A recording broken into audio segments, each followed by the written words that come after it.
Good morning and welcome to the Coolidge Cricket Ground here in a sunlit Antigua for the fourth and final day's play of this West Indies four-day first-class championship encounter between West Indies Academy and Trinidad and Tobago Red Force.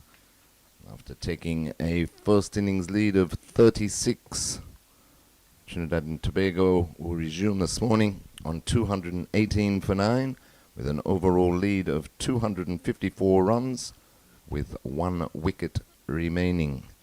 So we should be in for an exciting day's contest as both teams are well and truly still in the hunt for outright points in this match. So I say a very good morning to Vernon Springer. Good morning to you, Terry. And just to give the folks an idea in terms of what has been happening in this important encounter, Trinidad and Tobago Red Forces. You heard there from Terry, 218 for 9, 62 overs. Their 200 came off 336 balls, 276 minutes with 24s at the end of the day. Total of some 269 dot balls in the partnership with Pierre and Karaya came off 71 balls, 41 minutes with 5-4. So I think that was very, very important in terms of their partnership. And their strike rate, which they've been scoring at in the second innings, their 50 came off 75 balls, 61 minutes. The 100 off 147 balls, 121 minutes. And the 150 off 281 balls and counting. So today they'll be looking to just occupy the crease still get as much runs as possible.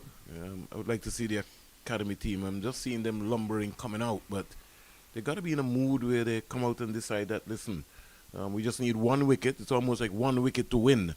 And just let's get this wicket very, very quickly. I don't like their body language coming out here because they're going to have to chase. So they need to have a spring in their step, come out with a sense of purpose, and really make a game of this. Yeah, for sure, Vernon, and they should be up for the challenge. It's just the 1 wicket. If they can wrap this innings up for around about 260, 255, 260, anything like that, they should believe that they've got a chance to chase that in the second innings. We saw a couple of deliveries yesterday keeping a bit low, so it won't be easy. And of course, Trinidad and Tobago Red Force do have a strong bowling attack with the likes of Jaden Seals, Anderson Phillip and Kerry Pierre in their lineup. But still, we should be having a red-hot go at this one. Just to see how far we get. So it looks like it's going to be Calvin Pittman from the northern end to start proceedings. He's into bowl now to Jaden Seals. Seals defends that up to mid-off and there's no run. Excellent spell of bowling yesterday by Calvin Pittman. Picked up 4 for 38 from his 14 overs and really brought his team back into the match. He got rid of Amir Django and then straight through the defences of Jason Mohammed, first ball, to pick up 2 wickets in 2 deliveries. So he comes in again to the left-handed Seals, bowled in over the wicket. Seals had a go at that one. Through to Bowen Tuckett, and there's no run. His best first-class figures so far. And indeed, he has... This would be one of his best spells in first-class cricket. His previous best would have been 3. I think he got 3 for 37, somewhere close there. Now he's gone 4. He's hunting for 5.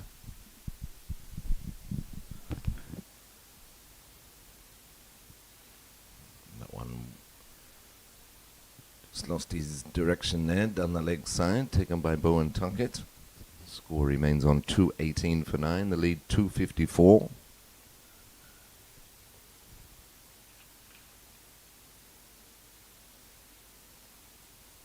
Trinidad and Tobago Red Force will still be backing themselves to defend these runs. Last day pitch. But as we say, the young West Indies Academy boys, they've fought hard in this match. Have to continue the fight today as Pittman into Seals. Full pitch delivery, driven up to mid-off, no run. So he's bowling to a slip, gully, point, cover, mid-off, mid-on. He's got two men out on the onside. Deep backward square leg and a fine leg.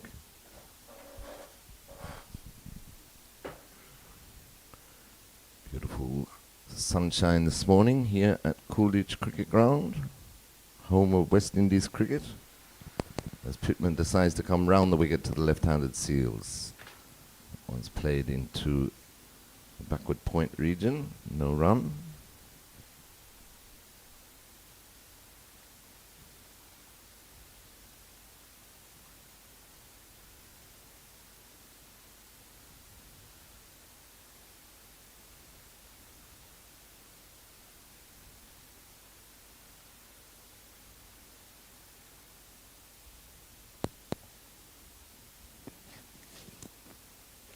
Big Antigan comes charging in again to Seals, and Seals is back and across in defence. So Pittman starts the day with a maiden. The score remains on 218 for 9. Trinidad and Tobago lead 254. Yeah, good start, showing some good control there, Kelvin Pittman. And not only control, but fitness. His strike pattern has been a lot more consistent, and his biomechanics, as compared to when we've seen him before, looks a lot more fluent. And because of the confidence of having wickets in that column, he's been able to start over the wicket, around the wicket. He started over the wicket and then came round the wicket, and still was able to land the ball into the right area. Just one ball offline. The other 5 deliveries, as you rightly said, just grinding up. There's something that somebody has to keep talking to him about. You can't start bowling fast from ball 1. You have to hit the spot and then you get your rhythm. But Ogis has gone straight to his team strike bowler in Ewan Lane. Yes, and Lane taking up the attack from the commentary box end into Charles. Full pitch delivery down the leg side. Thought about the single. Good work there by Bowen Tuckett, prevents that.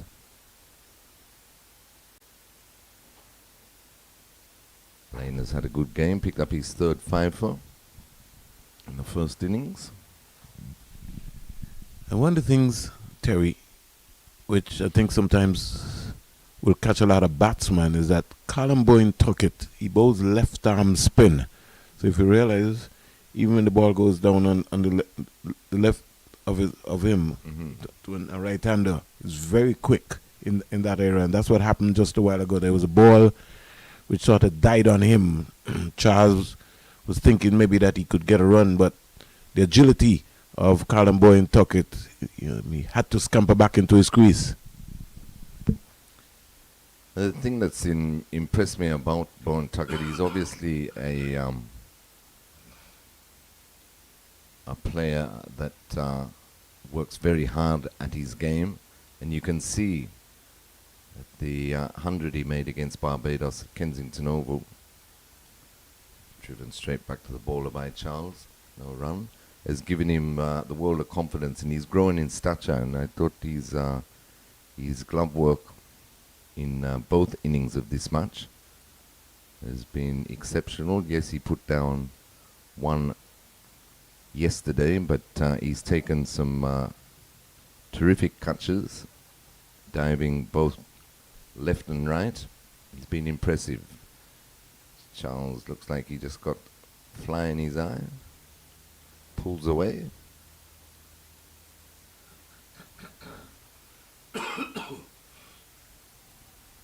The game set up nicely for the academy, and it's all about the mindset, the mind power. Callum Bowen Tuckett and most of these young cricketers would have worked on their confidence level. Full pitch delivery again by Lane, but down the leg side. Yeah, for sure.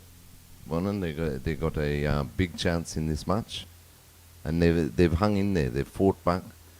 The conditions on the first day when it was overcast and ideal for seam bowling, they had Trinidad and Tobago 91 for 6, and couldn't quite finish them off. Come out with their turnabout, put 50 on the board with the opening partnership of Captain August and Jagasar, and fell away. But then fought back again. Tremendous partnership between Joshua Bishop, who made a splendid century, and Bowen Tucker, who made 70 odd. They kept fighting, only gave up a lead of 36, but would have thought that they could have got a first innings lead themselves. And then yesterday, when Trinidad and Tobago looked like they were just rolling along, 6 wickets in that second session between lunch and tea. So as you say, Vernon, they've got to believe that they've got a big chance in this match. So Brian Charles gets the first run of the day, a single out to the cover point boundary, 219 for 9. He moves on to 16, Seals back on strike, he's on 6. And just defends the final delivery of Lane's first over, back to the bowler. So 219 for 6, the lead for Trinidad and Tobago, 255. Yeah, top scoring so far for Trinidad and Tobago. Cephas Cooper with 55. Yannick Correa with 54. Carrie Peer, very important, 30 within the process. Leeward Islands bowling, not Leeward Islands, the West Indies Academy bowling frame so far. Jedediah Blades, 8 overs, 2 maidens, 24 runs, no wicket. Nathan Edwards, 7 overs, 1 maiden, 41 runs, no wicket with 4 no balls. So that's a serious concern they're going to have to address. Ewan Lane, 11 overs, 2 maidens, 24 runs, 1 wicket. And Kelvin Pittman, so far, has been the leading seamer. He's bowled 15 overs, 3 maidens, 38 runs, 4 wickets. Joshua Bishop, 12-1, 46-1. Full pitch delivery again by Pittman. Flies through to Bowen Tuckett. To round it off, Rivaldo Clark, 11 overs, 1 maiden, 23 runs, 2 wickets. And he will just go in confidence. He's at first slip now.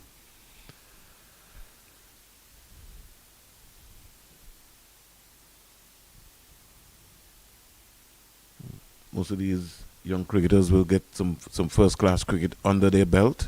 And you'd hope that they would really grab it, the opportunity. Expansive drive by Charles. That was beaten by Pittman. Yeah, for sure. They look to grab this opportunity, especially with both hands. Try and chalk up their first victory for the 2025 season.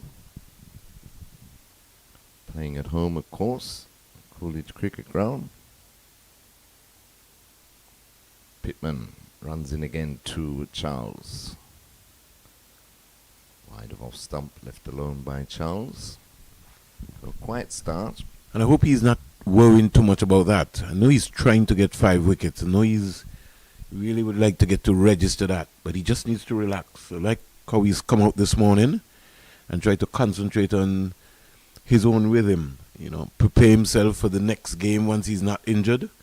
That's what he should be thinking about ahead. That right now in front of him, just land the ball in the right areas consistently.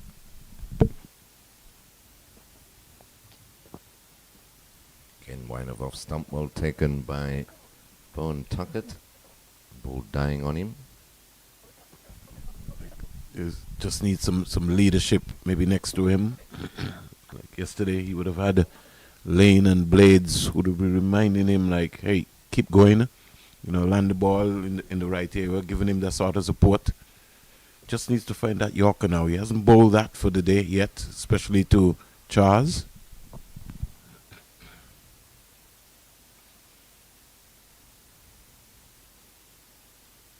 That's a full toss and out. It's a no ball as well for height.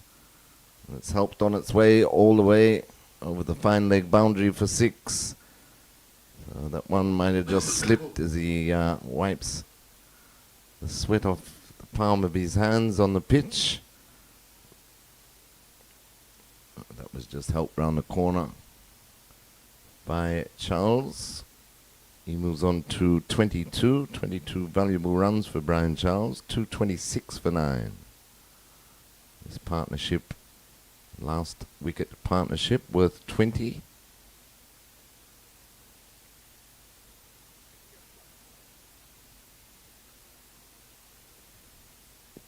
Lead now up to 262.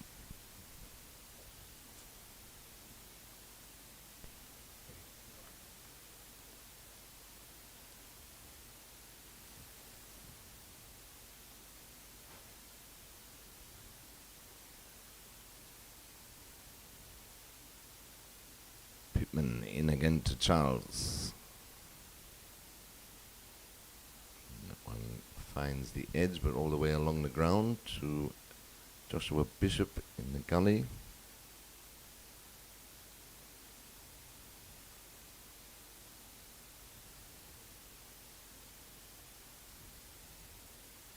Could be the makings of him though, Vernon, this spell yesterday, and especially if he can complete his 5-wicket haul. It certainly looked in better rhythm.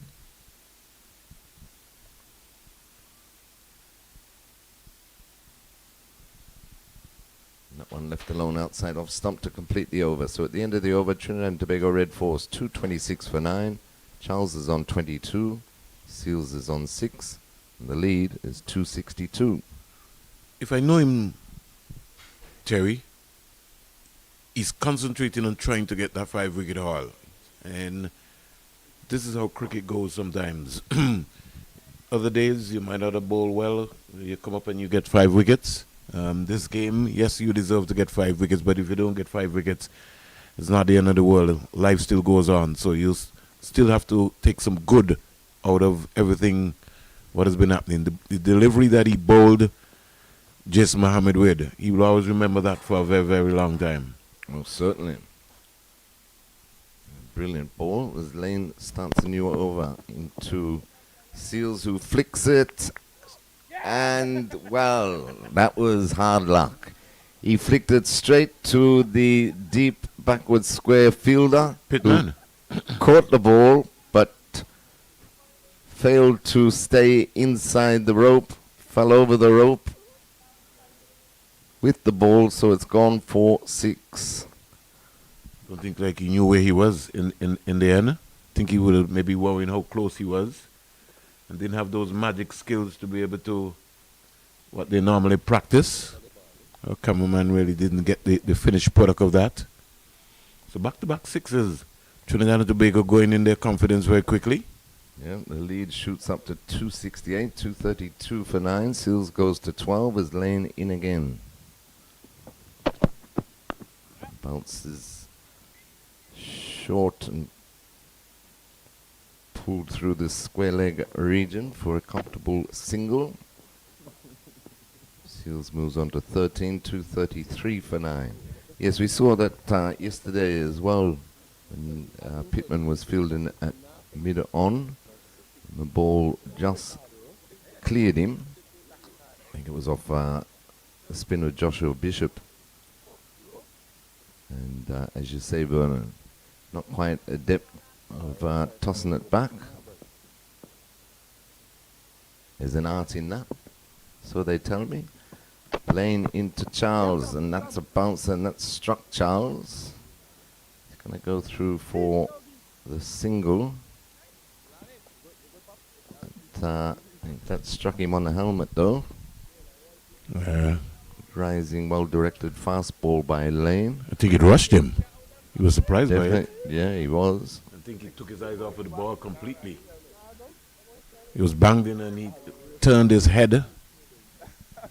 So we'll go through the concussion protocols here as the trainer comes out to Charles. Hit him on the right side.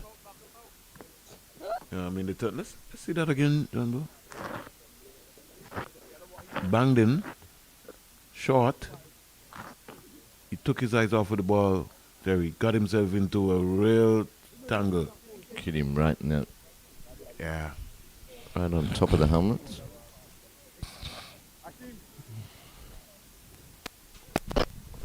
Just getting the back of his neck, top of his shoulders, massage.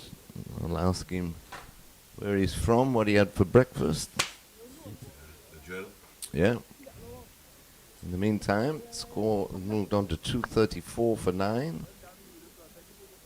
Very valuable runs for Trinidad and Tobago Red Force. They led by 254 at the start of play. They lead now by 270.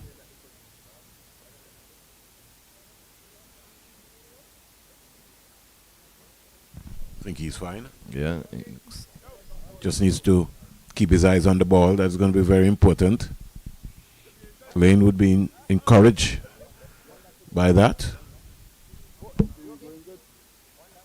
Yeah, it should be. That was a good bouncer, and as you say, Vernon, it rushed Charles.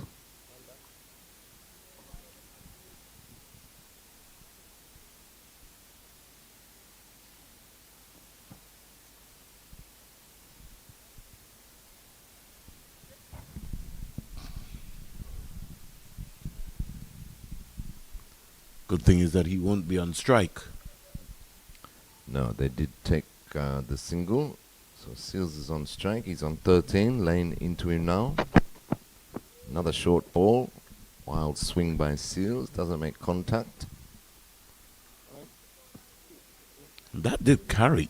Yeah, And that took off. That had some zip on it. Stretch Colombo in Tucket. Had to take that one out of the V in the goalpost area. It was up and off the ground. So, a little bit of zip here so far. This ball is over. Is 66 overs, and Lane getting that sort of bounce. Yeah, it's been a good cricket wicket.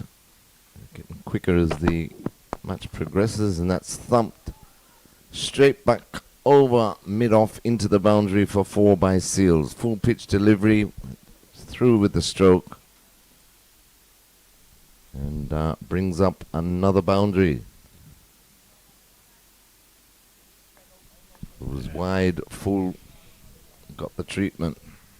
It's got to bowl the ball into the surface, Yuan Lane. Can't afford to give any width at all. And they have to be very careful. This partnership has already put on 32. This is something that the academy has to work on. Partnership, they get 6 wickets and then they go to sleep feeling, they've done their job. Has to be more than that. Yep, and the lead's shot up to 274. 238 for 9 as Lane into Seals. It's a better delivery to complete the over. So 238 for 9. Seals has moved on to 17. Brian Charles is on 22. And the lead, 274. For some 11 runs, including a chance to get a wicket in that over. And the academy just walking through. It's like they're just waiting for something to happen. This is an improvement that I think they're going to have to work on very quickly. What's in front of you? The game scenario. How do we finish the game? You got 8, 9, 10. How do you close out the game? You have to close out the game. This partnership has just yielded 32. Just because they're just hanging around rather than making something happen. Yeah, most definitely it's an area that they need to keep working on as Pittman into Charles. Short again and pulled into the mid-wicket area, but no run. I think the captains, they first had Bishop as captain. O'Geese has been the captain in this era. One of the areas I think they're going to have to seriously work on is the angles. Also, Colombo and Tuckett very much getting involved, and every now and again he's reminding the fielders as to where they are. Even the fielders themselves, they have to be mindful as to where they are.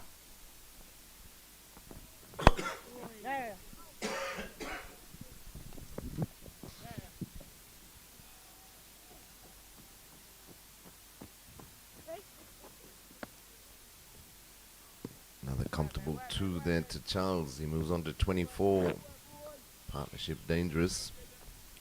34 valuable runs it's added. 240 for 9, Trinidad and Tobago. Lead has reached 276.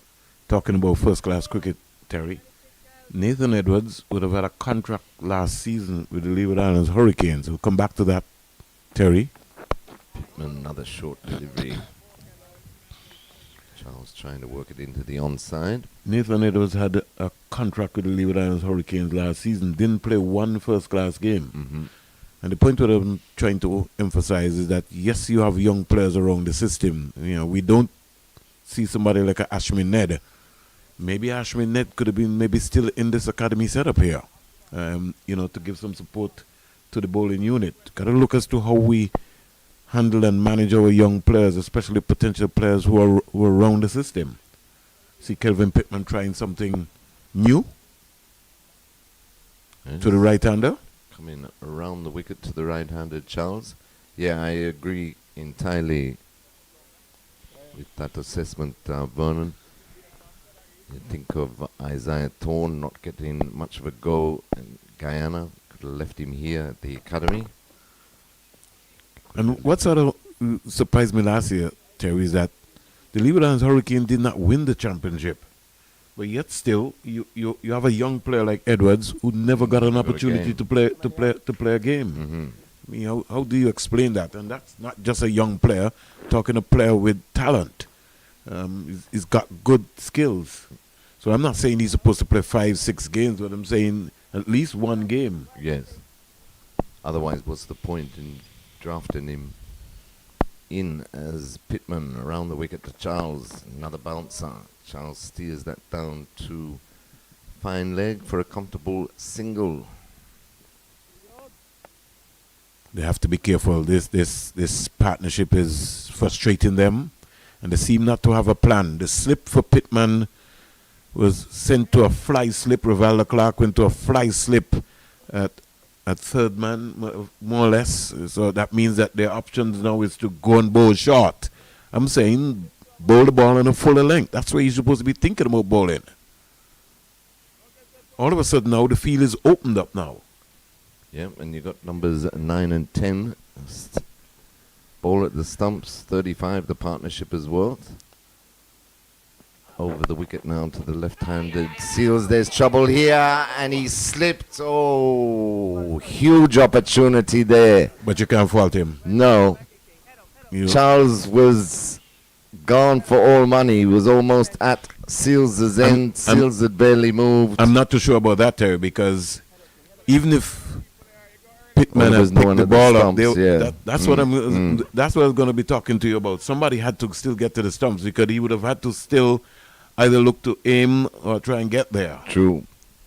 The studs there, and you know what's happening, the strips there. Yep. The momentum. Square slipped over. It was good awareness by him. Excellent awareness. He just slipped when he was. Then everybody was making noise as well too. So you know the messages going to the brain. Yeah. Excitement levels rise. 241. 241 for 9. 277 the lead. There's some intensity. Everybody just dragging around. There seems not to be a clear-cut plan. I see now that third man has gone down. Yogalin is now bowling with a third man. There's no slip now. Don't like this ploy. No. Got a gully but no slip. Not to numbers 9 and 10. In goes Lane and defended on the onside by Charles. He's moved on to 25. Seals is on 17. The partnership is worth 35. And the longer Trinidad and Tobago stays out there, Terry, the more challenging it's going to be for the West Indies Academy to chase this score, because Trinidad is aiming to get up to 300. Chasing 300 on the last day is not easy. Very difficult, yes. It's not easy based on the batting form of this West Indies Academy. Not saying that is beyond them. Trinidad will have to really bowl bad.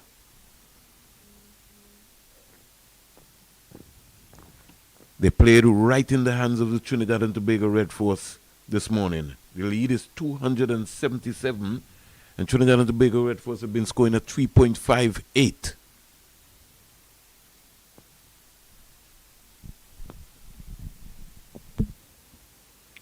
put on some 23 runs, almost a run a minute here, and that almost got through. See the difference when he bowls the ball in a length era? Can't be trying too many things. You know, it's like, yes, it's almost like every ball they're expecting to get a wicket. But have to be patient. In the first innings, Trinidad and Tobago were dismissed for 304. They scored a 3.39. West Indies Academy 268 all out. They scored a 4.38. So it's been very intense. Tries the pull shot. Has he dragged it back on? I think he has. Tried the pull shot. I think he's bowled him. Yeah, and it's rolled back onto the stump. So Charles is gone. The innings is completed. Lane picks up his second. Trinidad and Tobago all out for 241. That's a lead at 277, which means West Indies Academy required 278 to win. So another short ball. He went for the hook shot. Didn't get it cleanly, and it rolled back onto the stumps. Bit unlucky how Charles got out there, but well, that's the nature of the game. You make your own luck, yeah. They were a bit unlucky too. One should have been taken on the fence, fell over the rope. The other one slipped when he could have had a run out. But anyway, nonetheless, Trinidad and Tobago bowled out for 241, lead of 277. And this is good by the team. They've given Kelvin Pittman the chance to lead the team off. Excellent. And so they should. He bowled exceptionally well. He finished with 17 overs, 3 maidens, 4 for 48, his best figures in first-class cricket. So Trinidad and Tobago bowled out for 241 in their second innings. That's an overall lead of 277. West Indies Academy require 278 to win. We'll be back in approximately 10 minutes' time on Cricket 360 with the run chase.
Welcome back to the Coolidge Cricket Ground. The target and the mission is set. 277 runs means that the West Indies Academy would need 278 to win this.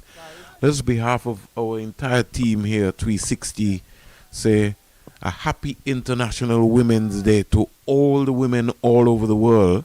And we're not singling it out just to sportswomen, but to all the mothers and aunts, you name it. But it's cricket action. Terry will start with Jaden Seals.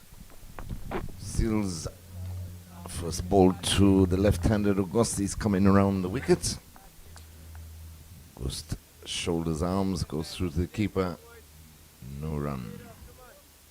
An important opening partnership between Captain Akeem August and Justin Jagassar. They can get away to a positive start. Set them up well in this run chase of 278. Ideal conditions here at Coolidge. Seals is bowling to two slips, gully backward point, cover mid off, mid on, mid wicket and fine leg. So it's not going to be easy for these young academy boys. But on the same token, it's not impossible. As we know, Trinidad and Tobago got a strong bowling line out. Jaden Seals heading the attack.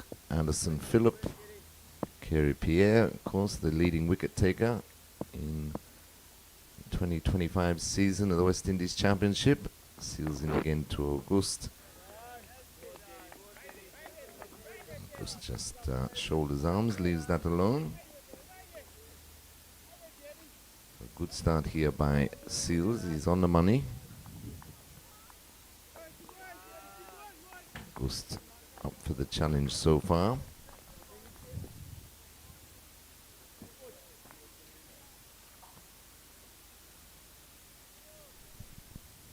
August is in his 17th first-class match. Scored origin 22.46 with a high score of 93. 49 in the first innings.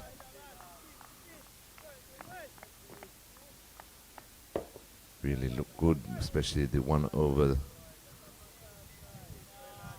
He faced off Joshua James. Timing the ball very nicely. You'd be hoping to get away to a good start here. Not only for himself, but for his team as West Indies Academy search for their first victory of this West Indies 4-day first-class championship of 2025. Two slips and a gully weight as Seals into August. And that one wraps him up a little. Nice angling, nice delivery, angling back into him. Seals, of course, trying to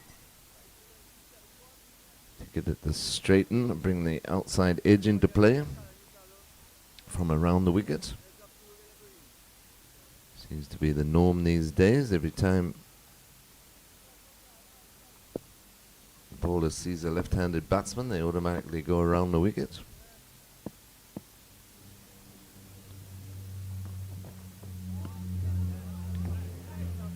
And a good start by Seals. He starts with a maiden, 0 for 0. West Indies Academy chasing 278 to win. Yeah. And again, we're talking about International Women's Day. This month of March seems to be a very special month. And, you know, every month everybody tell you it's the best month. But I have some really great people who are celebrating, including Terry Laraja, whose birthday I missed. He didn't tell me, but that's part of life.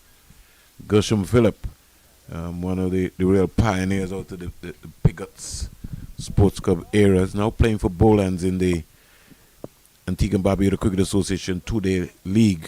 You know, matches will resume today around Antigua. Happy birthday to him. Real legend. When he comes as a young man, as a sports leader. carrying the flag of sports in the Pickets area. And this morning I got some news also, Terry, on my way coming here when I checked my timeline. I lost a very close friend, a teacher out of Nevis, Keith Glasgow, out of the Gingerland area. His soul rest in peace. Was really one of the prominent educators, top teachers. Went on to be a permanent secretary as well too. But I first would have had contact with Keith Glasgow in working in the Ministry of Sports Department. Was very big on cricket and played a pivotal part even in the life of somebody like a Ranaka Morton, having Gingerland Secondary School participate in that Ministry of Sports high school federal competition that we had. We had Charleston Secondary and Gingerland, and he was very instrumental. He loved cricket. In fact, he might have maybe played a lot of cricket for Gingerland too. Very organized young man. So to his family, we extend some condolences. Yes, condolences from all of us here at 360. And just for the listeners and viewers who are interested, as I tend to get blamed for everything. If you were following us in our last match that we covered, which was Leeward Islands in Jamaica, you would remember that V.A. Springer asked me what was my favorite number. And I said 4 because I'm born on the 4th. And he said, so am I.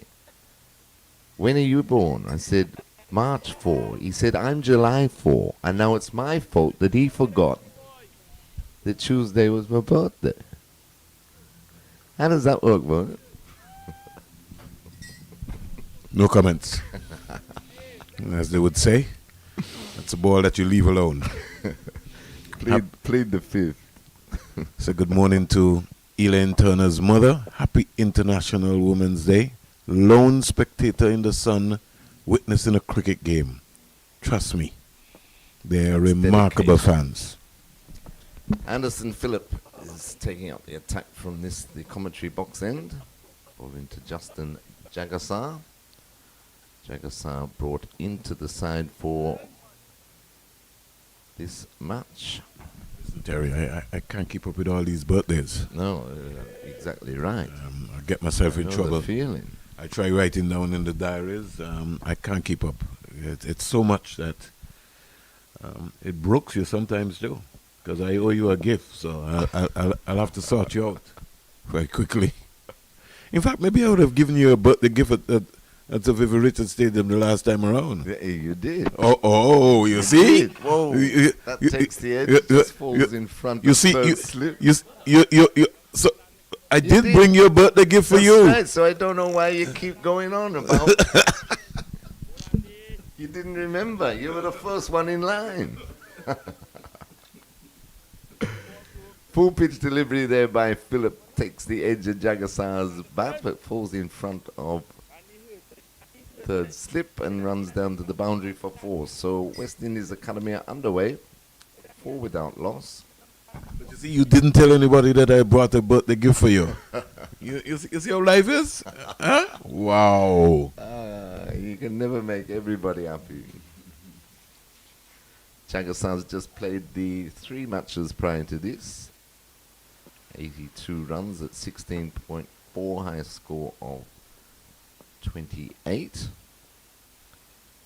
Phillip in again to Jagassar, and again beats him. Good delivery there by Phillip to complete the over. So at the end of the over, West Indies Academy chasing 278 for victory, are 4 without loss.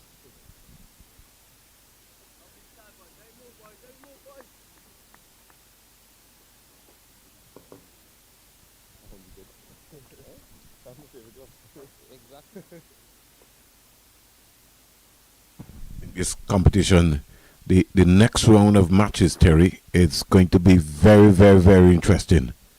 That's when I think the competition is going to get heated up in this 4-day championship. Yeah, very true. And we'll be covering the one here at Coolidge, West Indies Academy versus Jamaica Scorpions. It's good to see Kirk McKenzie returning to form yesterday with a century. He's especially after the debacle in the first innings, being shot out for 44, their lowest first-class total ever recorded. Can't get any lower than that. Most definitely. Can't get any lower than that, Terry. Sometimes, you need situations like that, and then, put some pressure on the pros. Reality check, yeah. Blackwood failed again, so his good form, which he started with, is just tapered off. Yeah, it's petered out for sure. They didn't have their captain, John Campbell, for this game. I think he was out through injury. So let's hope that he will be wearing fit and ready to go again. Whoa, and it's a real wide ball there by Seals. The Silver can't get anywhere near it. Goes down to the boundary for 4 byes. Let's see the position again. Look, Terry. See, he moved, and then he tried. And then he tried to dive, Big stride. Yeah. Yeah, well, with the Silver, his footwork has never been the cleanest or swiftest. He needed a bigger stride there, though. That was very, very wide. Delivery by Jaden Seals. The pace there of that delivery. You'd have had to take a goalkeeper style fashion to get across there. 2 slips, a gully, backward point cover, mid on, mid off. Up and over. Over the backward point fielder, that one, and down to the boundary for 4. So Carey Pear feels like he just missed out. Yeah. It looked like it was there, and just for a moment, Carey Pear was hanging in the air, looking to come up with something spectacular. Just wasn't there in the end. Only to retrieve. Yeah, just lobbed over his head there at backward point. Geese just hanging the bat out there to a wide delivery outside off stump.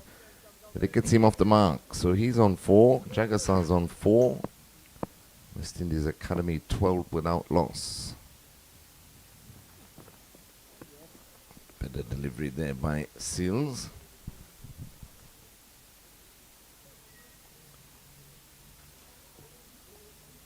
Now, if I was Joshua De Silva, I'd be looking to get early wickets. And with the pace of a Jaden Seals, I would certainly have a short leg in. Just to keep the young batsmen thinking, especially for Phillip and Seals. Just to give them some encouragement, rock back this West Indies Academy batting, knock them over, put them under some pressure. Yeah, just somebody, round the bat in their eye line. 2 test bowlers you're talking about. So they'll be weary enough or nervous enough at the beginning of the innings, facing them in the first place. So any added pressure. The man at square leg would have been under the bat for me. Giving them something to think about. A lot of chirping going on and get into his ear, into his mind. Said, boy, listen, you know who you're facing here? You're facing the number 1 West Indies fast bowler. You play with mind games. Psychologically get him out. Again, wide down the leg side. This is a much better take by Josh De Silva. But even with that, the one that just lobbed over Pierre's head there at backward point, so De Silva automatically drops him back. To me, that is setting field for poor bowling, because it was a wide delivery. Gus was basically looking to leave it, but it caught the toe end of the bat and lobbed over his head. Keep the field up. 12 without loss at the end of the over. Keem Augustus on 4. Jagasa the same. 266 required for victory. 10 wickets for Trinidad and Tobago. As Anderson Phillip will continue. He's bowled well in this match, I thought, and he's been the most consistent with his line and length. Yes, he has that problem where the head falls away in his delivery stride. But in this match, he's kept the radar pretty straight as he's in again to Jagasa. 3 slips and a gully weight down the leg side, that one, just as I say. He's kept good line and length.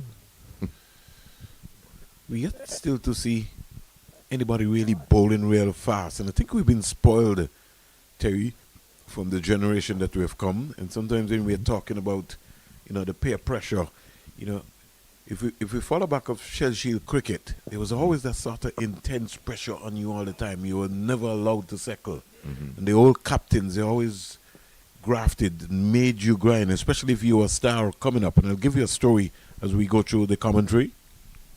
Philip into Jagasar. Better delivery, well left. I remember Leeward Islands playing against Jamaica at Warner Park in St. Kitts. And this was like some years ago. You had people like Herbert Chang and Mark Nita scoring a lot of runs. There was this big talk that, these guys would be coming through to play for the West Indies because they were scoring runs in Shell Shield. And Lee was at that point in time, I think that was a period of time when Otto was also scoring some consistent runs. Ralston Otto, a couple of the guys from the Leeward Islands, Luther Kelly and company. And just to show you the intensity, I'll get back to that from this Anderson delivery.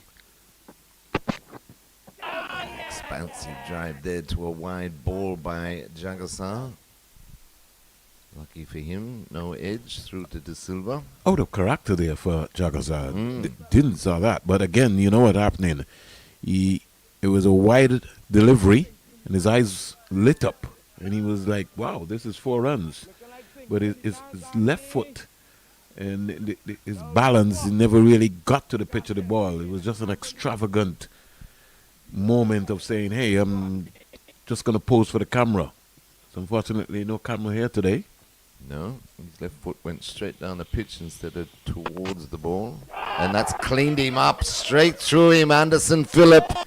This is the boy, as far as I'm concerned, if Trinidad and Tobago are going to win this match. He bowled well in the first innings, and he's cleaned up Jagasar.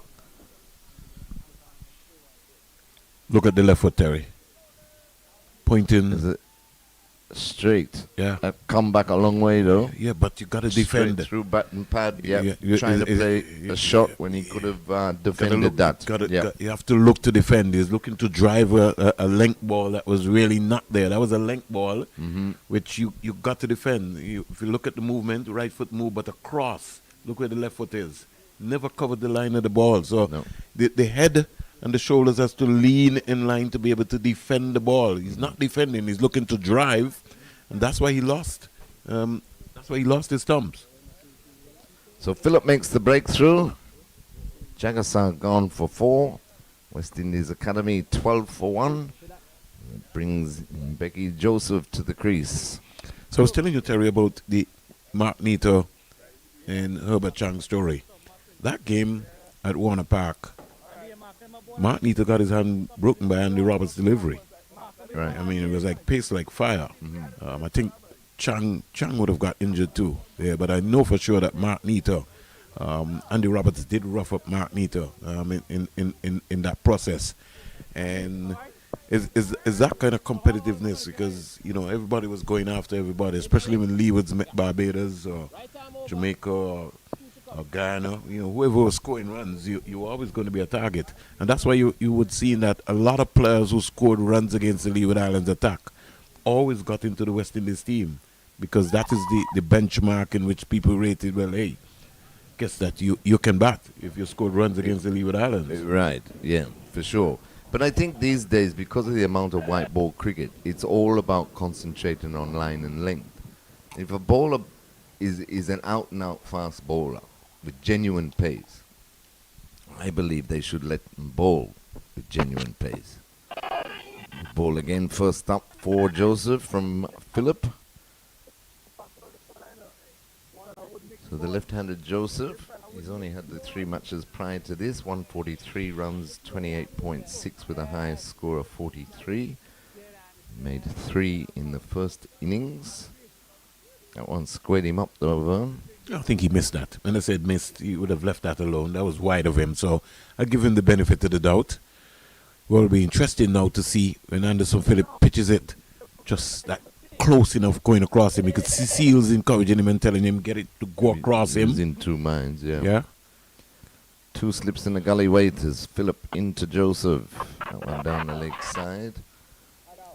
Takes the pad of Joseph. No run to complete the successful over for Anderson Phillip. He picked up the wicket of Justin Jagassar and chasing 278 for victory. West Indies Academy 12 for 1.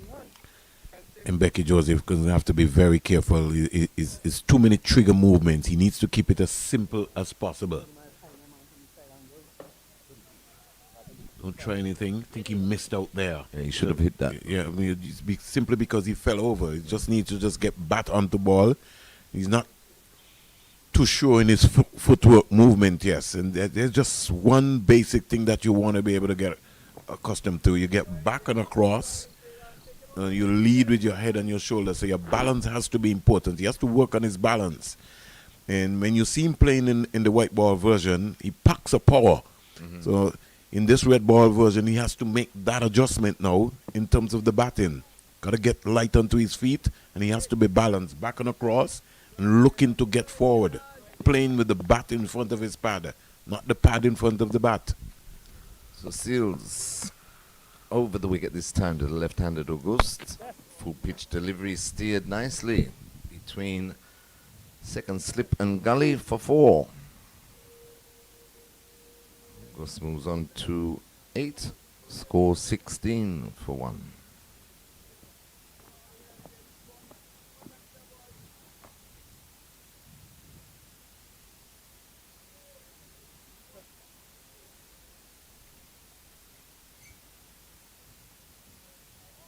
I like this better though by Seals. 2 left-handers out there at the moment. He's changed to over the wicket. I don't like the position where Carey Perry is in.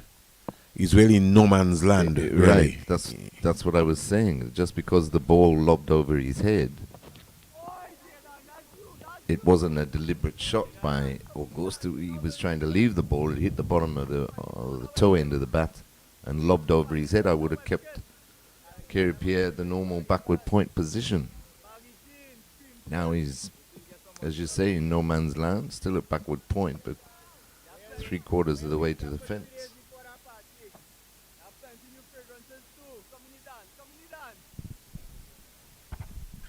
Pierre is either going to come up in a catching position and look to catch the ball, and than to be in a run-saving position, hoping for something to happen.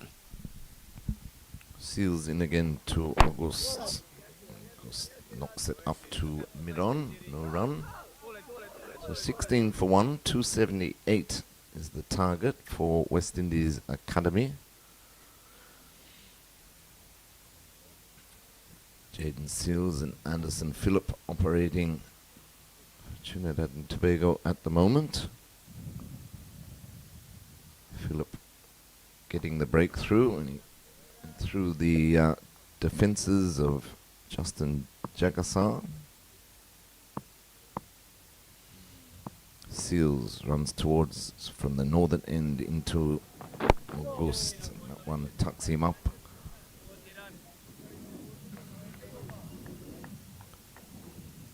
Seems to be just getting into his stride as Jaden Seals. Hasn't bowled badly in this match. He's unlucky in the first innings.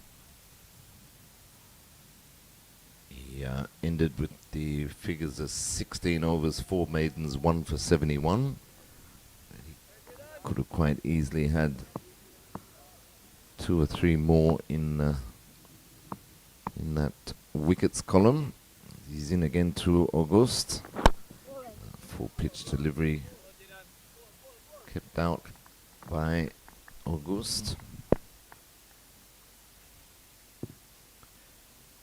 Coming over the wicket, just looking to see if he can take one across August. He's got 2 slips waiting, a gully.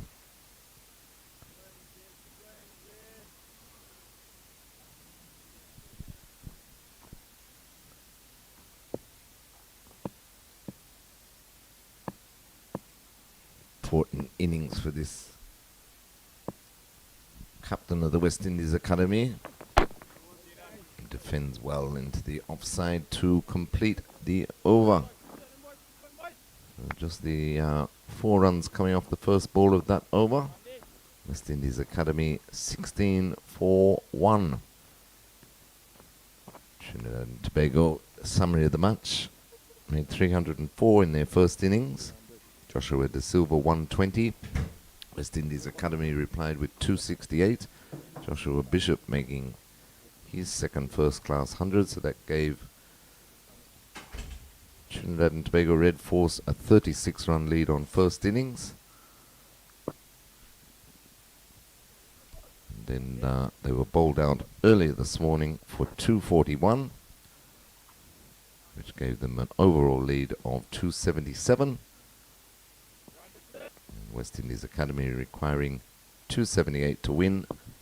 A 16 for 1 as Philip starts a new over to Joseph, wide of off stump. Joseph has nothing to do with that. He's bowling to 2 slips, a gully, backward point, short extra cover, mid off, mid on, mid wicket and fine leg.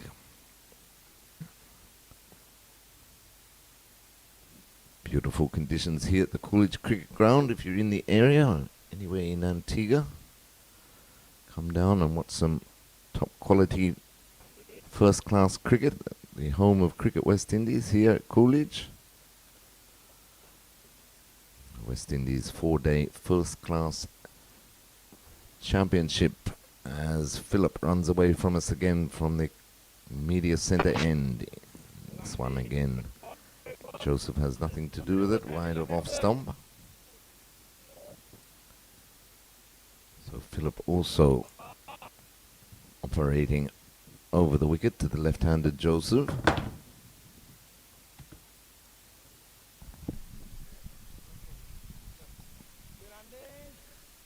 Trinidad looking for more success. Yeah, they'll be saying to themselves, 9 good balls away. Stranger things have happened. Most definitely. I'm still back in the academy, aren't you? I'm back in cricket.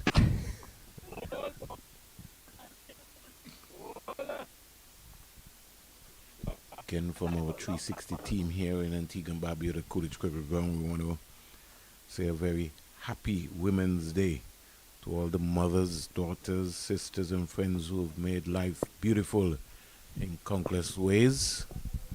Really, really, really important. I think every day should be Women's Day. Just days for everything these days, no. Oh, yes. The only thing we've never heard about a media day. No. Well, So we maybe need to make. you know what they think of us media. Yeah. Kenny missed out again, Terry. Yes, down the leg side. Over, looking for Half power volley. rather than trying to just get bat onto the ball. Just needs to just get some bat on the ball.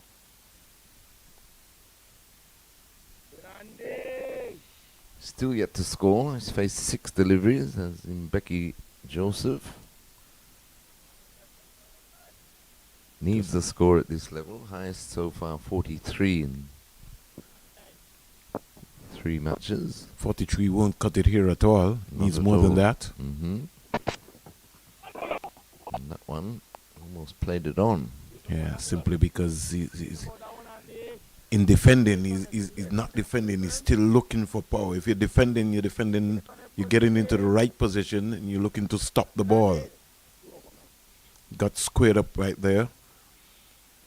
You got to look on that top hand, nice elbow with a nice straight back. Look up in front of you, right up the V, as you've been told. And Becky Joseph is just looking for a release shot, which is to just get a boundary.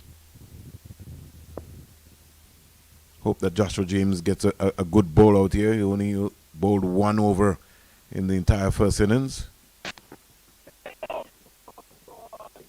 Hope he's given an opportunity to really showcase his skill. The big all-rounder from Tobago. End of over number 6, 16 for 1.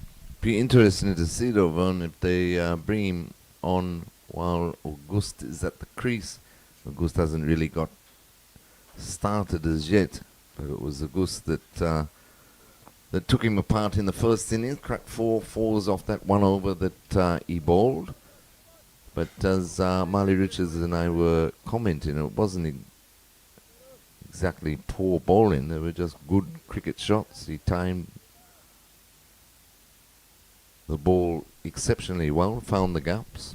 Unfortunately, Joshua De Silva didn't agree with both of you guys. No, not at all. He saw a different concept.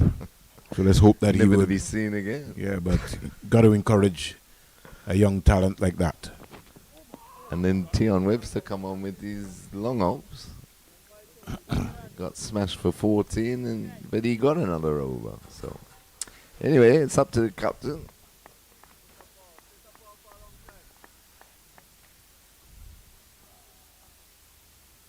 Seals continuing over the wicket on the northern end. Still the 2 slips gully, the backward point in no man's land.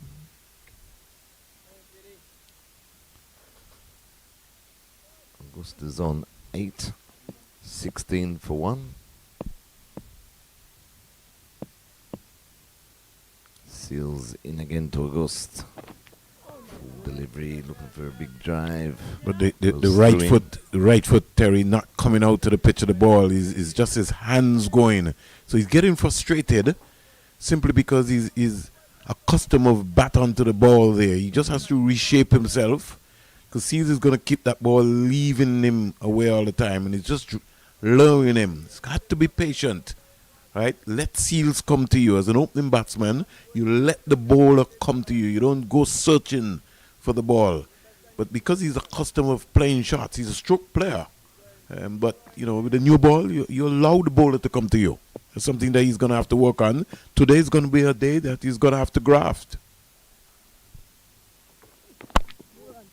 Seals spot on target, dug out by August. Yeah, you'd just like to see, well, even being a left-hander, his right foot, the stride he takes goes towards the ball more than going straight down the pitch. Saw that with Justin Jagasaw, that his left leg. That only happens, Terry, if your head has to be leaning towards the ball. So your head and your eyes have to be in that sync position. Yeah. That is what is going to help you. That's your first body alignment. It was nicely stroked through the cover region for 2.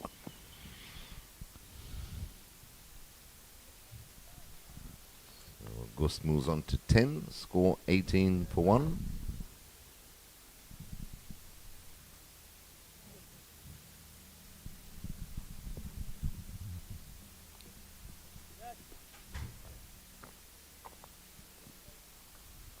The giant Gully on the ground at the moment. Is he on for Jason Mohammed? Substitute fielder. I'm just trying to have a look. Could be Mohammed. Seals in again. And right up in the block, all well dug out there by August. Contest going on here between August and Seals. So the alignment, Terry, that I was talking about in terms of your head, that's when you're going to now figure out now with your leading towards the ball that your shoulder is going to be dipping into the ball. Because remember when the bowler, when you look up, Terry, the ball has to come down. Mm-hmm. So your body alignment, your balance has to be, you have to be balanced in your shot selection in terms of how you're going to play the ball. That's where the biomechanics come in, and you have to be patient. It's a concentration game. Wide delivery that time, well taken by De Silva to complete the over. So at the end of the over, West Indies Academy chasing 278 to win 18 for 1. Now I know Seals is working on a particular line, but I would just like to see him just bowl within himself and just bowl a lot more straighter to these left-handers. Yes, and I'd like to see him just pull his length bunk just a touch, so he can a better chance of taking the ball across the left-hander from over the wicket. Bring the slips into play.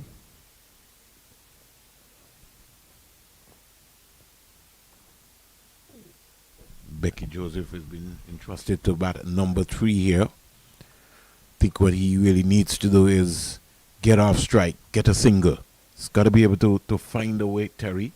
He's already faced some 8 balls, missed out on just getting bat on the ball, especially when the ball was pitched between middle and leg. Just look to take the strike. That time he clipped it away nicely. 4 runs, so he's up and away now. Down the leg side, Philip, his first delivery, the new over. And he glanced that nicely down to a fine leg. Yeah, it was offline. So he moves on to 4. And the score, 22 for 1.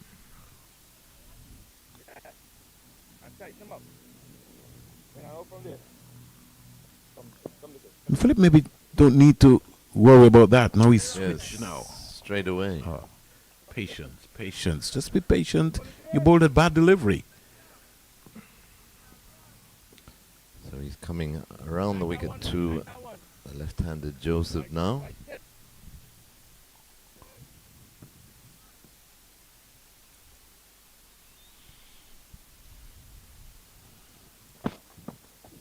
This delivery wide outside off stump. 256 more required. Trinidad and Tobago, 9 wickets. It's going to be a big ask. They need a proper start. They've already lost Jagasa. So these two will have to be thinking about batting up to lunch. It's now 10:46 in Antigua and Barbuda, which means you still have another hour and 14 minutes to go before lunch. And the mindset of these two players is we're going to have to bat until lunch to give our team a chance. Philip into Joseph. He's got other ideas. Nicely that time by Joseph, but straight to Joshua J. That Uli there. So let's look at that again, Terry. Now, he came forward, but he just rushed in the shot by coming back up. I'm saying lean into it, get that head leading over your right foot. Yeah. Let's look at it. You see what I'm talking about, Terry? So he was just to be able to make what? Good contact. But he back up again, yes. But pose on it for a while. So you get a custom of understanding. What he just needed to do now is find the gap. Either to the left or to the right now. But that was positive intent there from Joseph. Like the intent with that shot. He always has to go from heel to toe. Good positioning there from him. You know what is amazing? When the ball is off the stump, the extravagance of the leaves. It almost look like Courtney Walsh. Walshy was a classic of that, man. He survived. He did. Survived all the important moments. I was looking back the other day at an innings when he was batting with Brian Lara. Yeah, that. And Brian Lara scored 153 at Kensington Oval. Yeah. Oh my! What a game against Australia. Full toss. You gotta put that away, Terry. You see where his alignment is, Terry. Looking at the toe of his bat. I think he might have broken. I think he's broke his bat. Yeah. He's looking for power. He just needed to make contact. Let's look again, Terry. He used the pace of Philip. All right. Look straight back down the ground, but he tried to whip it. See Terry trying to get fancy. Yeah, he's trying to whip it. Just get out and hit the ball straight down the ground. Trying to whip it through the onside. No, he's calling. He's like a big star. He's saying, "Bring some bats for me." Yeah, he must have an array of them. Is this the second one he's broken? They see. Was it him in the first inning? Yes, it was. Yeah.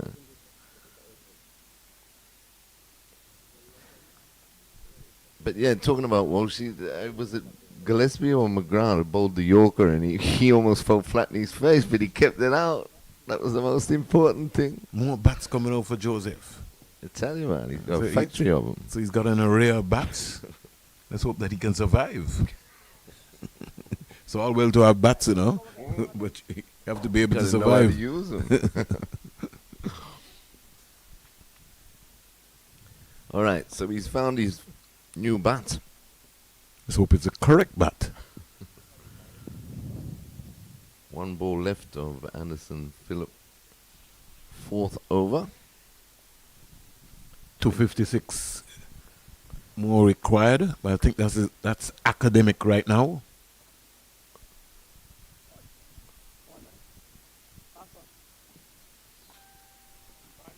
And Philip just pushing Joshua James back on to the square leg boundary.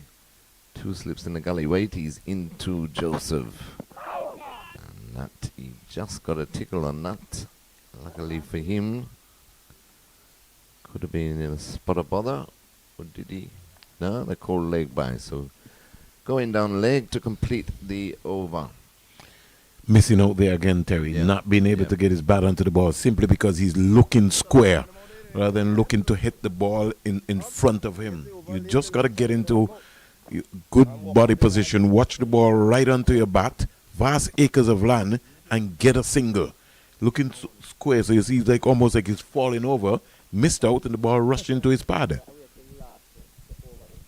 So 23-4-1 West Indies Academy chasing 278 to win. August is on 10 and Joseph is on 4. Anderson Phillip is the wicket taker. He's bowled 4 overs, 1 for 8. Jaden Seals to continue from the northern end. Now this is going to be interesting because this is the first time that Mbeki Joseph is facing Jaden Seals. And let's see what the approach will be.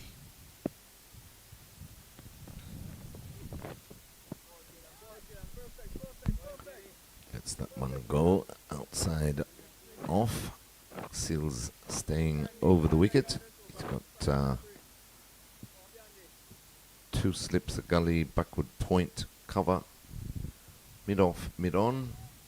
He's just dropping backward square leg out on the boundary.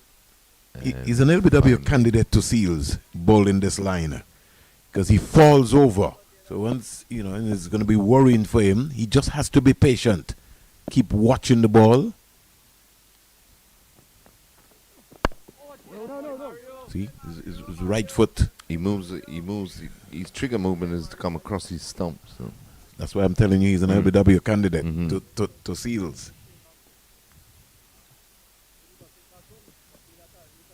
Seals is going to look to set him up, and so he has to be careful of that.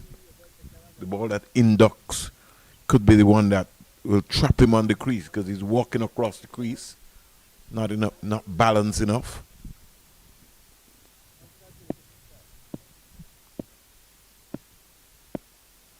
Seals turns, runs towards us from the northern end into Joseph. Joseph is getting this through the point region. Big save there by Carey Pierre. Did he? Just pulled it back. Beautiful. Beautiful athlete. They run 2. Saved 2 runs there. Yeah, most definitely. Just pulled it up inside the rope.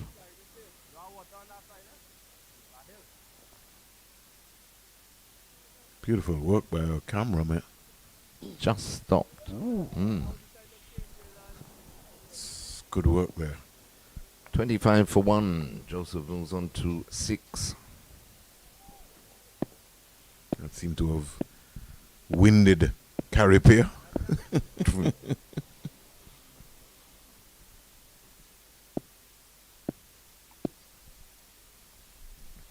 Seals in again to Joseph. Joseph lets that go. He's setting him up. He's going to push him back because he knows that Mbeki Joseph doesn't like to come forward. He just walks across the crease and just uses his hands. He's looking for power. Anything that is offline, he wants to crack that. That's his release shot.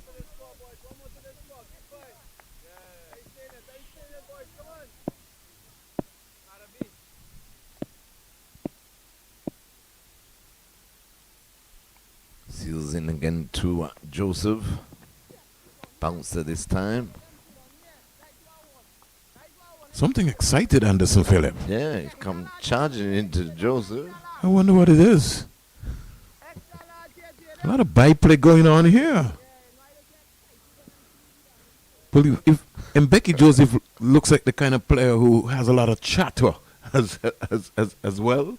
And that's what's happening here between Philip and Seals. And he's maybe saying all way he's going to hit the ball. I think what he needs to do is keep concentrating. That is gone. He's got to think about the next delivery now.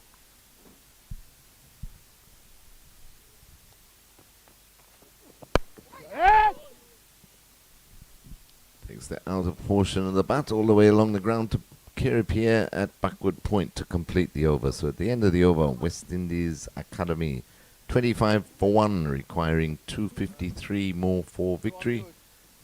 Joseph is on 6 and Captain Akeem August is on 10.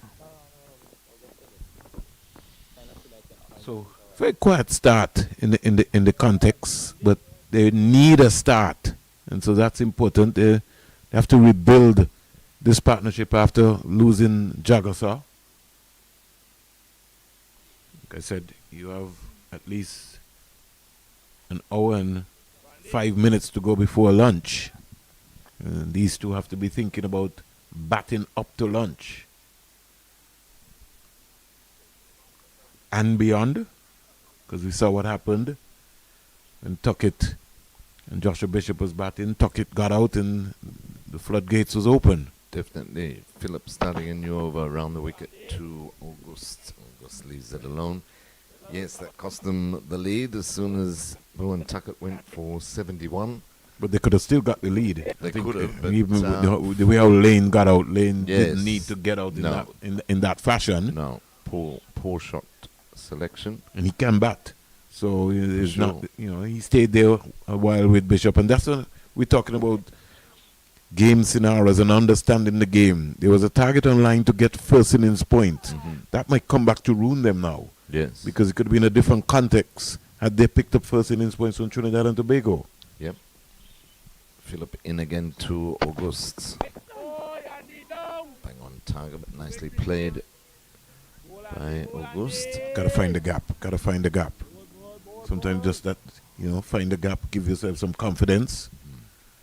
Make Philip now think like, wow, that sped away like a Toyota into the boundary for 4. So when am I going to bowl the next delivery? He bowls your short ball and you smack it over into the Cricket West Indies headquarters, 1 bounce for 4, and then all of a sudden the pressure releases. Because even though they're trying to survive, Terry, they got to be still thinking about looking to score. Definitely. Philip in again. One's turned to the onside. Can't beat Joshua James at mid-wicket. But yes, that's been the difference in the match. The last 4 wickets for the Academy yielded only 22 runs. Of course, cost them first innings points. There's the last 4 wickets for Trinidad and Tobago in their first innings. Put on some 213 runs. But they've been fighting hard, and they're still fighting hard as Philip around the wicket to August. And that's nicely struck. Half stop there by Gooley in the short extra cover region, so they'll just get the single. He got a good stride out to that. Hit it very nicely.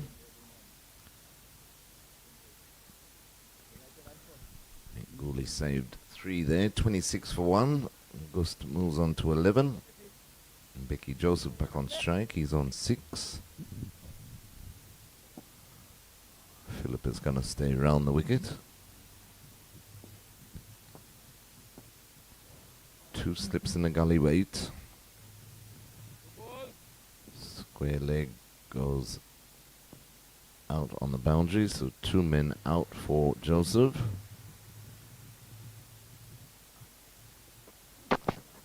And bounce out. Pulls underneath it and called wide. Thought that was a bit harsh. I think I'm going to just stop commenting. Sometimes for a moment, field umpires think that we're in a white ball game. Yeah, I think that was a bit harsh. I don't think that was wide. It was a good bouncer. He's got 2 men out for the hook shot. What's he supposed to do? Joseph's short in stature to begin with. And should it be one for the over when it's called wide? Billy Joe doesn't think so, our technician. He's hooked that, but he's found the gap. Well played, Joseph. 4 runs. That's what he's been waiting for all the time. He's been waiting for that ball, and it was a nothing ball. Didn't have any pace on it. No, didn't get up. And he didn't try to overhit it. He just rolled the wrist on it and used the pace. Good control shot there by Becky Joseph. Excellent. Split the gap perfectly. Just looking at the points table, Terry, seeing that the Barbados Pride, they have now shot up to 73 points. That's after 4 matches. The Leeward Islands Hurricanes, they are now on 54.4 points. And the Windward Island Volcanoes climbing up the ladder. They've gone to 42. And the combined campuses and colleges, they got 20.6. So we'll see what the outcome comes in these 2 final matches today. Trinidad and Tobago came into this game 55.4. Jamaica Scorpions 32.6. Guyana Harpy Eagles, they came into that game also at 57.6. They'll be looking to get maximum. And so I think he will set up the race nicely for the next round of matches. Philip completes his 5th over. He's got figures of 1 for 14. And at the end of the over, West Indies Academy, 31 for 1 with Hakeem August on 11. And Becky Joseph is on 10. Chasing 278 to win. Trinidad and Tobago looking for a further 9 wickets. Jaden Sills looks like he will continue from the northern end. He's getting a decent run out this morning.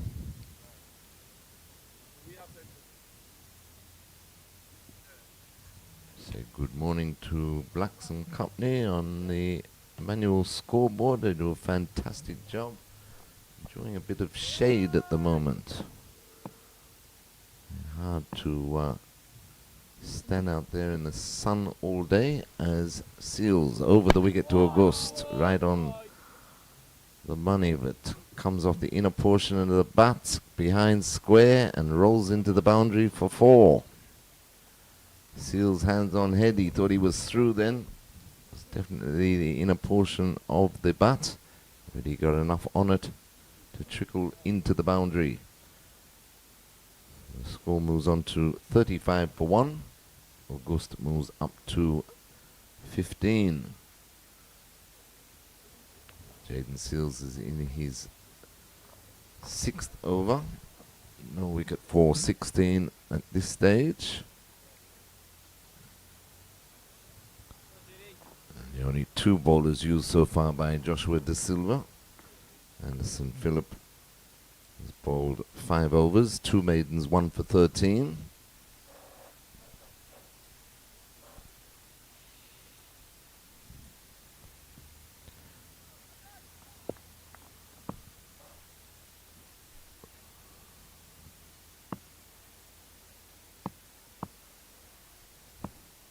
Seals in again to August.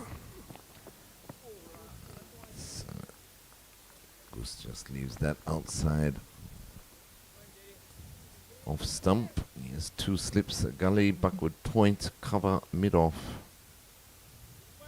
mid-wicket, mid-on, mid-wicket, and fine leg for Hakeem August.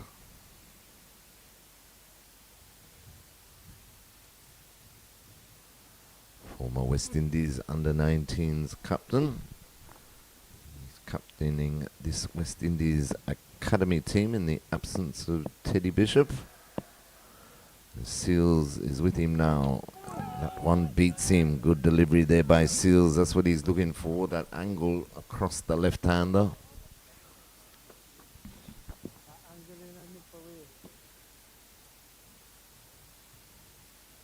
Wasn't far away, that one.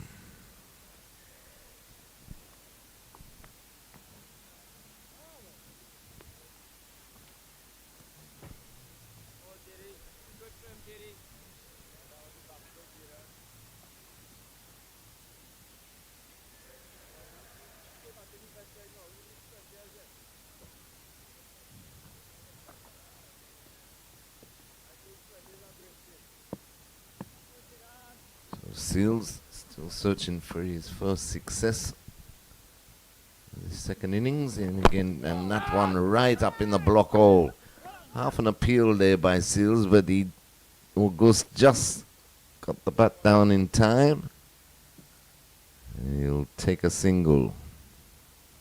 Good ball though, good Yorker. Right on the money. But August up to the challenge.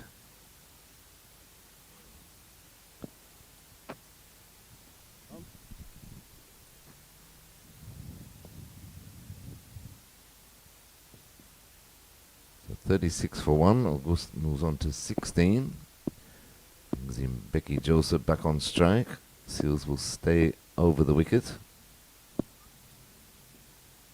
He's in now to Joseph. And that one he didn't know whether to play or leave. Kept a bit low. Seals down on his haunches. Can't believe he's lucky. He hasn't had much luck in this match. Joseph survives. They're the ones that the young academy boys have got to be careful of. That barely went through stump height. Luckily for Joseph, he had the off stump covered enough.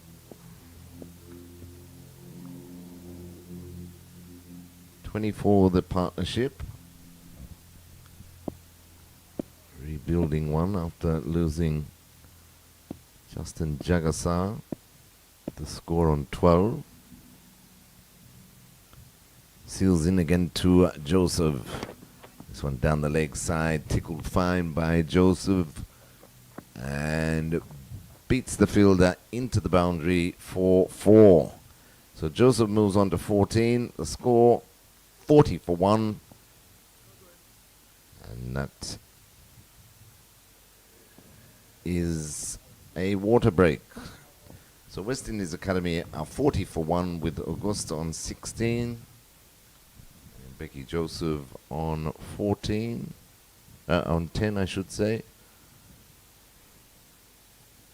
No, he is on 14 with that 4. So 40 for 1 with Mbeki Joseph on 14, Akeem August on 16.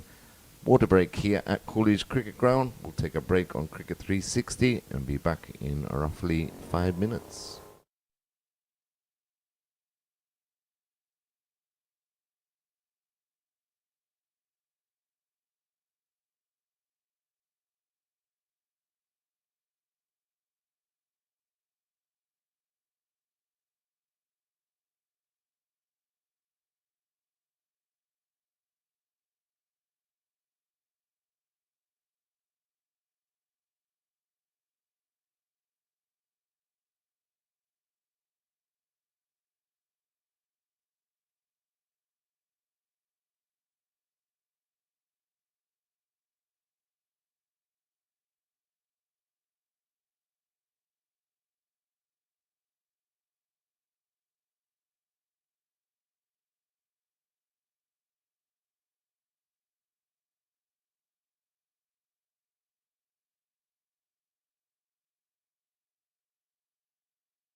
So we're back with the cricket action. The West Indies Academy. At least under 40 minutes to go before lunch. They're 40 for 1. Lost Jagasa pretty early. Sixth over started here by Anderson Phillip. He's got 1 for 14 so far. The West Indies Academy required 238. I think that's really academic right now. But you never know in a cricket game what can happen. Jaden Seals has been more or less off the boil.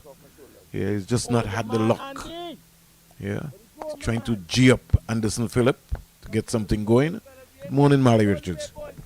Morning, Vernon. Good morning to the listeners, the viewers in the region and around the globe. Yeah, interesting final day here. All results still possible. Ogis, he's set his stall down. He's 16 off 33. Played quite nicely in that first innings as well. Falling for 49.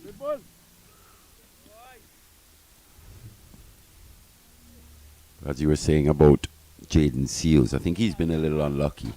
He's asked the questions. He's gone past the outside edge on numerous occasions, especially two. The left-handed Akeem Ogis just hasn't had that luck.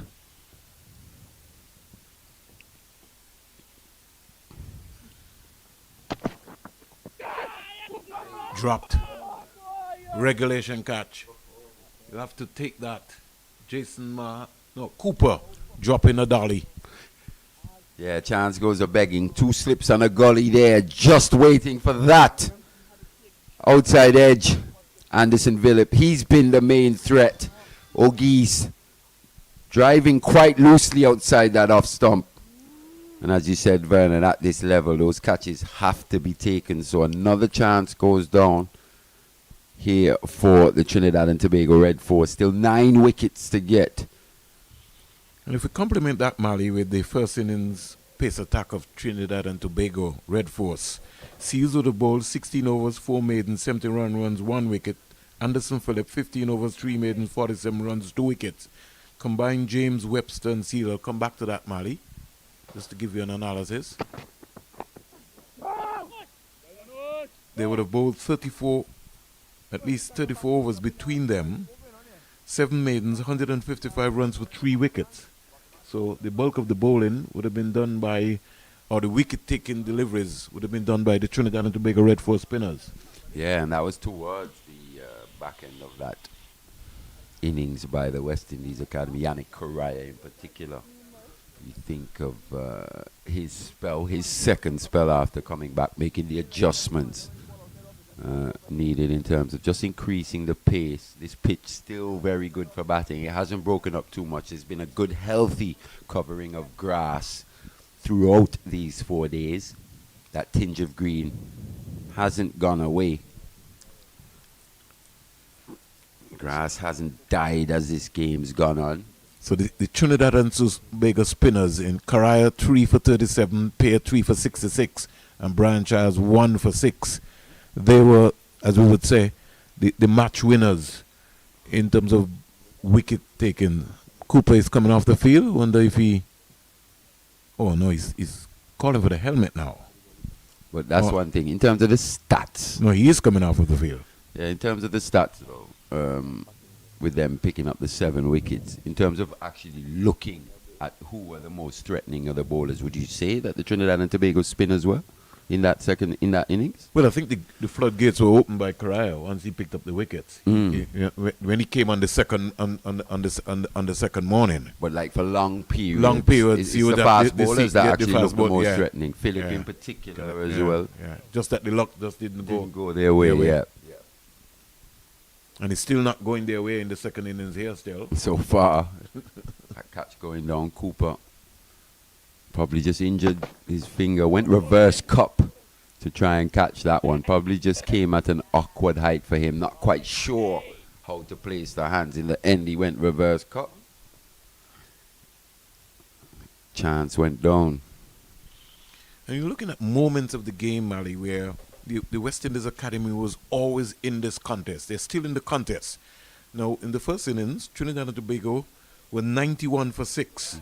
Then they had 7 for 173, 8 for 201, 9 for 262, bowled over 304. Second innings, 116 for 6, 7 for 182, 8 for 185, 9 for 206, bowled over 241. Yeah, it's the most competitive we've seen the West Indies Academy so far in this 4-day championship. They've been in the game from bar one. You think back to conditions on day one. Overcast, as he said, maybe didn't make best use of those conditions. Only picking up the 6 wickets on day one. And really, it was conditions that if they would have executed better, they could have bowled out Trinidad and Tobago on within those first 90 overs there on day one. And maybe even bowl them out under 100. Yeah. At least 150. 150. Yeah. Yeah. That would have put them in a really good position. Allow Trinidad to come right back and score 304. And even then, as you were saying, when the West Indies Academy were batting, that partnership of Bowen Tuckett and Josh Bishop, they look favourites to pick up first innings points. Was it meant to be? It's going to be spin though for the first time today. Brian Charles brought into the attack. Only bowled the 2 overs in that first innings. Picked up the 1 wicket of Mbeki Joseph. And they've had a couple bowlers underutilized in this game so far. Brian Charles, he's just bowled 2 overs in the match. Josh James, he's just bowled the 1.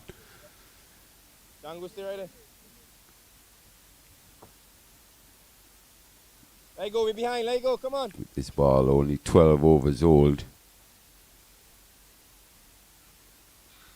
Maybe Josh James is thinking what he has to do in order to get a ball here at the Coolidge Cricket Ground. But it's going to be Charles from the CIU Road end. Good work, boys. Brian Charles, captain in the last round. Well, before the international players would have come back from that tour of Pakistan. So Joshua De Silva has been the captain for the last 2 games here in this regional 4-day championship. You think Charles is brought on to get the wicket of Joseph and then go again? And go again? Well, that would follow the pattern of the first innings. This one's a bit short. Cut away. Just a bit too easy that for Akeem Ogis. He's into the 20s now.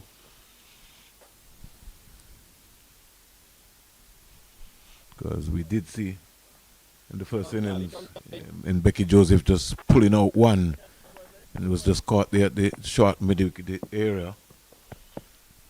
So history might repeat itself again. Wait.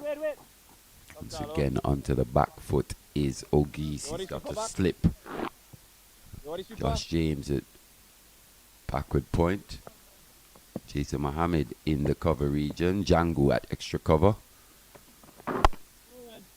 That's going to be an easy single indeed. Jid Gooley. Somebody forgot. Yeah. Maybe just he's a bit deep in that mid-on. Yeah, position. I don't think he could have stopped that. Nah, it was up to Django to get across. To get across and shadow the ball, at least even shadow it. Cooper's back on the field. He's in that short leg position. Just adjusting Yannick Correa at fine leg. He's going a bit wider. Big appeal given. And just as you said, Vernon, has Brian Charles been brought back for Mbeki Joseph in particular? You've got your answer there. Let's look at this, Mali. Round the wicket. Didn't have a big stride. Missed a straight ball. Magnificent decision. Gotta put the bat in front of your pad, Mali. The rule has changed. Play down the wrong line. It almost looked like it got struck on the back foot as well. There, Mbeki Joseph. Let's have a look at that one again.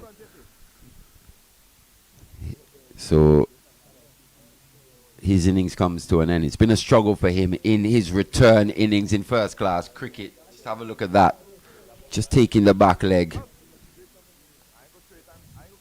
Easy decision, really. Very easy. For the umpire. missed a straight ball, Mally.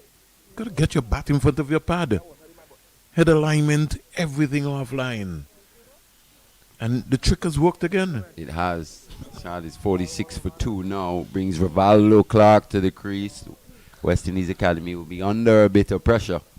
Especially this top order. They've really struggled for runs. The bulk of the runs have come from the middle to lower order. Colin Bowen tuck it. Rivaldo Clark. Joshua Bishop. Josh Bishop. Shadow. Hey, good Django, good single, boy. O'Gee's top score for the season so far is 49, so he's Shadow, you go. not really lit up this tournament as yet. In that first innings. Go. So he came into this game with his high score being 43. So that would be something he's conscious of. And being appointed as captain for this game as well. In fact, he's been appointed as captain for the next 2 games here. So a lot of responsibility on his shoulder. I think the key for him is just all about the art of batsmanship. Oh, The art Charlo of boy. building an innings. Charlo He never boy. looks like a player that's out of form, Akeem O'Gees. He always looks good. He's a stroke player. Yeah, it's just the lapses in concentration he'll have to minimize. And something that goes with your mental fortitude, Mally. You know, sometimes some players only can bat maybe for about an hour and 20 minutes. If they go beyond that, then they lose that concentration power. Something he's going to have to work on in terms of his mind power and his mindset in being able to decide, listen, I'm going to bat all day today. And he's got a good chance now. We got 27 minutes to go before lunch. 37 minutes to go before lunch. He'd want to be able to say, hey, I want to bat up until lunch. And when I come back after lunch, bat session by session. Yeah, that will be his intention. I think he's got to take it ball by ball here. Not look too far ahead. Definitely don't look back, especially at times, you can just get a bit disappointed, say, when you play and miss. He's played and missed on a few occasions. Can't afford to let that affect you. In the first innings, Mally, he would have scored 49, 66 balls, 117 minutes with 8 fours. And he actually looked quite superb, didn't he? Played some fantastic shots, especially off the back foot, some back foot punches, a couple sweet extra cover drives. And his wicket came almost against the run of play. He looked in total control.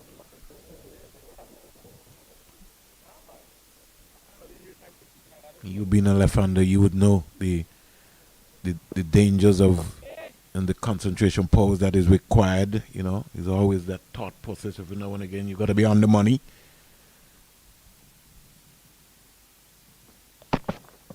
The thing is, he's got a good enough technique, Akeem O'Gees. We've seen him bat in a multitude of positions.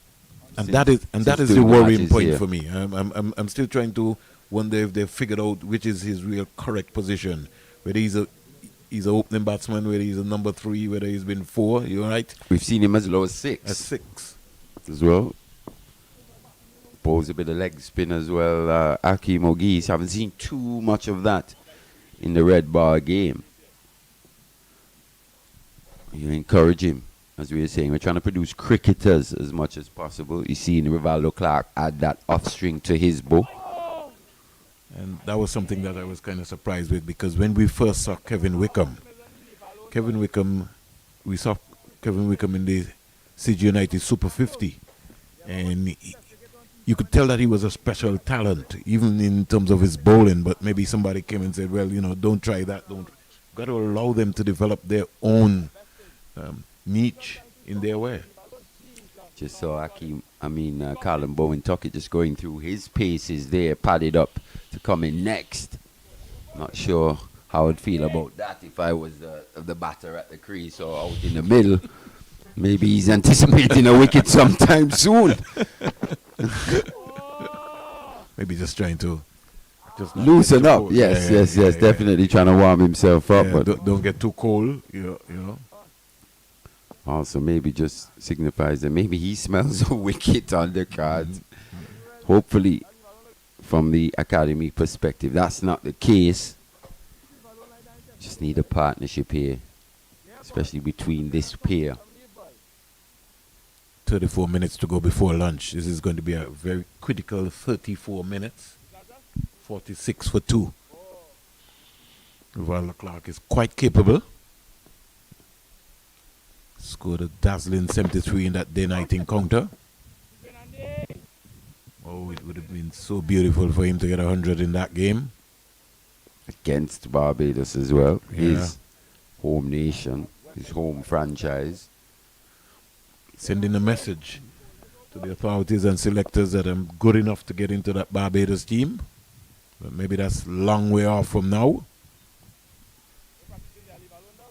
Trinidad and Tobago looking for maximum points here on the final day. While Clark in the first innings only scored 9. Faced 33 balls, batted for some 44 minutes. Oh, he threw him. He threw him there. Outside the line. Ooh.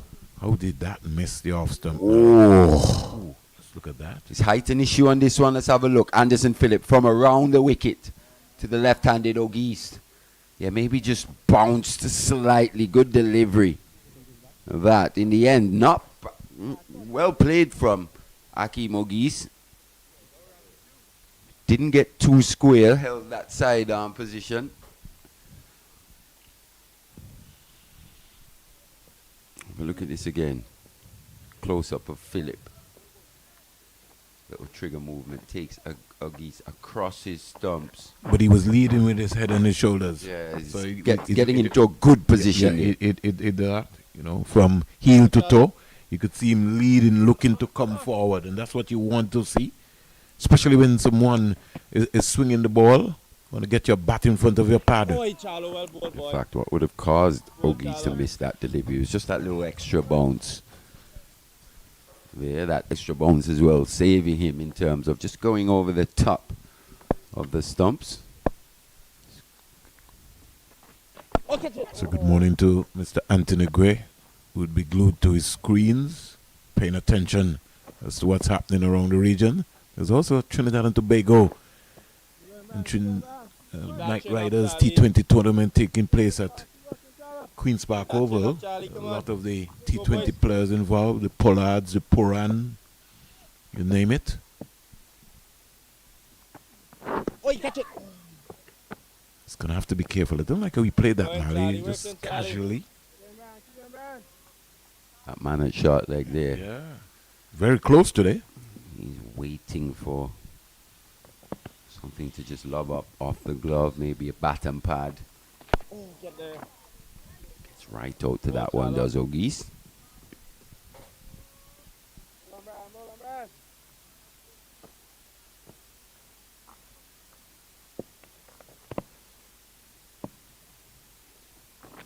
Catch it. Using his feet there.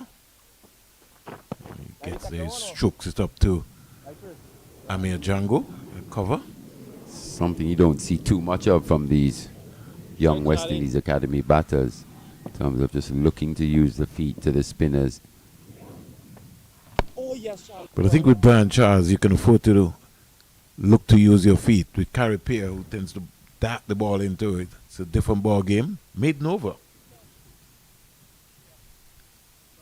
Good quiet stuff this for Brian Charles. He's made a good start, maiden over to back up that successful first over of his. 47 for 2 after 15. Anderson Phillip. There's one thing about Anderson Phillip. His fitness is supreme. Yeah. 8 overs on the trot now. He's a top athlete, that boy. Looks like he can bowl for hours out there. They'll have to take the ball away from him. Every now and again, Joshua James comes across and he'll be like, looking, when am I going to get my second over in this game? He just looks like a lone statue on the field here. He maybe can't wait to get an opportunity to have a spell. Yeah, we'll get a good indication sometime soon in terms of just who follows Anderson Phillip from this pavilion end. I think it might be Karaya. For all we know, it might be Seals coming back.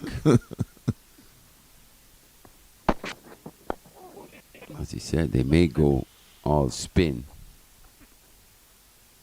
Based on our assessment, what we spoke about. I still think there's something in it here for a bowler such as a Josh James. Tall, maybe not express pace, but he does extract a bit of bounce. It's interesting that you said that because Lane, I thought bowled some quick overs this morning. Got a bit of bounce as well, Johan Lane. So hit Brian Charles in the helmet. Yep.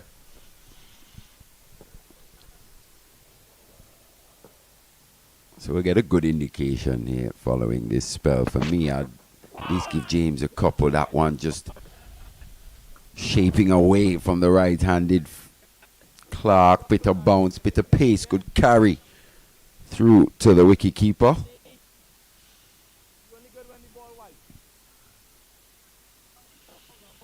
Valder Clark just searching around there. Yeah, he's got to get his feet moving very, very, very quickly because they're coming at him. They know that he's one of the bright prospects. There's been talk, they've seen footage. They know he's quite capable. He's got the right temperament, and they want to get him out before lunch.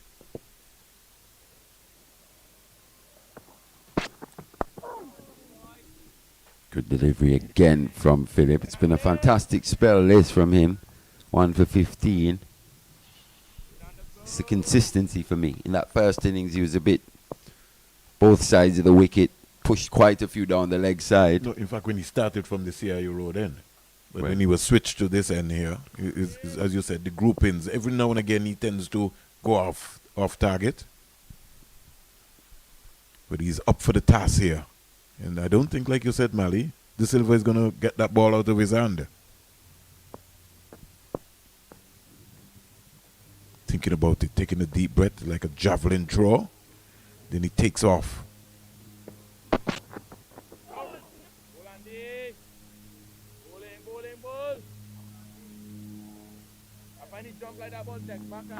The mid-off in Jaden Seals is quite close. They're testing Valder Clark.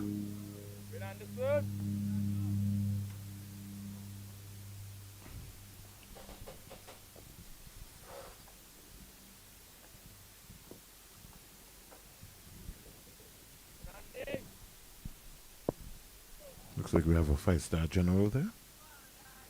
I wonder what makes him a 5-star general. All right. I just pulled that out of the hat.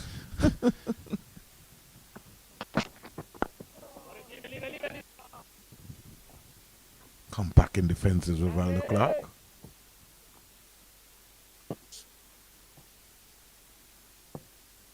Now we're going to have an adjustment in the field. Josh James is going to move to that deep mid-wicket boundary. It's the response to that solid defensive stroke there from Valder Clark. Anderson Phillip now just wanting to give young Clark something to think about here. Is he going to go short? Is he going to go with the bluff? Look to pitch it up, swing it away. Or maybe swing it in.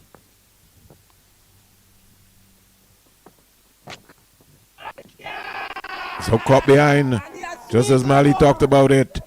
He was neither forward nor back. Set him up. Caught on the crease with Valder Clark not even striding out to the ball. Played right around a lovely outswinger. Beautiful bowling from Anderson Phillip. Yeah, and that's what I'm saying. The outswinger in particular, especially when you push the man back on that deep square leg boundary, you don't necessarily want to go and bowl an in-swinger, get too straight and get clipped away. You want to still threaten that outside edge.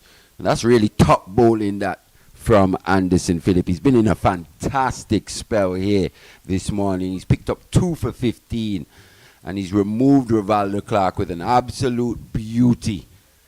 Just made the adjustment in the field, pushing back that deep square leg.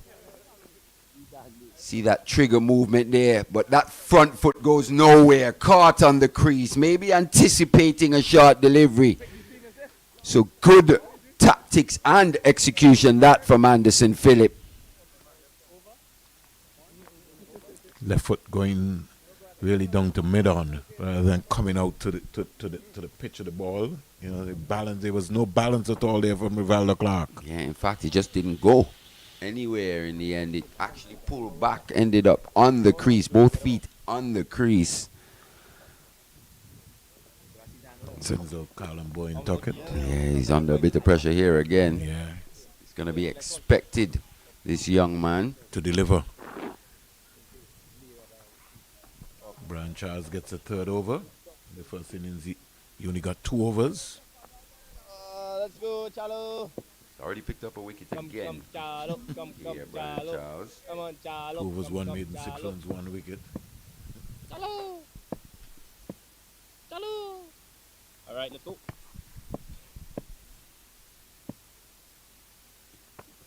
Oh, Chalo, boy. I just want to spin. I just want to spin, Chalo. Ogies just continues Go in ahead, his Charlie. Working, Charlie. unbothered manner.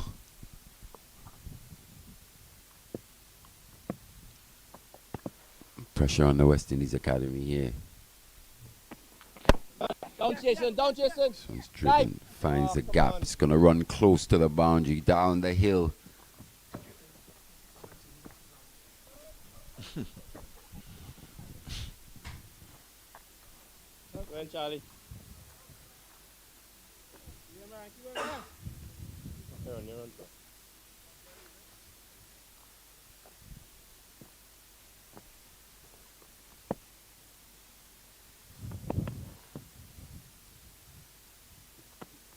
Oh my goodness, that's what I'm putting heavy on it for. As you were saying, Brandon, just approaching lunch now. Come heavy, work. Maybe another 15 minutes or so before lunch. West Indies Academy roughly would have 2 sessions remaining in this game in which to bat. This one's played quite nicely from Ogies.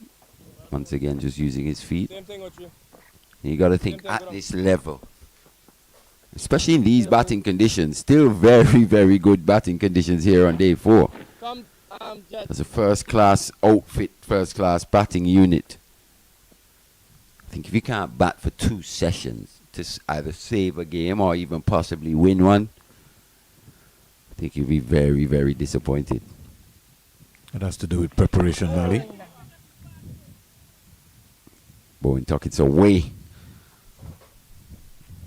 from his first delivery. Well, Ogies' importance here paramount to this West Indies Academy team. 52 deliveries he's faced already, so he's in. He's gotten a start. That's the hardest part, is to get in and to get a start. He's in. Over completed. He's got to go for as long as possible. Still a long way away from 278 in which to win this match.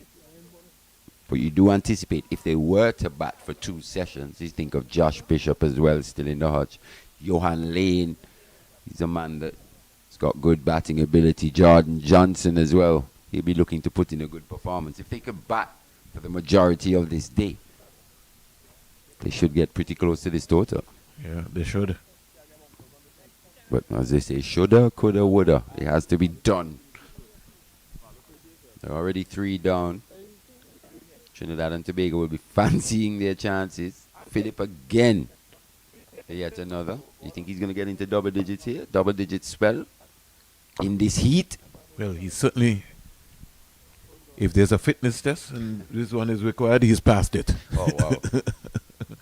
I'll say that to you. He blows the minimum required fitness out the water. Of course. Colin Boyne Tuckett is away. Times nicely. Does it get to the boundary? Gonna wait for the signal from the fielder. It's a tumbling save. 2 to Colin Boyne Tuckett. Every time you give me this armband, it is get wicked. So God. Is that Jason Mohammed? That overgo. Yeah, yeah. Jason Mohammed down there on the fine leg boundary.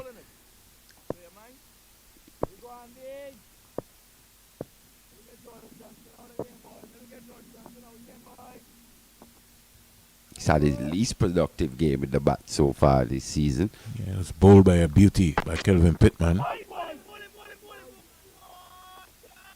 That was close. That was close indeed. That in-swinger that you were calling for. This time it's to Carlin Bowen Tuckett though. New batter at the crease. How close to that off stump did this one get? Anderson Phillip working up a nice groove. Oh, just shaves that off stump. There by Phillip. He's the danger man. Definitely the danger man in this situation. Tuckett has to be on top of his game. Still require 225 runs to win. Tuckett is 3. Anderson Phillip. He's into his 9th over, 2 for 17. Real exhibition of fitness and landing the ball in the right areas. And let's not forget also, Cooper put down a catch as well during the spell. So it could have maybe been 3 for 17. He did that catch off Akeem Ogis actually at Gully. So Ogis has had a chance. He's been beaten outside that off stump as well on quite a few occasions, but he's still in there fighting.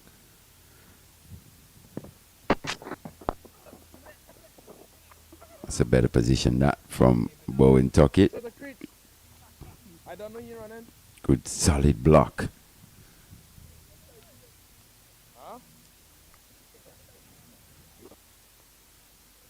Still only 21, averaging 31 at this level. Carlin Bowen Tuckett, a best of 103. As you said, just the 102 half centuries so far in his 14 matches. 620 runs in his career. So it's a player who's come through the ranks under 15s, under 17s, under 19s. This one's driven sweetly. Will get to the boundary, racing down the hill there towards the CWI offices. He picks up his first boundary. Head position once again, Vern. Maybe not quite out the middle of the bat, but timed well enough nonetheless. Just use the pace. He's got a good cricket bat because it's sounding good. Serious cricket bat indeed. That one wasn't quite out the middle, but the transference of weight, the head positioning, and the dimensions here. That one just running down the hill.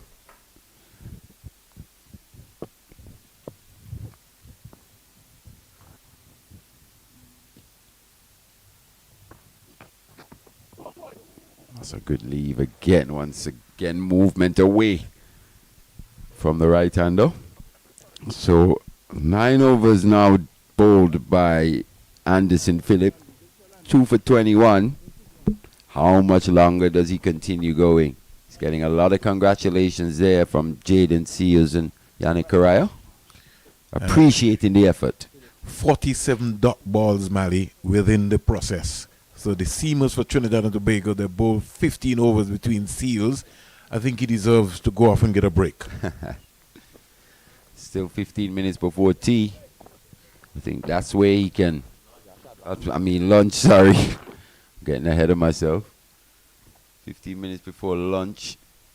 He's gone off for a break. I think he is. He's gone. He's had enough. That's it. His spell, 9 over spell, 2 for 21. What a spell that was. Was a bit unlucky as well. Went past the outside edge on quite a few occasions. Had a drop catch. Had a drop catch as well off Akeem Ogis. Cephas Cooper putting that one down in the gully region. Circumstances, bro.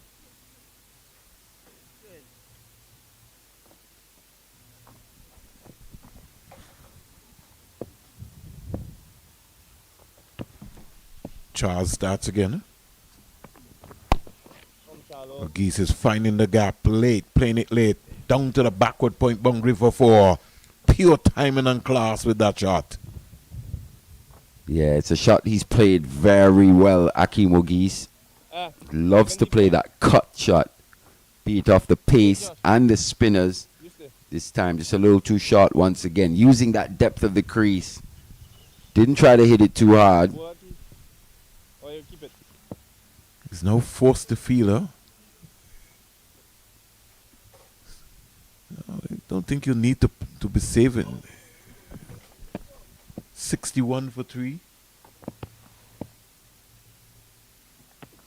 Well ball. Comes quietly forward. Mohan, Stay in that line. Stay in that line. 61 for 3. Brian Charles just maybe pulling that one down, and Geese playing a lovely shot. Oh, Charles. Well ball. Ball, Charles. Anderson Phillip being replaced by the substitute fielder in Mohan at first slip. Wearing number 22 on his back.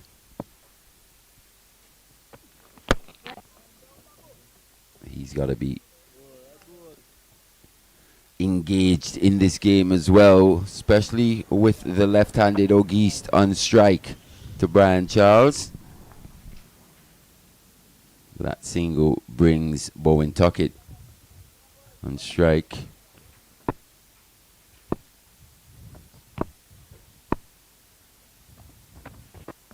Oh, he's bowled him through the gate. Once again, a bit similar to what we saw in that first innings. Just misreading length, Carlin Bowen Tuckett. Probably would have been better served on the front foot. Have a look at this, Vernon. Went LBW in the first innings. This occasion, bowled. Maybe didn't quite bounce as much as he expected, but should have been on that front foot. Got to get out. Got to get onto the front foot. Got to get onto the front foot. That's an ordinary ball, more or less. You know, a spinner. No rip and turn. Just get out. Just lead with your head on your shoulders and come forward rather than looking to get back. The ball, keeping low. You're kept almost for the entire match. Got to get onto that front foot. Colin Bowen Tuckett goes back into the West Indies Academy hut, and all of a sudden, Trinidad and Tobago Brian Charles is on a roll here. Not that much. I just can't try to fluff it back foot now. I was full. There's a ball that come forward.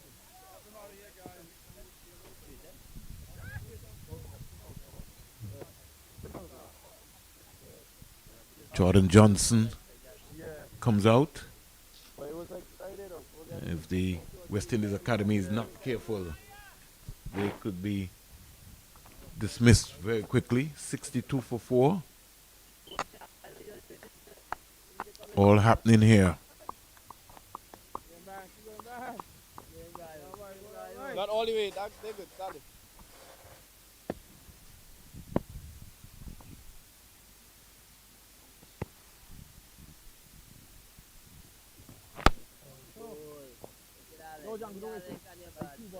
Over completed. Successful over for Brian Charles. Is now 2 for 15 from his 4-over spell here. West Indies Academy require another 200 and over 200 runs. They're in trouble here, Terry.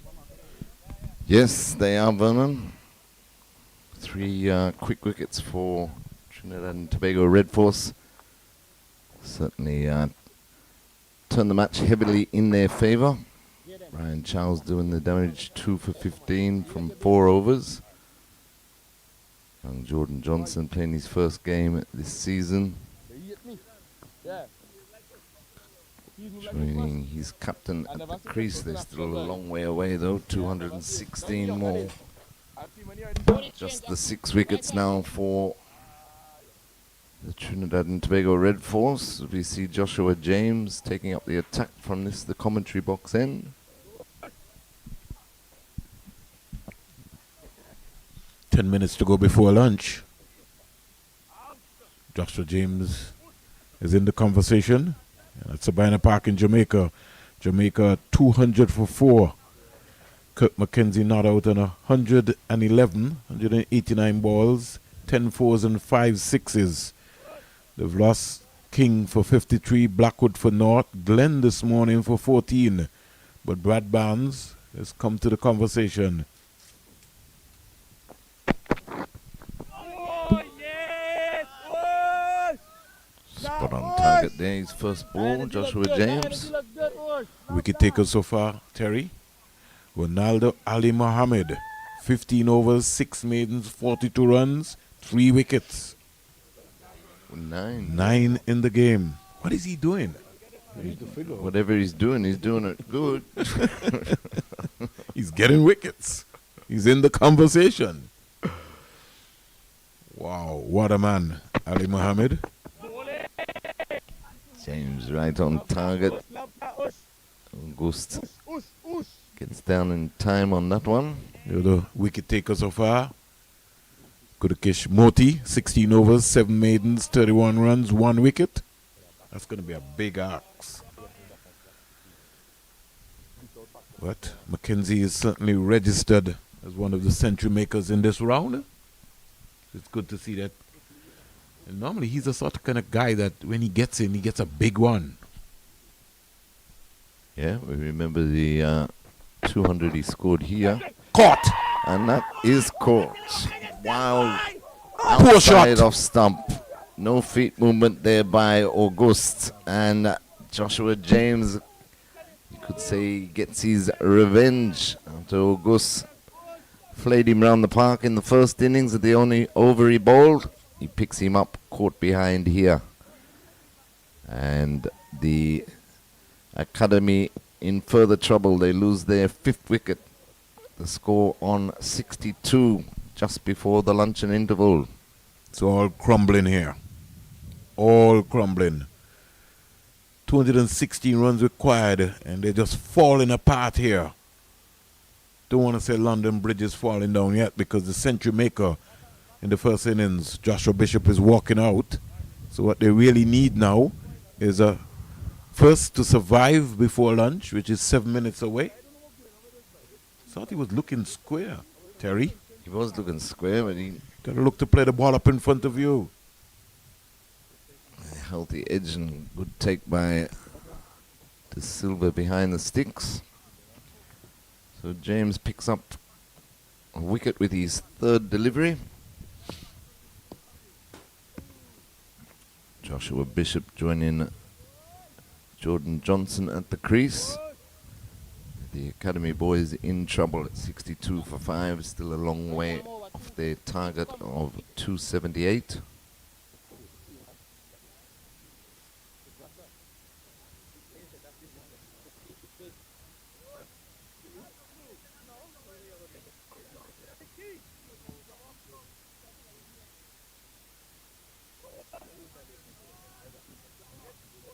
So for the right-handed Bishop, James has got 2 slips, a gully, deep backward point, cover mid-off. Zini comes to Bishop, down the leg side. Get any bat on that, or has it gone straight through everybody? 4 byes. That was like a roller coaster along the ground. Every time it left James' hand, it never got up. Yeah, poorly lined delivery that time by James. No, simply now because he's bowling to the right-hander and not the left-hander. True.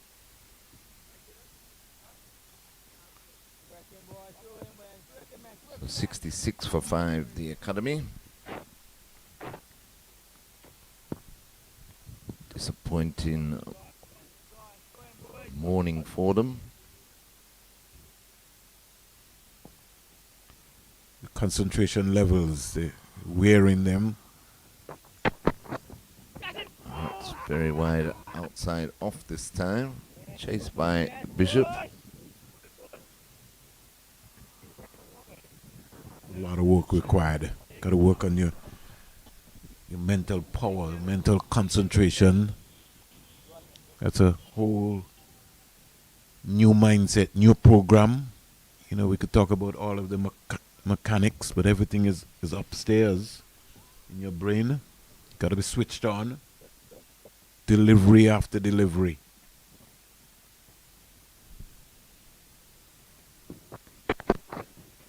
And that one takes it just falls short of the first slip. Bishop trying to withdraw his bat out of that stroke. Caught the tail end of the bat and I think almost another chance to first slip. I think if you're going to defend, you're going to defend, Terry. We find a lot of the players are trying to leave and still trying to defend. Come across and defend the ball. You know, if you're going to leave the ball. You can't be looking to do both. That was an attempted extravagant leave there, but caught the bottom of the bat. Luckily for Bishop, just fell short of the first slip fielder.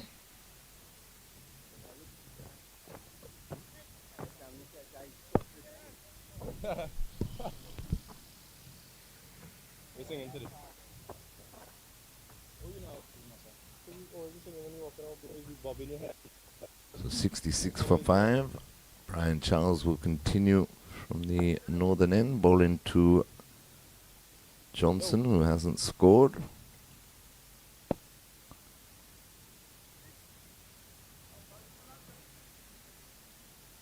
Slipping short leg in players, Charles. And that is shouldered arms.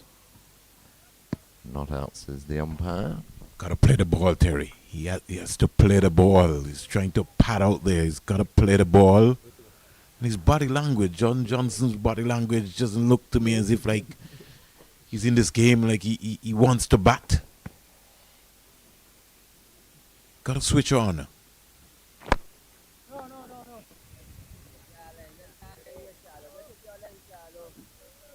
Right, Charlie.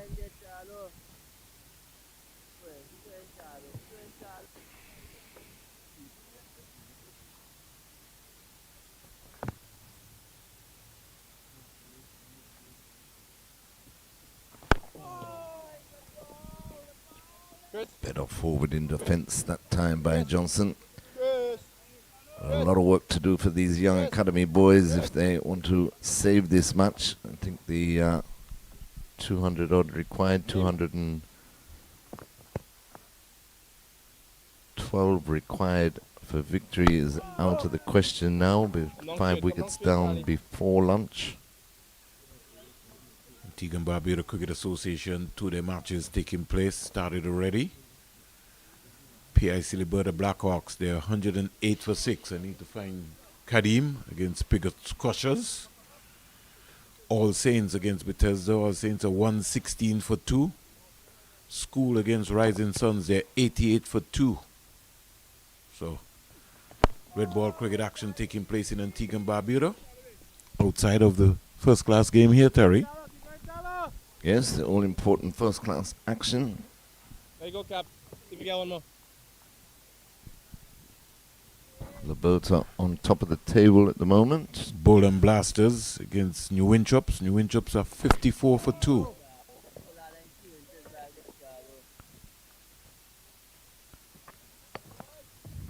Charles completes the over and the umpire says time.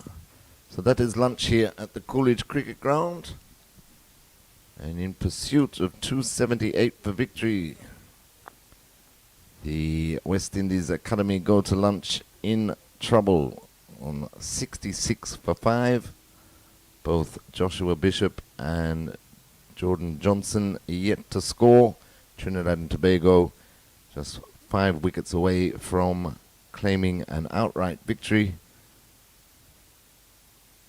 They added some 23 runs this morning, with the last wicket pair taking the score or the lead to 277, which meant the West Indies Academy required 278 to win, but at lunch they are in trouble on 66 for 5. We'll take our lunch break here at the Coolidge Cricket Ground and be back on 360 in approximately 35 minutes.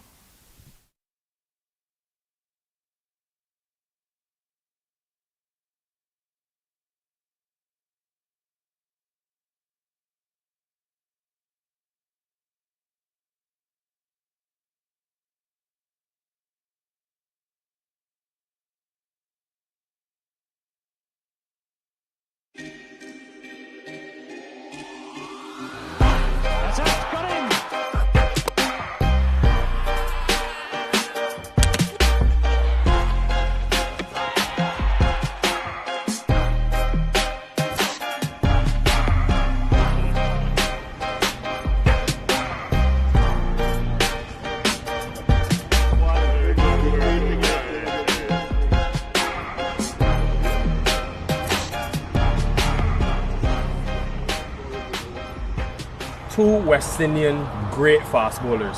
Two men that sit in the top 5 West Indian leading test match wicket takers. Courtney Walsh, we sit in his end here at Sabina Park.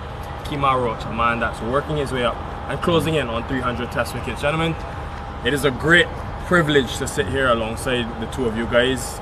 17 years in test match cricket, 15 years in test match cricket and counting. I want to know, first of all, what trait is needed to be able to perform and sustain excellence for such a long period of time? We'll start with the superiority. The big strong words. No, obviously for me I think the key is being able to be fit, have good health, work out what you want to do and be prepared to put some hard yards in before so that can help you to sustain what's going on after. So once you look after your body and do the right requirements and also knowing your body after a certain period of time to know when you're match fit and what you need to do to get match fit was one of my motto, and I think Kemar has done that extremely well. What worked for you? Yeah, same thing you said. Just being match ready. Put the work in at the beginning, train hard, take care of your body, eat well, get some rest, and then on the field, you just express yourself, you exploit your skills, and that has worked for me from my whole career. And obviously watching the great man before me, he laid a foundation, and he was a very hard worker. You can see that he bowled long spells, and he was very consistent, and that's what I emulate my game off. Roach has the last laugh. Roach has the last wicket.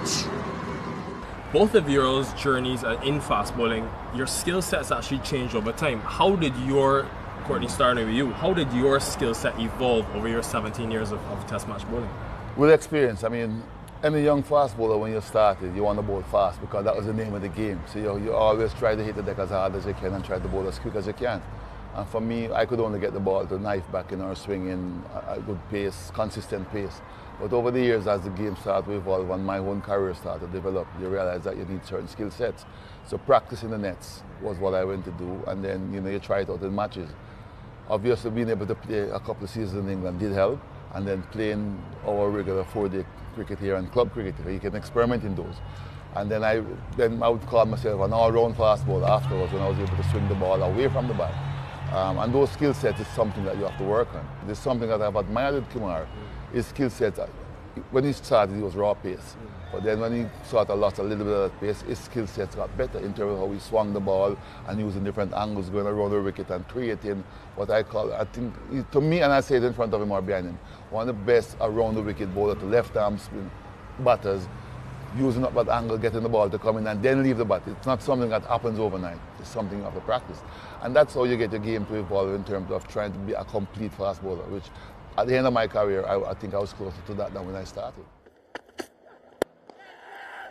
Second hit, magnificent from Kemar Roach. Third time lucky. When do you remember that time where it all sort of came together for you? Obviously, injuries help. Obviously, I lost some pace, so obviously I had to work on my skills more to become still an impact bowler in Test cricket. So I did a lot of work leading into 2015, 2016 after my injury on my shoulder, and some deep discussions and some reinvention of myself and my action helped me to do a lot more of the ball, and then I think I became a better bowler after that, instead of working up batsmen, challenging batsmen, front foot, back foot, whatever, but getting the ball to go both ways. I think I enjoy bowling like that more than bowling quick. It might sound funny, but pace put fear in batsmen's heart, but I like the fact of exploiting skills and exploiting weaknesses in batsmen, and I just think that's where I enjoy most. Edged and taken. Make that 51 before Kemar Roach is probed, and he finally gets the reward.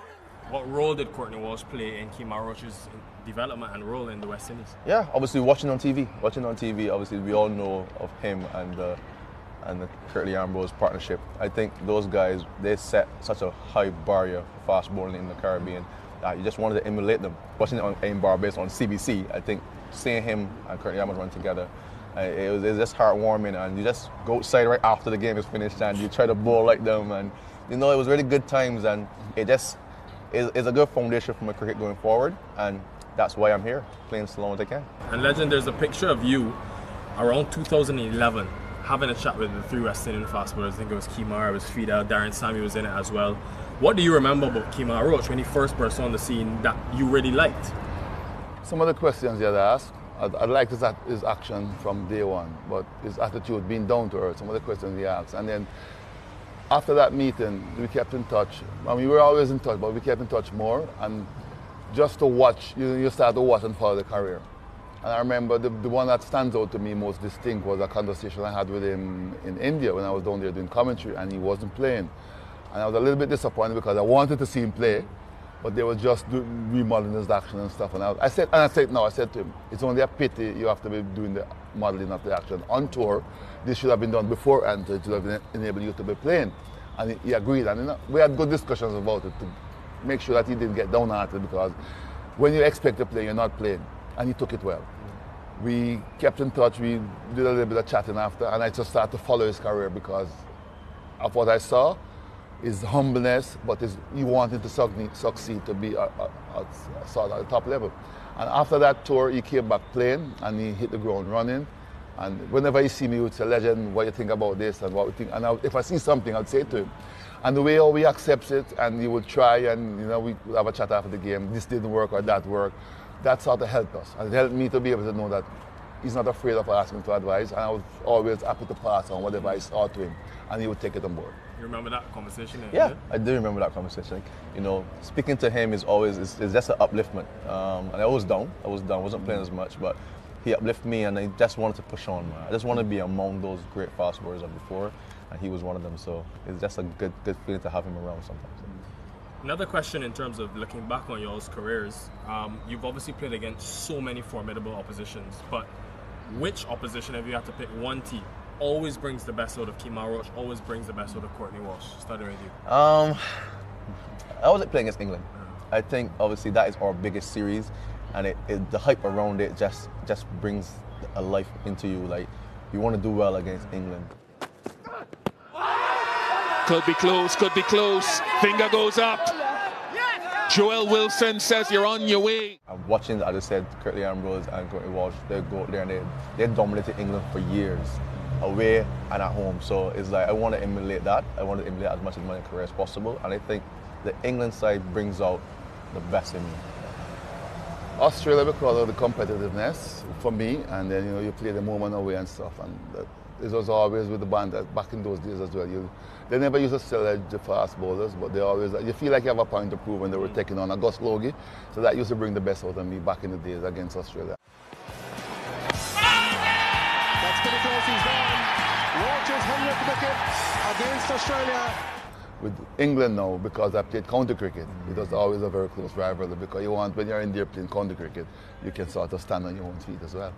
He keeps mentioning Ambrose Walsh. I want to know that having that strike partner for you, first of all, in Sir Curtly Ambrose, what did that do for your bowling and your quest of that 519 Test wickets? Well, Curtly and I, we didn't compete against each other. We complemented each other, and I think that to me was the friendship that we have, and just the respect for the game and for each other. That helped me, because we knew what we wanted to do. We would discuss batsmen, the length we want to bowl, the type of surface, the opposition, and we would have our own game plan. On his day, I played a supporting role. On my day, he plays a supporting role. And I think that helps in terms of partnership.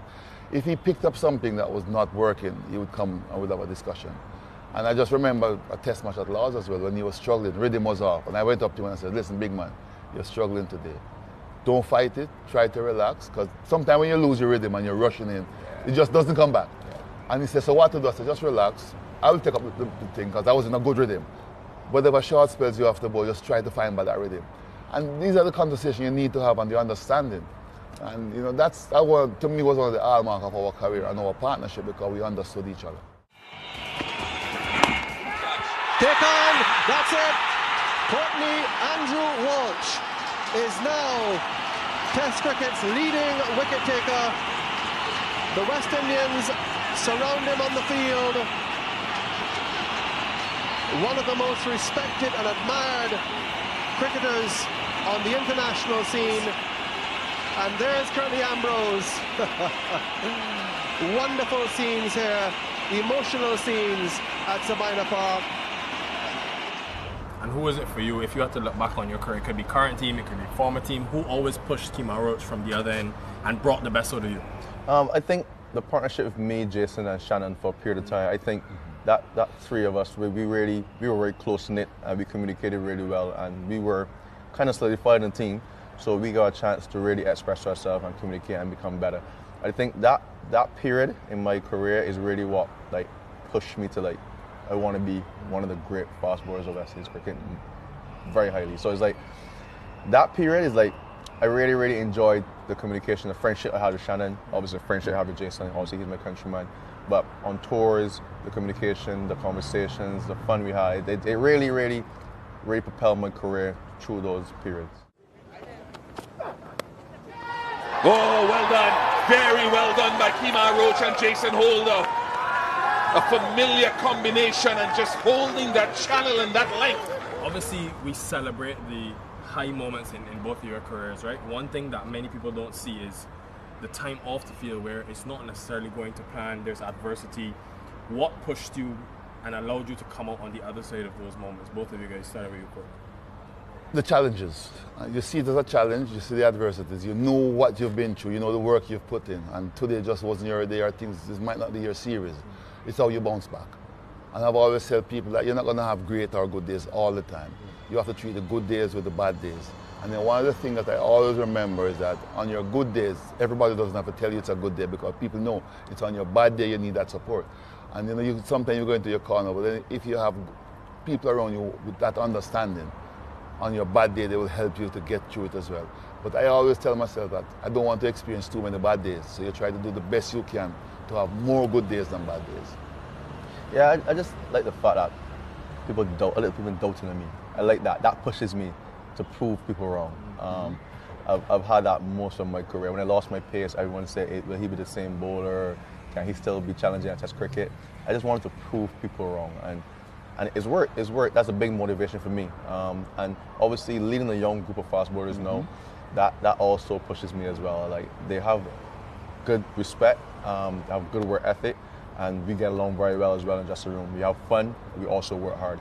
And that also keeps me motivated to obviously know what, I can help these guys to become also legendary fast bowlers for West Indies. So there's a lot of motivation around my career, and that's the two major parts for me. We're going to transition now to a bit more of a fun segment. I'm going to quiz y'all on your careers, right? So it'll start easy and then it'll get hard. There's only 3, so don't worry. First of all, who has Courtney Walsh dismissed the most in Test cricket?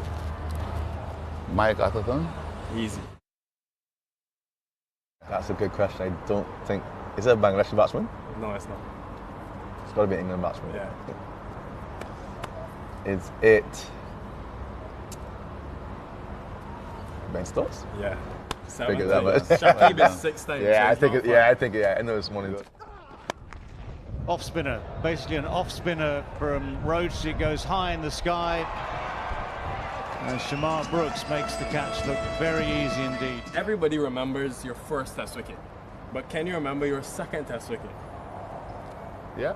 Who is it? Graham Yallop from Australia 1984. caught Desmond Haynes at bad pads. I don't forget those. I remember my first part, I remember quite a lot of it better than at the back end.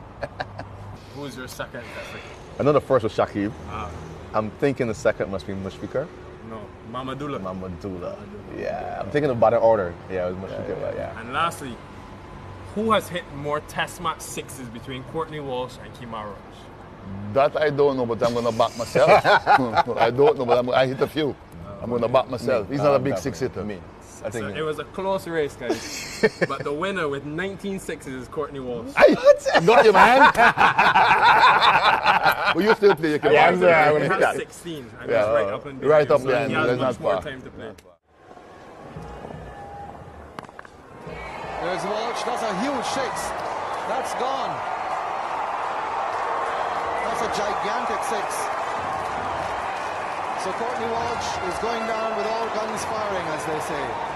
On those 4 fast bowlers, that 4, almost 5 prong fade pace attack we see now in the West Indies, do you almost feel like it's a rebirth of that cricketing legacy that we've seen for so many years in your time, in the times before with the 4 horsemen? What do you see now on the field? I like what I saw, especially in the last Test match. 4 fast bowlers, not just going at it, but being sensible, being very competitive, making adjustments as they read the pitch and stuff. That's what you want to see.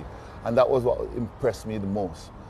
They were well looked after on the field of play in terms of not being overboard because they were back-to-back test matches. So the planning just looked very good. The execution by all four. Alzari, I think on one day wasn't in his rhythm and stuff. Everybody compensated for him. The next day he came back and it just drops nicely. And that's what you want to see because everybody's not going to have a good day every day. But just the way all the four came together, not leaving out Justin Gill, but the main four, so to speak. Because when Justin came in, he did his bit. But the main four is what you want to look at. And everybody's skill set was different, but the way, the planning and the execution and how they went about it with their adjustment. I was happy with And the that. four of you guys, this is really the first time we're seeing all four of you on the field at the same time. You've had injuries, guys have come in and out. Why do you think you guys are able to complement each other? Yeah, I think we all different skill sets. Alzari obviously has high pace. Jaden obviously good pace with good swing and skill. And then Shamar is shorter, has a little skiddier at high pace, and then I just do my thing on top of off stump all day. So I think we complement each other very, very well. As I said, we communicate very well in the dressing room. We plan well, we know what is expected in this session, and we just try our best to go out there and emulate it. So it's not going to go right every day, it's cricket, but I think once we have an understanding, you have a template of what you want to do, you just follow it and you express yourself and have fun.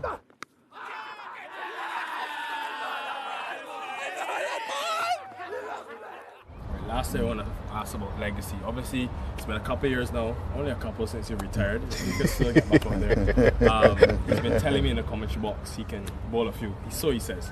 But I want to know, when you look back at Courtney Walsh's cricketing journey, what impact did Courtney Walsh have on fast bowling in the Caribbean?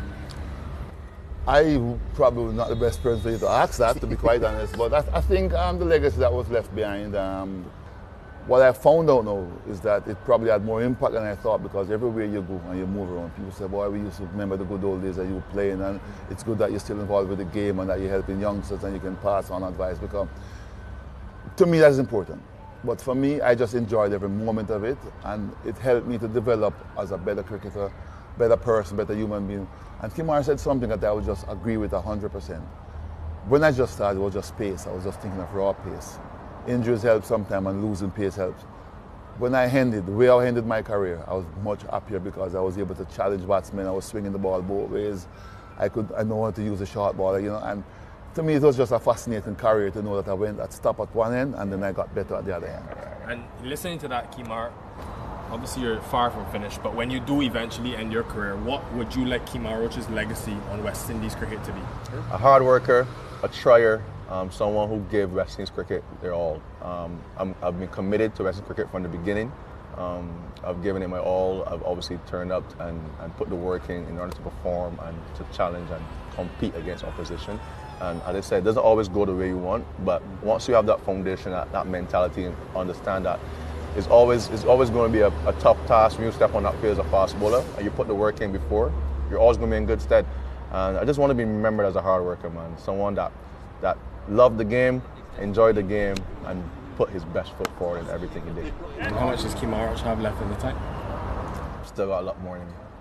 I can't say it in front of Mr. Wall. He doesn't want me to done. So I can't finish. He's got a lot more left. And that's a wicket. Recognising the crowd, his 10th 5-wicket haul in Test match cricket. And what I would say, I think what we have in common, 100% we give all the time. When he goes on the field of play, he gives 100%, and that's one of the legacy I think I'd have left behind.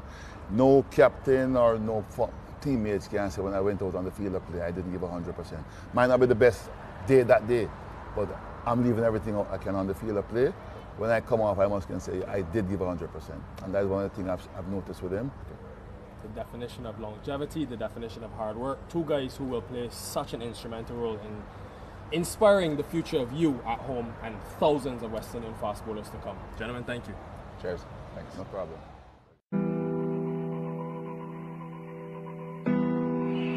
Deep expressions. He's got it. Dirty. Jimmy Adams finally gets 100. It's been a long, epic struggle for the West Indies captain. This is the only cricket club I've ever represented. I started here 13, so I was in second year high school. As a young teenager, was made to feel very welcome by some of the old stalwarts of my time. We're here, Alan Ray, Jackie Hendricks, Sir Jeffrey Dujon, Maurice Foster, just to name a couple. It's a club that had a rich sort of history of producing cricketers, but they really made a young teenager feel really welcome, and that was it really. Well, the first thing that you became very much aware of were the two boards that were in the bar, and one had the batting and bowling averages for the club going back to the 1930s. There were three boards. One had the international representatives, and one had the international representatives who were captains. After, 25 years, 30 years at the club, to have ticked all those boxes, I think, and the memories that came with it, mean a lot.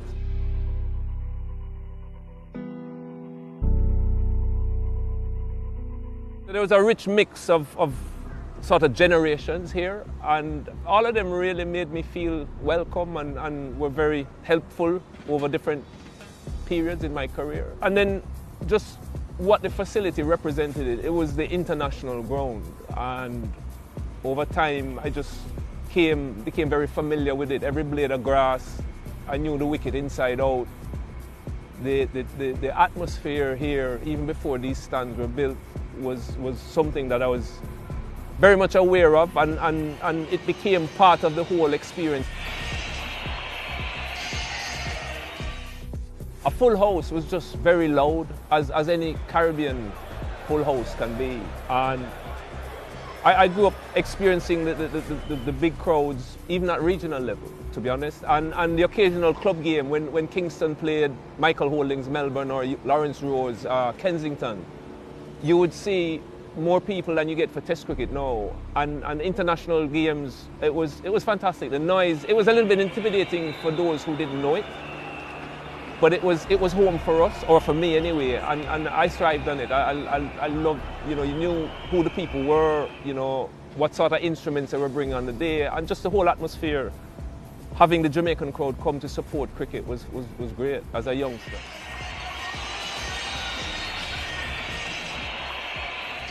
I guess the first Test match here would have been, that I played, would have been against England.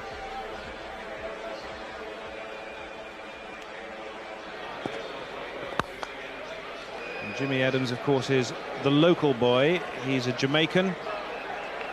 He looks pretty solid, though, doesn't he? Once again, it's another West Indian batsman who set out his stall to get onto the front foot wherever possible. It was a really good occasion for me. You got performances in. I only got in because Hooper was injured, which was sort of like the story behind my first 9 or 10 Test matches. So thanks, Carl, I appreciate it. It was very late the night before the game that Hooper said he wasn't going to make it. So maybe that helped to control some of the nerves.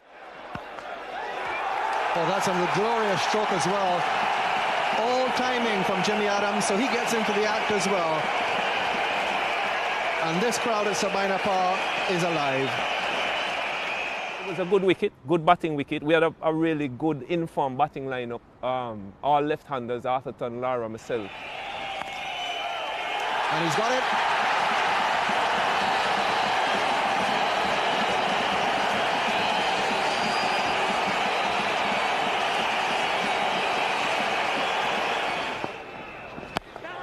He's got it this time. Murray's out of the blocks, and an excellent and invaluable 50 for Jimmy Adams and the West Indies. You do it in front of your home crowd, to lift your bat for a Test 50 here, it was really, really special. I managed to get a 90-something. Disappointed I didn't get 100, but really happy to have gotten a score. Well, this is the time when if you're Jimmy Adams at the non-strikers end, your heart's in your mouth for a couple of balls, while Courtney Walsh has all the pressure. If you get out, you really have let your partner down. Oh, that's close too. And out, yes! Steve Buckner confirms that Courtney Walsh has gone. It's the last West Indies wicket to fall. Jimmy Adams will have to trudge his way off this field. Satisfied he's done a fantastic job for the West Indies. I hadn't played a Test for 2 years. So, in those days, the competition for places was really, really tough. So whenever you got the opportunity, you wanted to just keep reminding the selectors you know, if there's a slot available, give it to me and don't pass it on to other guys who were, to be fair to them, Roland Hall, Shiv, all of them were scoring runs. So it was important from that point of view to get runs as well. Would have been better if I got 100, but yeah, I'll take the 90. It could have been worse, you know. You hadn't scored a Test century up until then, but you went straight from Jamaica and you did get that first Test 100. Yeah, I got it in the second Test in Guyana. Batted with Shiv for a good while in that. I think that was Shiv's first Test match, and for me it was good to finally get that load off my shoulders. You know, I knew what it felt like to wait a lot of years for the first class 100, and yeah, you'd been knocking around. You still weren't too sure about your spot in the team. So to get that 100, I was thinking, oh, well, even if Hooper came back, maybe there might be a place for both of us, which was significant for me. He's never made a Test 100, that's the key. He'll learn to relax. If he makes one, his second one will come easier. That's it this time. Full toss from Salisbury. Adams puts it away. The first thing he acknowledges are his teammates in the dressing room. And a brilliant moment for Jimmy Adams. His first Test match 100. And it couldn't be more well-deserved. Let's fast forward some years now. You came back to Sabina in 1999 against a powerful Australia team. That turned out to be an historic victory. Talk to us about that match. Well, first of all, context. We got skittled for 50 in Trinidad. Lara's neck is on the chopping block with the selectors on the board, and yeah, things weren't as great as they could have been. And I remember walking to the wicket, and the usual chit-chat with me and Brian. We've been batted together for years, and so Pedro Collins had just got hit in his nuts and he retired hurt, and it was in the morning, so we probably had maybe 80 overs left, and we literally just started counting down overs. So at the end of the over, Brian would say, right, Jim, we've got 79 left, and I would say, okay, we've got 62 left. I guess the underlying theme for both of us, you know, we're going into lunch, we've got 2 of us to lunch, and we just kept going. And I think both of us by then were old enough to realize when momentum was shifting. And yeah, pretty much between lunch and tea, we knew, we kept saying, you know, if we're here in 8 overs time, we'd have really taken this game away. And we kept going and we kept going. No ball, smacked it down to the long on boundary for 4 runs. Lovely shot. Found the gap between mid-wicket and mid-on. Nice placement. And they'll come back 4-3. Good 15 for Jimmy Adams. A claim for him now on his home ground here at Sabina Park. Lovely shot. Beautifully played by Lara. He's hoisted up, down towards Lawan, into the mound stand. That'll go for another 4. Brian Lara in full flow, moves into the 90s. What Brian did was special, to be honest. I don't think anybody can understand or appreciate the kind of pressure he was under, just generally going into that series, first of all, and in that game. Selfishly, to have gotten the bird's eye view of the innings at the other end was just the best seat in the house. I mean, I've seen Brian play some magnificent innings, right? But some of them, I didn't spend as much time with him in the middle as I did on that one. So to have been 22 yards or 20 yards away and sort of been a part of it. 150 not out. Well played by the West Indian captain. It was a huge day for West Indies cricket. We desperately needed something coming off the South Africa series and then that first Test loss in Trinidad. So, yeah, I mean, the greatness of Brian, what can I say? And yeah, to be there and then to get that view of the innings was superb.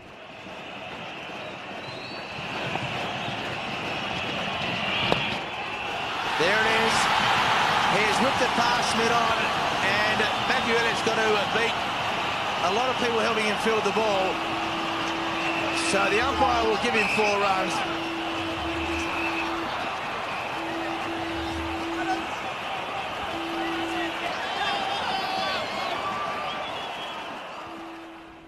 the 200 for where we and he was at that point in time, that week. He had momentum going to Barbados. He had nothing coming into Jamaica. And for anybody under that kind of strain to produce what he produced in the way in which he did it, like, he just dominated and from the whole day. And yeah, you're at the next end, I'll take the crumbs off the table, I'll be fine, you know what I mean? But it was great. It was great week for us here, and yeah, the crowd here was unbelievable as well. We always talk about the crowd at Sabina Park, but it was a full Sabina Park, and it just, you couldn't get away from the atmosphere that the crowd created here. It's fantastic. Coming back to Sabina Park a year after that as captain was very special for many reasons. One, to captain the West Indies obviously was a great honour for me, but to get the chance to do it here at home, where I'd learned the game at Sabina Park, which was my own club, and you literally could pick out hundreds of faces in the crowd that you knew personally going back many years. And I remember batting, friends of mine saying, Jimmy, you must have set some world record to bat 3 days for 100. He's got it. Barely. Jimmy Adams finally gets 100. It's been a long, epic struggle for the West Indies captain.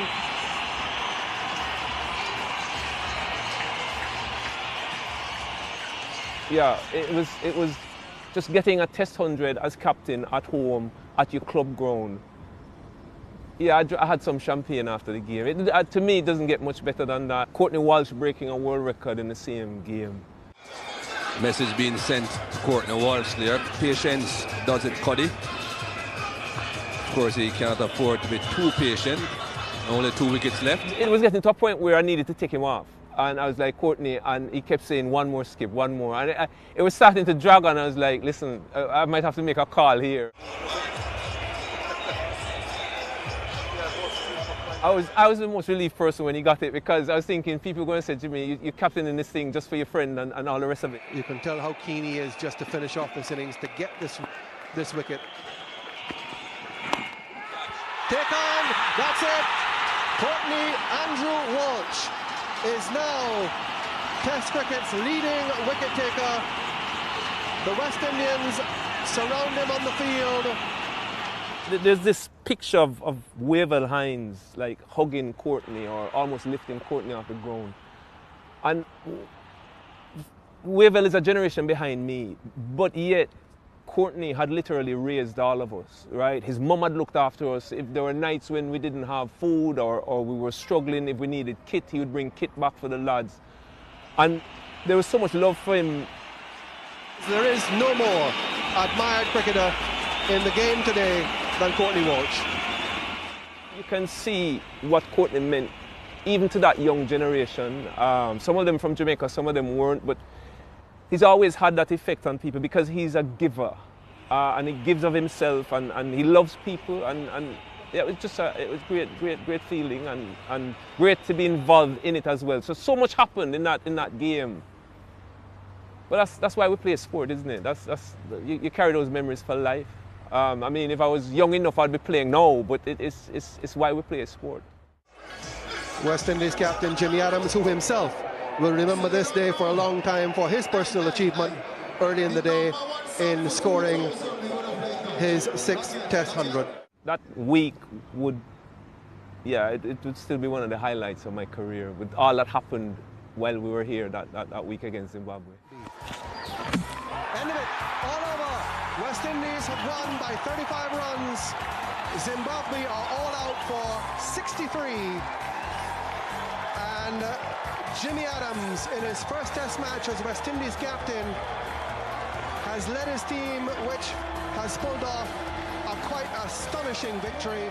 The funniest moments here at Sabina Park, Franklin Rose getting upset in a first-class game, kicking a chair and breaking his toe, couldn't bowl for the rest of the game. It was like really rosy. Like, you know, in a Jamaica team where stuff like that, you don't get away with it. Lashed out this great kick, the chair went flying, and then in 2-2s we see the foot in a cast. And at Test level, I can't go into detail, but let's just say, funny, Curtly Ambrose, enough said.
Welcome back to the Coolidge Cricket Ground in the final day of this West Indies 4-day championship.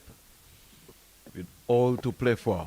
The West Indies Academy looking for a win. Trinidad and Tobago Red Force have already captured first innings points. Will be looking for maximum points here. And they maybe feel like they stand a chance. 68 for 5. As I say, good afternoon to my colleague Mally Richards. And I want to thank you, Mally, for waking me up this morning. I'm at 6 minutes to 9 to get over here. Got up at 6:34, Mally, and said, okay, I'll pace myself out. And by the time Mally called me, it was time to go. Thank you, Mal. Good afternoon to everyone. Just had a pretty good lunch here, both teams as well. Back here for the resumption of what I think will be a result match here today. 212 to get. Well, from the intention from that shot shows you that they're not going to be hanging around.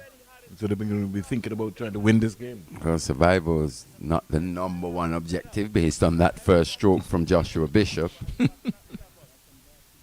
Centurion in that first innings, bringing up his second first-class 100 here at the Coolidge Cricket Ground as well. But that's the way he plays, anyhow. So we don't need 100 off 80-odd balls. Yeah, so we don't need to try to figure out anything. He's going to play his style. It's going to be Josh James from the pavilion end.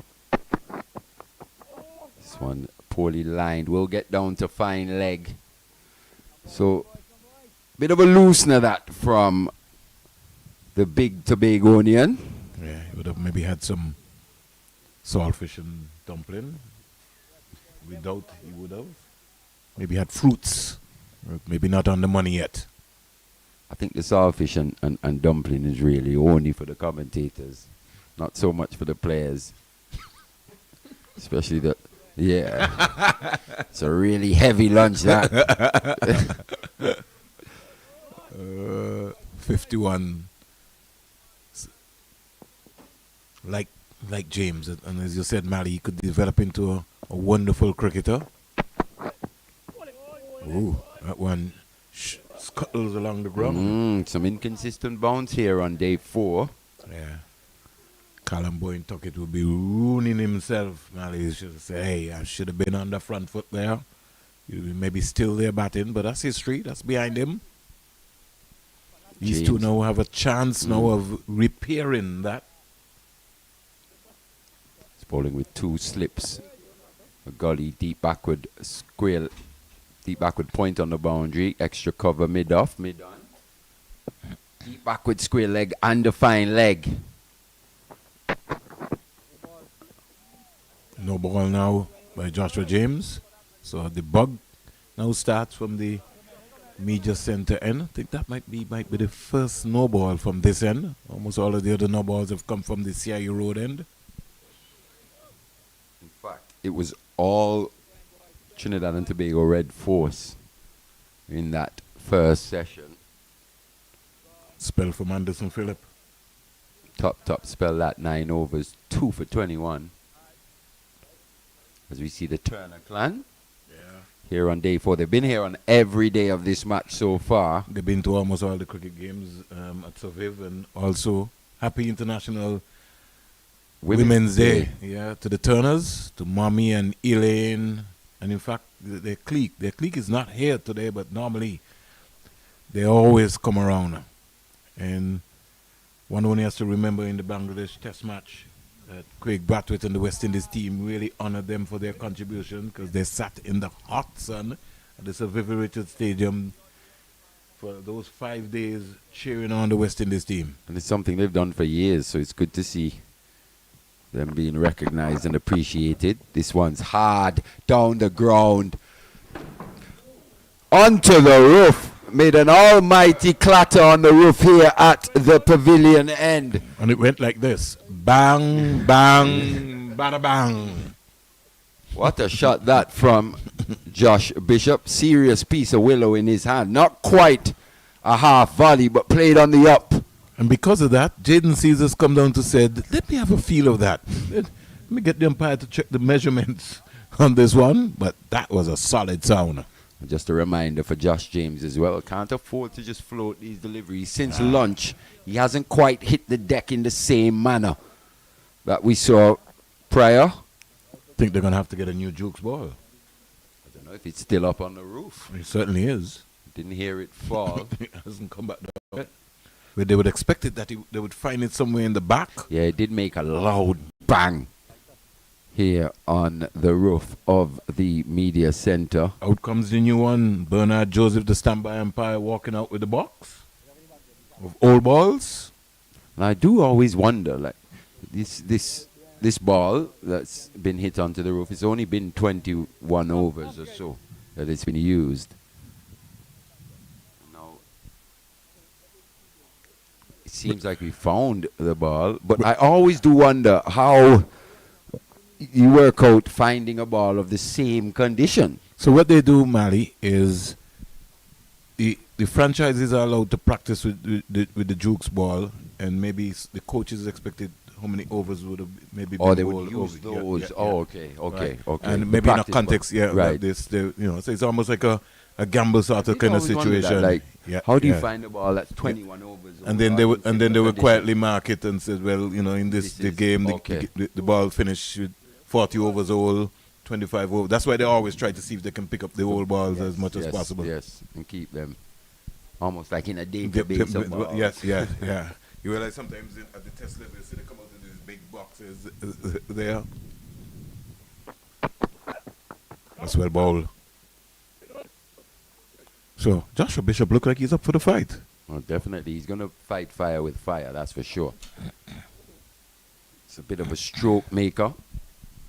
Josh Bishop comes in at number 7, so plays that all-rounder role, but he's mainly a bowler who bats. You see the point that you were making, Mali, sometimes even from a textbook, Joshua Bishop might not have a big stride, but look at his head position. He's always his front pad, especially when he's going for his expansive shots. So his stride might be short, and because he's a taller guy, but he's always looking to go into the ball. He is. Gets into good positions. Strong. He's got that strong bottom hand as well. Really brings the power game into his play. But the Red Force wouldn't be too discouraged with him playing as many shots as he is. They know that it's a big axe. Even though he can be quite devastating, him playing shots does give them the best opportunity or the highest chance of removing him. Well, let's be realistic. They need 201 runs, Mali. It is scoreboard pressure. So even if he keeps going, unless he's really special today, as you said, Red Force won't mind him playing in that area. I know, yes. But if you think he got 180 balls in that first innings, if he can do anything close to that in this second innings, he'll get very close. But somebody has to support him. Yep. We've got Jordan Johnson at the other end. For me, just looked a little loose in his comeback game here. First game of the season for the left-hander. It's just been a little loose. Shot selection, an area which he'll definitely have to improve on. His body language as well too. Slipping in Kari Pierre. He's just waiting for something to just turn a bit. Take a bit of that outside edge. See for Scooper in at short leg. Got backward point, Josh James. This one's pad, gone on with the arm. Playing for spin was Jordan Johnson. Play the ball with your bat. And once again, another batter goes via the LBW route. Jordan Johnson departs for a duck. The West Indies Academy in real trouble here. 77 for 6. Got to play the ball with your bat. You're hiding, using the pad and hiding in the bat. Look at this, Mali. Look where the bat is. Got to play the ball with your bat. Play down the wrong line. Yeah, he's playing for a bit of turn there. And it's a pitch that hasn't turned extravagantly. So, disappointing match comes to an end for Jordan Johnson. This slow walk off brings new batter Nathan Edward to the crease. Just more or less playing football, just poking at the ball. If you can get your pad out, Mali, then you can get your bat in front of your pad, which is what you want to be able to play the ball. Let's look at it again. This one just going on with the arm. Not any real turn on that one. And he was caught on it more or less. The stride was not big enough at all because he was on his toe rather than being on his heel to be able to come out so that he can advance to the ball. Yeah, playing for spin. And that's where the natural variation can just come in. How many times have we seen even a Raheem Cornwall pick up wickets in that manner? From around the wicket to the left-handers. Just running it on with the natural angle. Brian Charles, 3 for 15. Yeah, so he's on a roll here. He is, and he's making a real contribution to his team in this second innings. Only bowled 2 overs in that first.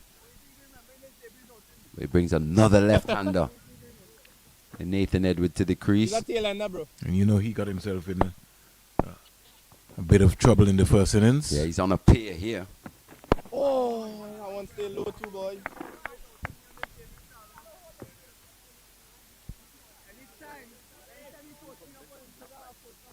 It's important that they don't get bogged down, but look to be still positive. Oh, my goodness. Oh, that had a little zip on it there from Brian Charles. Good take by Joshua De Silva. Few foot marks as well, just outside the left-handers off stump in which to use Brian Charles. He's got to be careful of that one that just goes on with the natural angle. Just there, gets the bat in front of the pad, does Nathan Edward. End of another successful over that. A wicket maiden from Brian Charles. He's bowled 6 overs now, 3 for 15. West Indies Academy 77 for 6 and staring down the barrel. Pressure situation. Want to say good afternoon to Mr. Blacks on the manual scoreboard. I have to talk to somebody, Mally. They have to get a shed over there. Mr. Alfonso Jarvis, a.k.a. Karate. Coach Karate, Coach Black. What a servant he has been to this wonderful game of cricket. I tell you something about Coach Black as well. Even on day one, when the West Indies Academy would have won the toss and put Trinidad and Tobago Red Force in, that's something that Coach Black does not believe in. He doesn't care if we're playing on the sea. Could be the wettest pitch ever. You have to bat. You have to bat. Got to put runs on the board. You have to bat. That's his philosophy. You have to bat. You certainly have to bat. So, Seals come back, Mally. He's back. Looking to demolish. Knock over this lower order. Maybe once a day off, afternoon off, so he can go to the beach. No feet there from Josh Bishop. And what we'll see if we see this replay is that the position that Bishop ends up in, he was off balance. Yes, it's the position that he should have played the ball. Have a look. Look at the feet. Just there. No real balance. Almost like he swept him off his feet. The left foot didn't come out to the pitch of the ball. He's just sweating on a short delivery here. Yeah. Jaden Seals. He's got that deep backward square leg. Fine leg, 2 slips. Golly. Deep backward point. Think he's going to set him up. Extra cover and mid-off. Goes full again. Not sure what happened there. Went through to the wicket keeper. Did he get some bat on that? Yeah, on the edge. Came down on the top of that one. Just ended up squeezing that one through to the wicket keeper. In the last minute. But I want to look at the positioning of... in fact, I think he missed it. Yeah, I want to look at the positioning of Joshua De Silva. His left foot is on the line of the middle stump. If we can watch that again, Mally, in terms of where he is.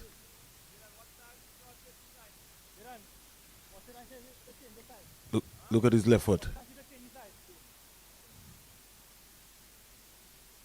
Yeah. It's almost a middle and leg, to be fair.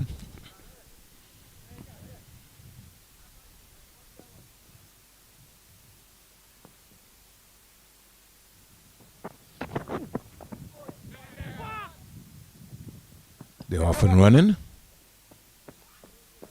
They'll get 2 quite easily.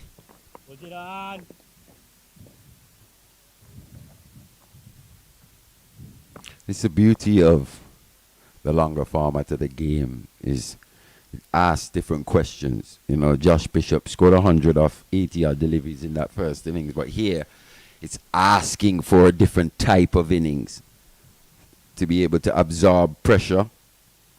And so he's 4 wickets. And so his temperament and mindset has to change. It's all about playing the situation. Goes short. He's out, Mally. I think that one's gone up. He's out, Mally. Top edge. Just a few too many shots here by Josh Bishop. Not really giving himself a chance. Especially against the class of Jaden Seals. Set him up. Was sweating on that short delivery, wasn't he? Just what you were talking about, Mally. Got himself into a tangle. I think they learned from that first innings. Just a few too many deliveries in his hitting arc. In that hitting area of Josh Bishop. Not the most comfortable to those short deliveries. Ended up taking that top edge. Goes caught and ball. Jaden Seals, he picks up his first here in the second innings. And now Trinidad and Tobago Red Force marching their way to full points here on day 4. It's a good thing that I didn't bet you, because I would have to buy you a ginger vita malt. Just during the luncheon interval, we were speaking amongst ourselves in terms of can the academy actually put up more of a fight and at least last till tea. So far, as you said, Vernon, hasn't been the case. Seals over the moon with that wicket. Big wicket in the context of things. And that's what you want to see from the young man. That aggression.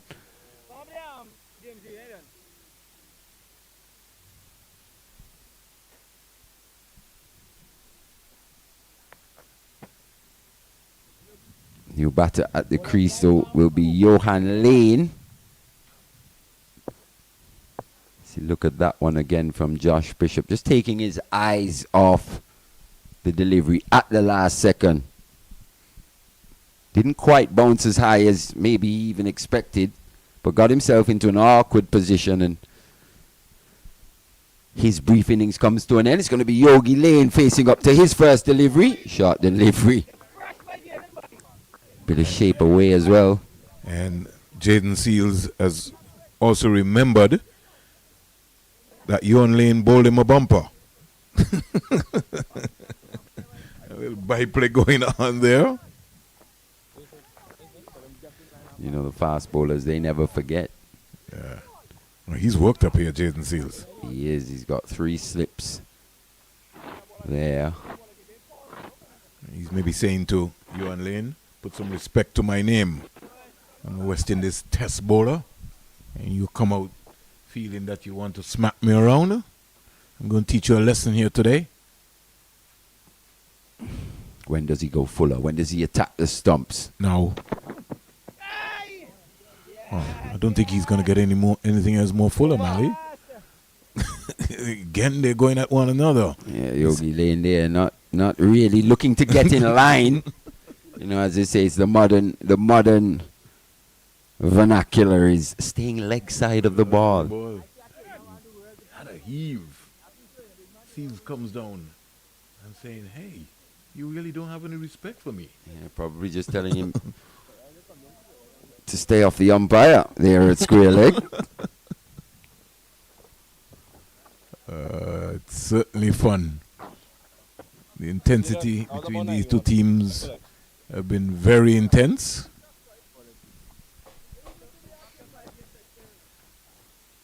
Trinidad sensing that they're not far off from picking up first innings points. Academy require 199 runs, but that seems to be academic right now.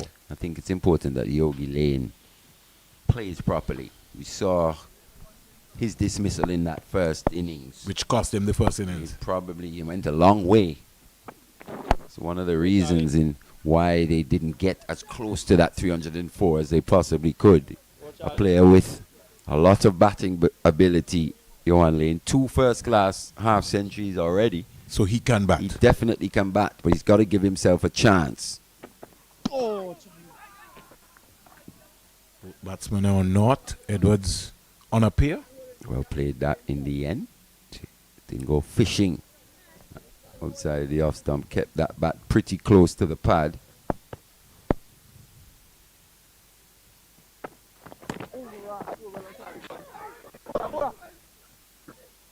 That ball almost scuttling along the ground. Yeah, that one was right in the footmarks, Vern. Have a look at this. Just hit that footmark outside the left-hander's off stump. Good leave by Edwards in the end. Catch Cooper. Run him out. Look very accomplished so far, Mally. To Charles. He's got a good compact technique, Nathan Edward. He's just got to spend some time at the crease now. Partnership needed. Oh, it goes across. Looks to play the sweep. Gets good bat on that. So he'll get off the mark with a boundary. A shot he tried to play in the first innings. Yeah, he's got to be careful though. Very enterprising batting this from Nathan Edward. At least he's still looking to score. But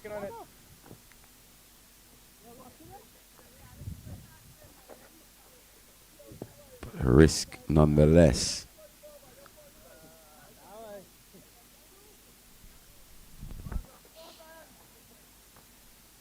.83 for 7, just one delivery remaining now in this Charles over. Just covers up nicely on the back foot. End of 25. The Academy long way behind the winning total of 278 83 for 7.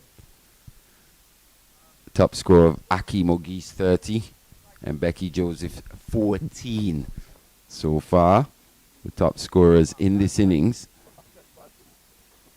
Jamaica, 264 for 6. Kirk McKenzie on 147 not out.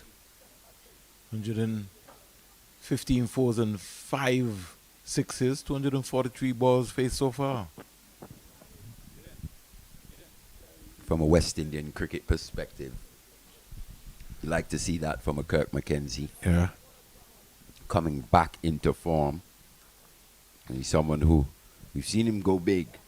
Scored a massive double here in the Headley Weeks Tri-Series a couple of seasons ago. Yeah. That innings would have really elevated him. Into the test status. Into the, West Indies test team. Had a pretty decent start to his international career. In Australia. So we got some changes taking place here, Mali. What do you think is going to happen? He's going to still pepper him with some short balls? I think he's going to go at the stumps. He's going to mix it up. Jaden Seals. So far, Johan Lane has not shown that ability. Oh, he's been hit. He's been nailed on this one, Johan Lane. Once again, just taking his eye off the ball. Did that hit him in his helmet? I think it did. We're going to have the concussion protocols. Yeah, because the umpires called out the physio. Go short. He's got that man at deep backwards square there for the top edge. He ducked into that, Mali. He did duck it. He's a tall guy, Johan Lane. And he didn't watch the ball either. From the time he was banged in, he turned his head. He's going to have to be careful. Because Jaden Seals is working up some pace here. Gonna go through his paces now. I think he needs to take off the helmet. Big smile on his face. Johan Lane. Happy-go-lucky type dude. Yeah, he type is. attitude. But that might wake him up. To tell him, listen, you got to keep your eyes on the ball. I'm not so sure. I think we're just going to see a few more shots, to be honest. You mean that might game up? Yeah, it seems like Johan Lane might not be here for a long time, but definitely he'll be looking to have a good time at the crease. I think we need to check to see if the helmet is damaged.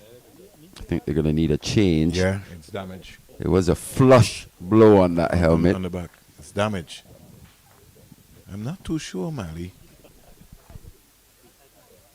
As you rightly said, that you and Lane will be hanging around out there for too long.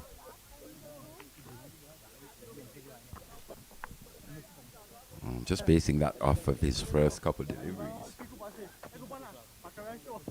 Yeah, but I think it's the helmet is damaged, so I'll have to get another one.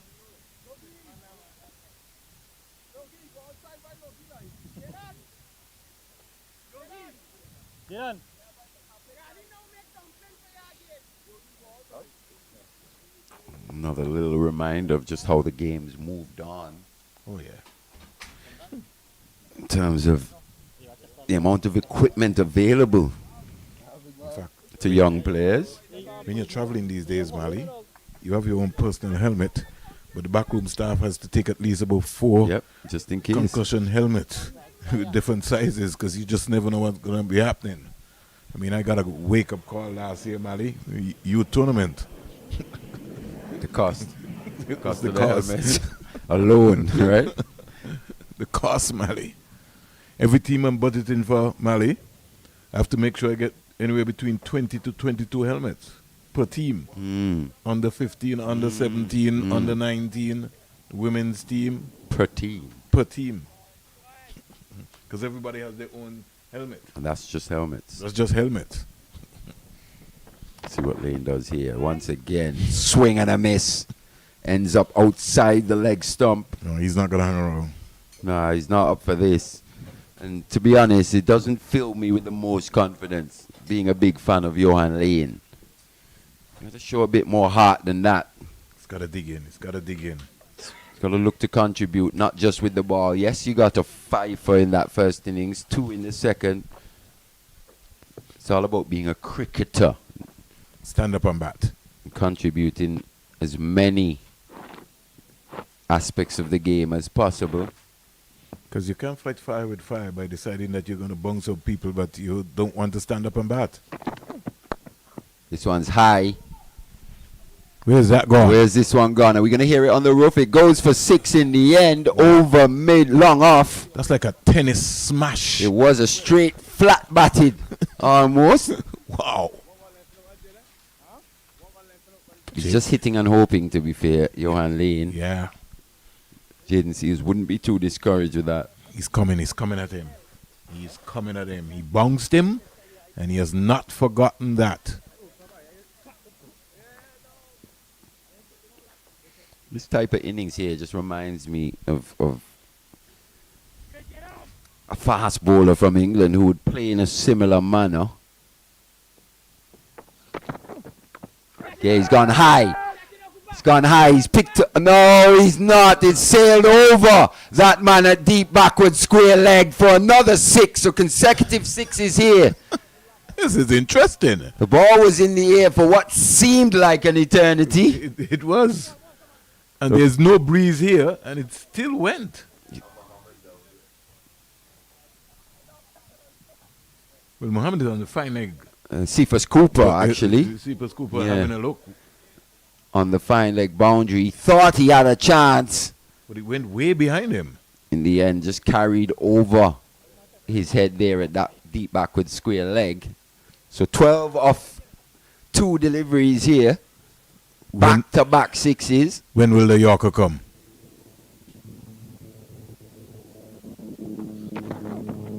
Goes short. Wide. Ends up outside leg stump. It's going to be called for that one for the over now. Jaden Seals. And I was just saying, this type of innings reminds me a lot of a fast bowler who would play in this manner, especially after getting hit in the head. If you remember, Stuart Broad would have been hit. Yes. And ever since that blow, just refused to get in line. Stayed leg side of the ball, was quite effective in playing in that manner. Seeing similar things here from Johan Lane. 95 for 7.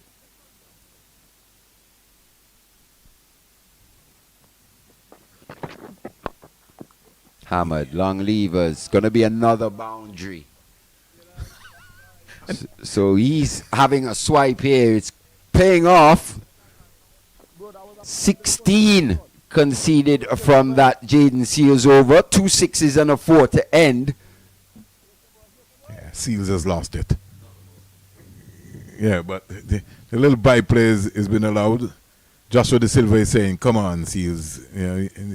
And they're having a real discussion there about just it. Slightly lost the plot there, did Jaden Seals. Just a bit too short. Yeah.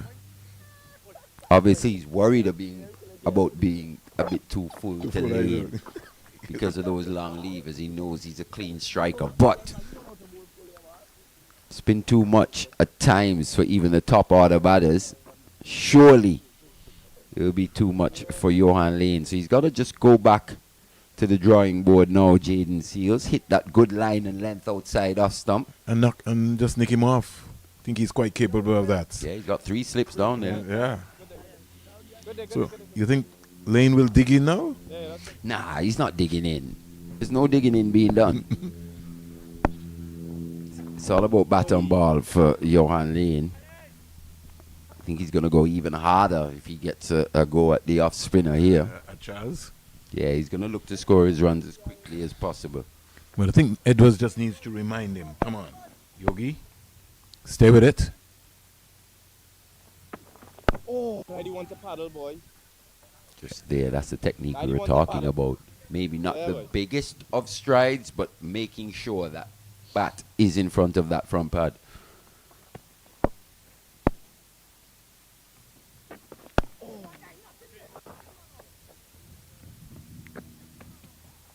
First saw Nathan Edwards Mali. And he maybe was about maybe 12 years old. I think that's when he got into the Leeward Islands under 15 team. And has really improved as a cricketer. Locally plays for the Empire Nation. And he played in the Cool and Smooth T20 tournament. Captain the Leeward Islands under 17, played for the under 15. If I'm not Vice-captain mistaken, in the he under played 19. 2 World Cups? Yes, he's played Under two 19 World World Cups. Cups? Yes. Made the last under 19 World Cup team. Which tells you that you'd have been playing under 19 cricket at least a couple. He'd have been one of the younger members of that team. Yeah. He first played for the Leeward Islands at 12 years old, at the under 15 level. And like I said, he's been entrusted into the leadership positions, the under 17 captain. Had a contract with the Leeward Islands Hurricanes last season. Didn't get a game. Was on the bench all the time. 99 for 7. Made over by Brian Charles. That's what's so difficult. I think you got to take these things on a case-by-case basis. You know, Nathan Edward situation may be different to Isaiah Thorne. Isaiah Thorne's situation may be different to Ashmead Ned or Jordan Johnson. It's all about having the information and just gauging, as you said. You think of it, Tyrone Williams as well. He would have had a contract in the Leeward Islands setup, not had a game for 2 seasons. 2 seasons. And it's not like Leeward's won the championship. Yeah, and I keep talking about that. Right. And there's so many other players. I think I could think about Stan Simon. Stan played one game. Javier Spencer was with the Ghana Happy Eagles, never got a game. Just there. He's just got to go back to his stock deliveries. Jaden Seals, as you can see there, once again, Yogi Lane. Going leg side. Just depends what generation you come from. It's staying leg side if you're a modern day cricket fan, and it's called running from the fast bowling if you're a bit older. It just depends. You're afraid pace. Yeah, as they'd say. I don't know who ever liked pace, Mally. Quite a few people, to be fair. That would really, would really get them going. Sir Richie. Yeah, who would bounce to Sir Richie? You know what I'm saying? Sir Richie. Sir Viv. Sir Viv. It'd smack you so far. Gordon Greenidge. These guys used to really up their game when it came to facing the express pace. The late Roy Fredericks. Roy Fredericks as well, fighting fire with fire. Think about those swashbuckling innings in Australia. No helmets. No helmets. 4-prong pace. Crowd chanting, kill, kill, kill. Oh, yes. Big drive again, inside edge by Lane. So it's an event every delivery. Every delivery. Here. But that was the attraction that West Indies brought to world cricket. Be it in the fielding, be it in the batting, be it in the fast bowling era. 100 comes up for the West Indies Academy. 100. Where do they go from here? It's going to be another big question. Nathan Edwards will now face his first delivery of the game from Jaden Seals. Yeah, the lack of runs have just really come back to haunt them in this match. They were in with a chance to win this game. The West Indies Academy competed quite admirably over these 3 days, but just here on day 4, a bit actually last night as well, they really had that opportunity to press home their advantage, bowl out this Trinidad and Tobago Red Force team. They just allowed the left-handers of Carrie Peer and Yannick Correa to forge that partnership. Took them a bit too long to recognize the situation, having Rivaldo Clark, 2 left-handers at the crease. In the end, Rivaldo Clark came on, picked up those 2 wickets, but it was just a little too late by then for me. Edwards got off the mark there very quickly with a single. Got to the non-strikers end with Jaden Seals' delivery. And here is Yogi hitting him out of the ground with authority. What a shot! Woo! And these aren't necessarily half volleys from Jaden Seals. On the up, Johan Lane using all that reach. It's a tall lad.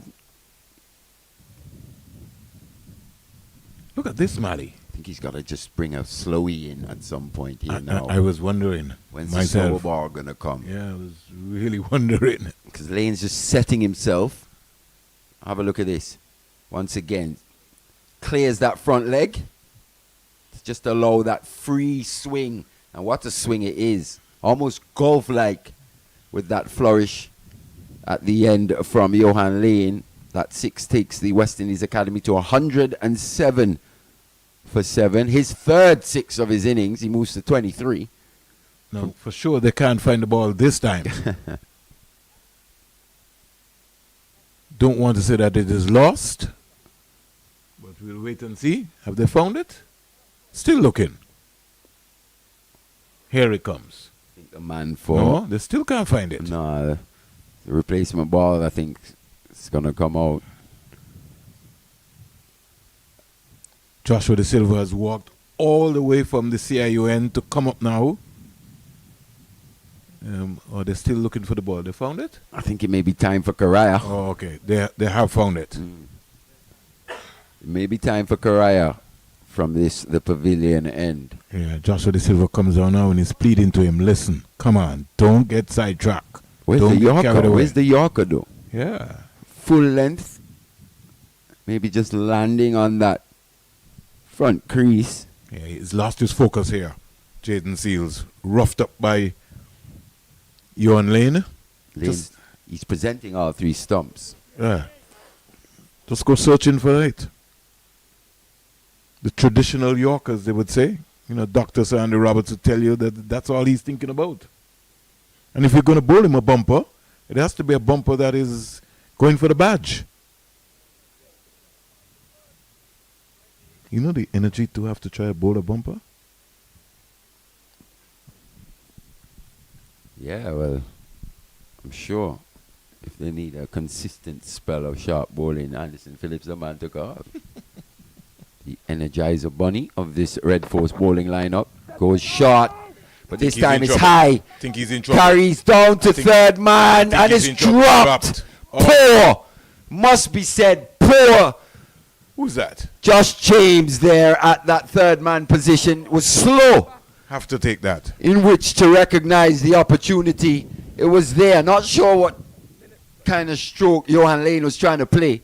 Have to take that. Here's Johan Lane, Josh James, not quite setting himself under that one. It was in the air for an eternity. Had all the time in the world to get under that one. Have to take that, Cat. Wasn't balanced. Chance goes down. Johan Lane survives. Yeah, he's just riding his luck. They say a cat has 9 lives? How many lives so far for Johan Lane? At least 4 in this innings. Got a few to play with still. Wow. Now let's see what his approach will be, Mali. Will he be outfoxed by Brian Charles? Didn't actually have that far to go, Josh James. He was saying. On the third man boundary, about 10 yards in. It was in the air for a long time. He has to take that. You call, minds, get under the ball. Get up, get to the ball. Poor match this for Josh James, it must be said.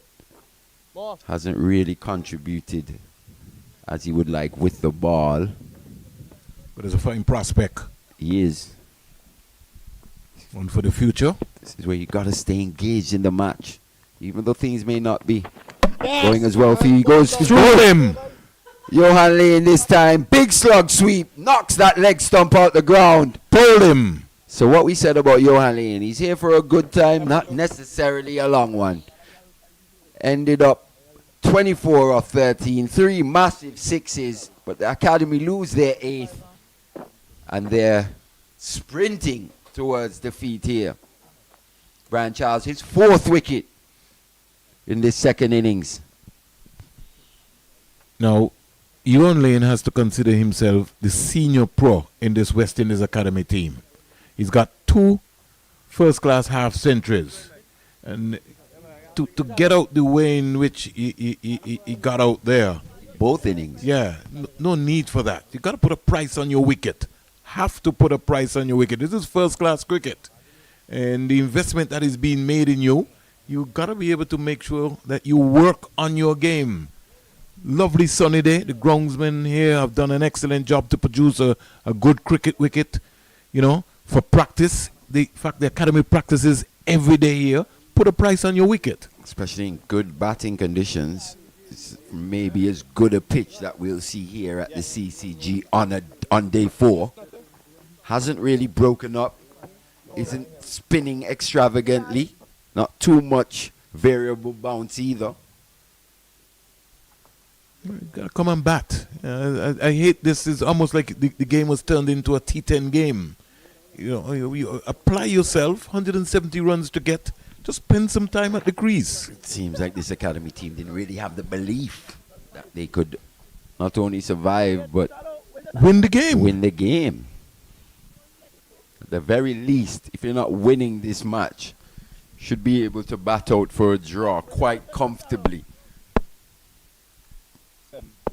And we talked about the opportunities, Mali. They had Trinidad and Tobago on day one, 91 for 6. Came back on the next morning, 7 for 173, 8 for 201, 9 for 262, and Trinidad reached 304. Fell away. We're talking about the first innings. A long single here to Blades. In the second innings, 116 for 6. Yeah, I'm not sure if you need that man down at long on for Blades as you would have for Johan Lane. Not sure he's going to play in the same manner that we saw from Yogi.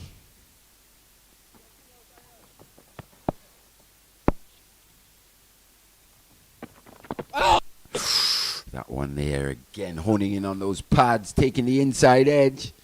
Luckily for Nathan Edward. At least he gets another single, takes him to 6. Still 168 runs required. That's academic right now. The big question is, will they survive until tea? It's now 123. I think the question is, will they survive until the first water break after lunch? That's outside the line of the off stump. So not a bad offer.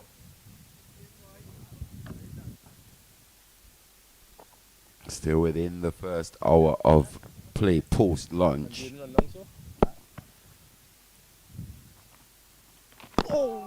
It's gone through him. It's a good line that from Blades. But just good, there. But good stride by Blades. I mean, sorry, from Charles. The line on that delivery. Just outside that off stump. Hint of turn. I don't know. And just there again, now finding a nice groove to the right-hander is Brian Charles. He's hunting a 5 for here on day 4. And who'd bet against him?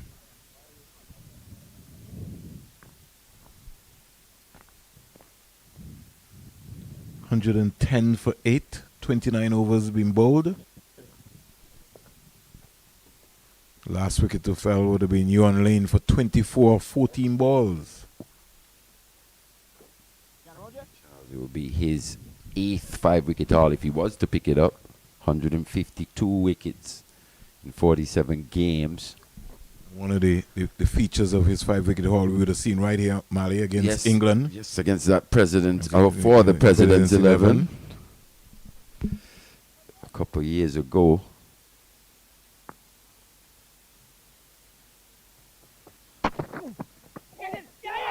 Beautiful catch. Not out, says the umpire.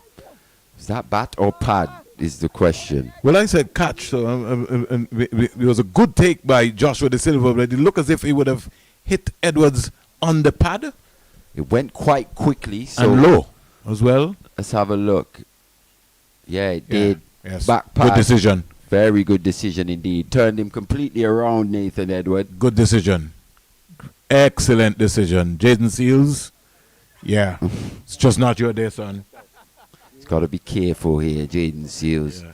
In fact, Joshua De Silva came up and asked Nathan, and he says, yes, in fact, he's even smiling.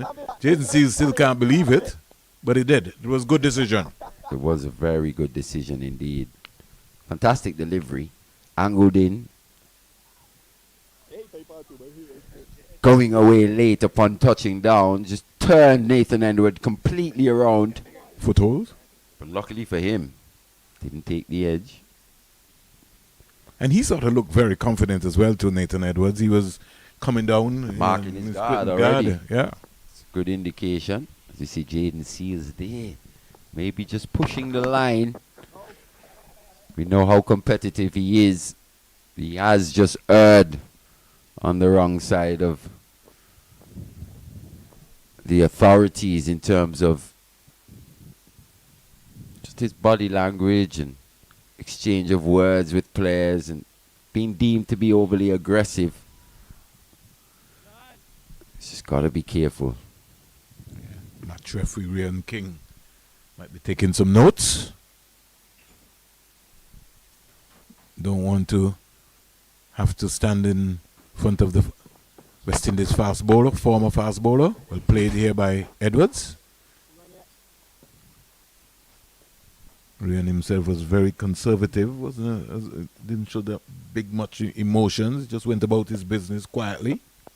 And it's a lot of what you see from him now, even if it in his match referee role.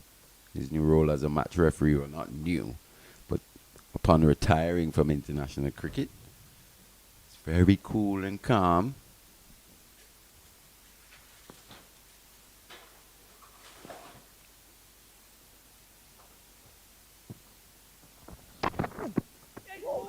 Just could leave that in the end.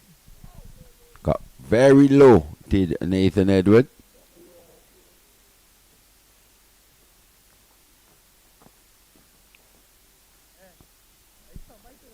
Ryan Dane King played some 19 test matches for the West Indies, 53 wickets, a best of 5 for 51, played 50 ODIs with 76 wickets as well. First class, 95 games, 293 wickets. List A, 170 wickets. Wasn't so good with the bat. His highest first class score was 30. But with the ball, he did his job. When he was in good rhythm as well, it all looked quite easy, didn't it? Yeah. Smooth, rhythmical approach, good action. Seemed like a long time ago, Mali, when he made his test debut in Centurion Park in South Africa. 1999, January 15th to the 18th.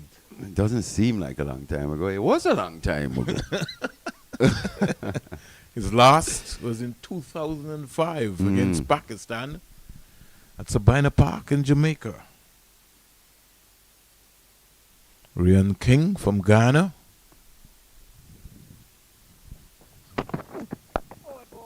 Choosing to go full this time.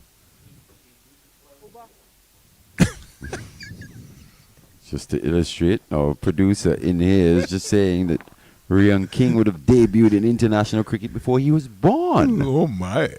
So, to just highlight my point of it being a long time ago indeed. Yeah, and his last test match, he would have picked up 1 for 70 in Jamaica. Against Pakistan, he would have bowled Navid Al Hassan for naught. So, he's been a servant, Ryan King. And in fact, that West Indies team, Mali, in his last test match, Gale, Smith, Sarwan, Lara, Shanda Paul, Hines, Courtney Brown, Darren Powell, Tino Bess. Big swing across the line there from Blades. Yeah, so he looked like he's not going to be hanging around either. No, top edge, but luckily for him, gets off the mark. Oh no, he brings up his second run. Just there outside that off stump again. Looking to play with the spin. Just takes a thick outside edge. Charles hunting 5. On the wicket to the left-handed Edward.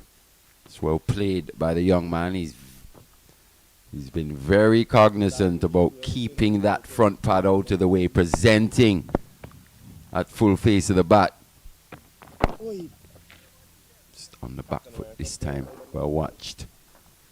Testing stuff this from Brian Charles. Still no real consistent turn. Heroes don't survive. But he's bowling good areas.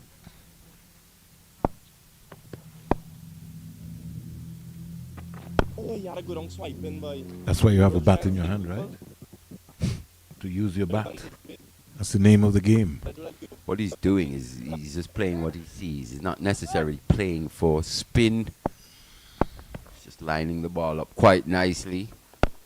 Just there, getting into a good position. Come. Very good temperament and good technique demonstrated here by Nathan Edwards. And as you said, Mali, not getting ahead of himself. Just playing each ball on its merit. Adjustments to the field. Field comes in, no one on the boundary, so they're looking to squeeze Nathan Edwards. Because they want to bowl the blades. Definitely. End of that over. Just one coming from that top edge of blades. 31 overs now in the books in this second innings. Would you continue with Seals still? Nah, I'll go for Yannick Correa. Looks like they're still going with Seals. Yeah, they're gonna. Live and die? It's not gonna hurt them either way, to be fair. Johan Lane back in the hutch. But I support you. I would have pulled Seals out of the attack. Let him cool himself down. Put his feet up, hopefully, for next round. Next round. Maybe even you want. Get Anderson Phillip, who's bowled well so far. If you want to have seamers from this end, get Anderson Phillip into the attack. No, I think the one you got to get into a bit of form is Josh James. Josh James, you want to give him as many overs as possible. I agree with you, Mali. That's if he's going to be considered for the next round. Yes, but look at him. He just seems like his energy is a bit down. That after dropping that catch, that head has been down. Hasn't been making too much eye contact with his fellow teammates.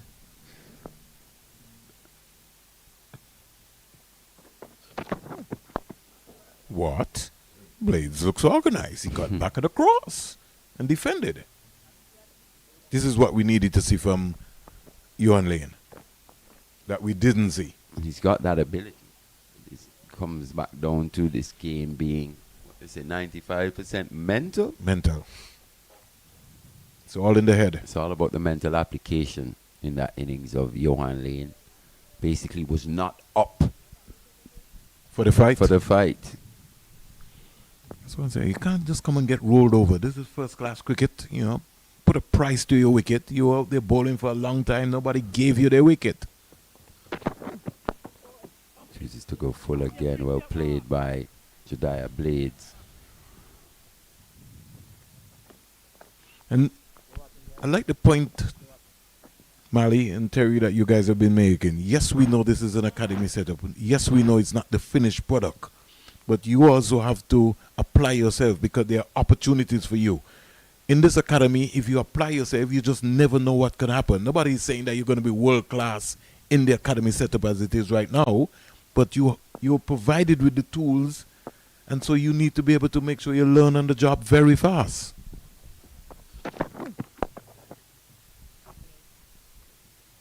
And also the importance of putting in performances. It's one thing to have talent. And, you know, you hear this word a lot, potential, potential, potential, but really all potential really is everything you haven't done yet as a player. Once you're born, Mali, you have potential. Exactly. And everybody has potential talent. to be whatever, right? Yeah. The sense of purpose becomes with greatness. You got to put in the sacrifice and the work. That expectation. Well, these young guys, that pressure of expectation. Hakeem Ogis, you're expected to perform every innings for your team. Johan Lane, you're expected to come in and pick up 3-4 wickets each time. And these are the pressures that are required as you go up the levels. I think that's something all these young players will have to get accustomed to. Jewel Andrew in particular, that will be the next stage of his progression.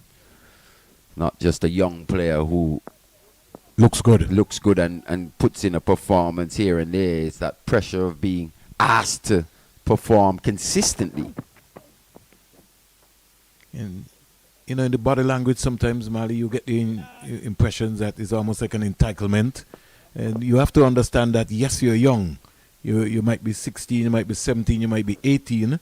But around the world, they got a million other cricketers who have put in the work and are way better than you. So by the time you get to their level or you're playing with them, they're more advanced than you mentally. And it's all, you're just playing catch up all the time.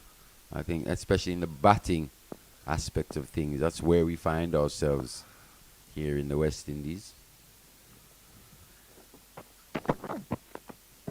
Looking to leave that one. Yeah, I think you'll be better off defending the ball rather than looking to leave. The ball comes between wicket and wicket, you look to defend it. So Seals comes back with a maiden over, and he just sort of went back into his groove. He's talking to himself, you could see that, after he would have lost his way. Should have had that wicket of Jaden Seals, that catch going down at third man.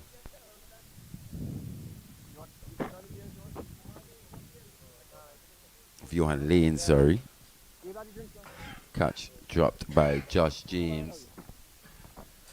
Come cover. And go back. Come back and go back.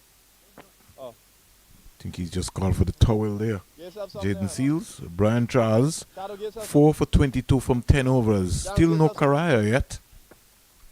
And the West Indies Academy require still another 167 runs. That we can say is pretty much academic.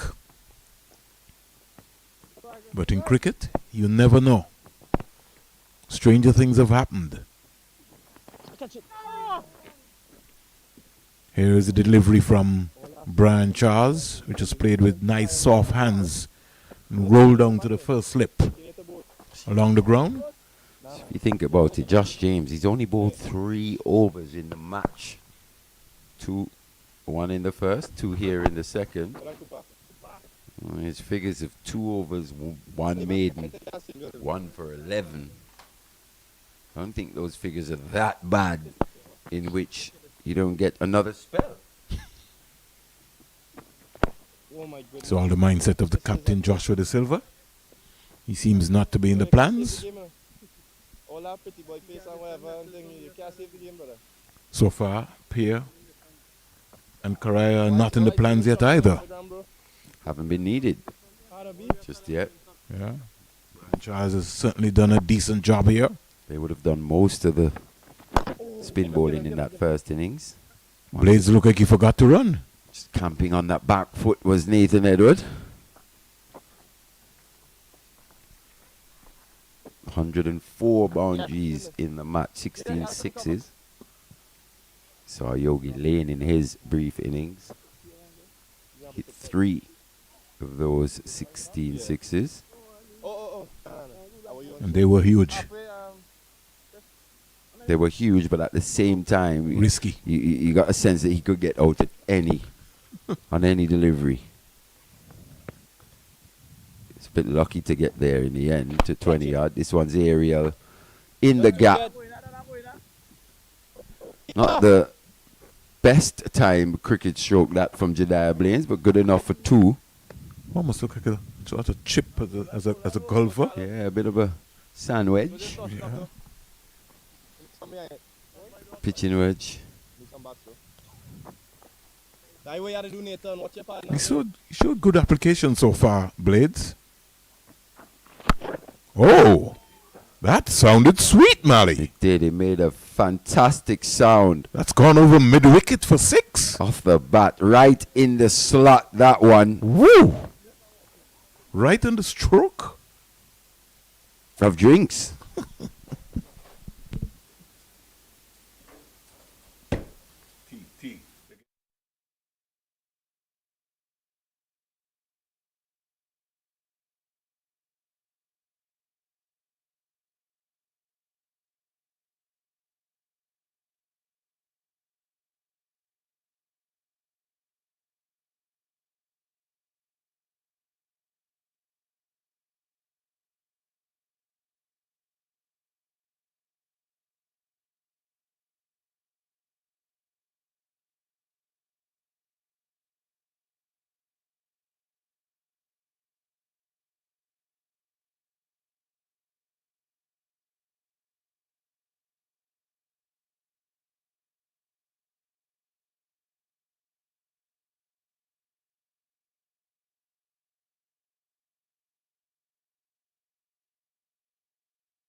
Welcome back to Coolidge as we see Yannick Correa for the first time today. West Indies Academy 120 for 8. Trinidad and Tobago just 2 wickets away from a victory. Correa is bowling to Nathan Edward, who's on 7. There's a slip and a short leg in place.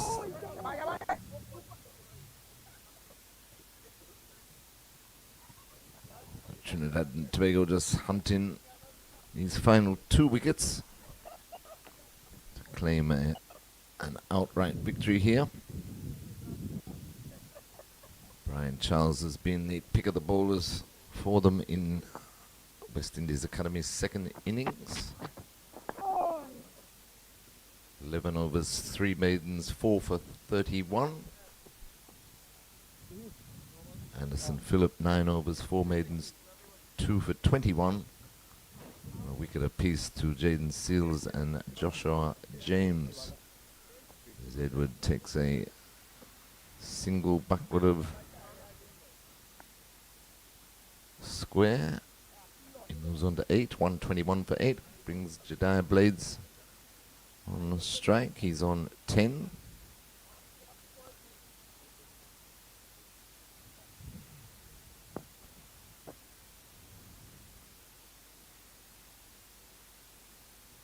Leg spinner Correa into him now, and he goes for the big heave out backward of square. Didn't quite get the connection he was looking for. Stroll through for a single. He's in the air for a while, but never really threatened the fielder out there in the deep backward square boundary. Brings the left-handed Edward back on strike. That one is threat. He's come a long way across. Just got outside the line there.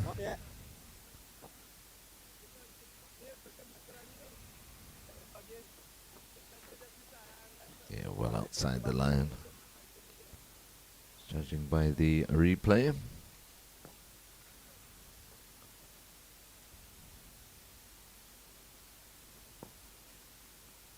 Correa in again to Edward. Edward's back and pulling that over mid-wicket into the boundary, 4 runs. Good looking shot that time by Edward. He moves on to 12. And the score at the end of the over, 126 for 8. So it's been rather entertaining. They went to lunch at 62 for 5 in pursuit of 278 for victory. We had some fireworks. Johan Lane taking on Jaden Seals. But it's all academic now. Just the 2 wickets required by the Trinidad and Tobago Red Force. West Indies Academy still some 152 runs away from their target. Shalom, man. You are slow, so you can do that.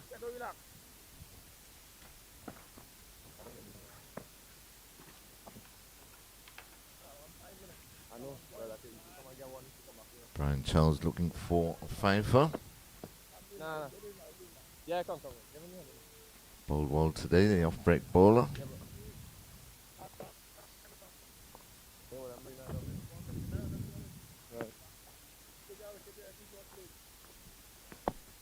He's 8th fifer if he can get it, the first class level. He's also taken 1 10-wicket haul. Now 47 matches prior to this. Best bowling a 7 for 43.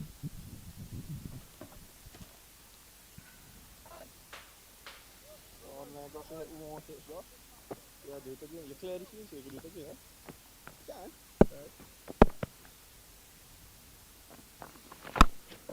Blades has thumped that high, wide, handsome over mid-wicket into CWI headquarters for 6. That's a lovely shot. That is indeed a real lovely shot. And he kept his shape, looked at the ball for a very long time. And he just loves that area. Anything, in fact, it's gone over the fence. Yeah. And it sort of reminds me of long time days when you had to jump the fence to catch the ball in the neighbor's yard. Is that Anderson Phillip jumping the fence? So they got a long on, a mid-wicket, deep backward square. Well, pretty interesting. Can he find the ball? I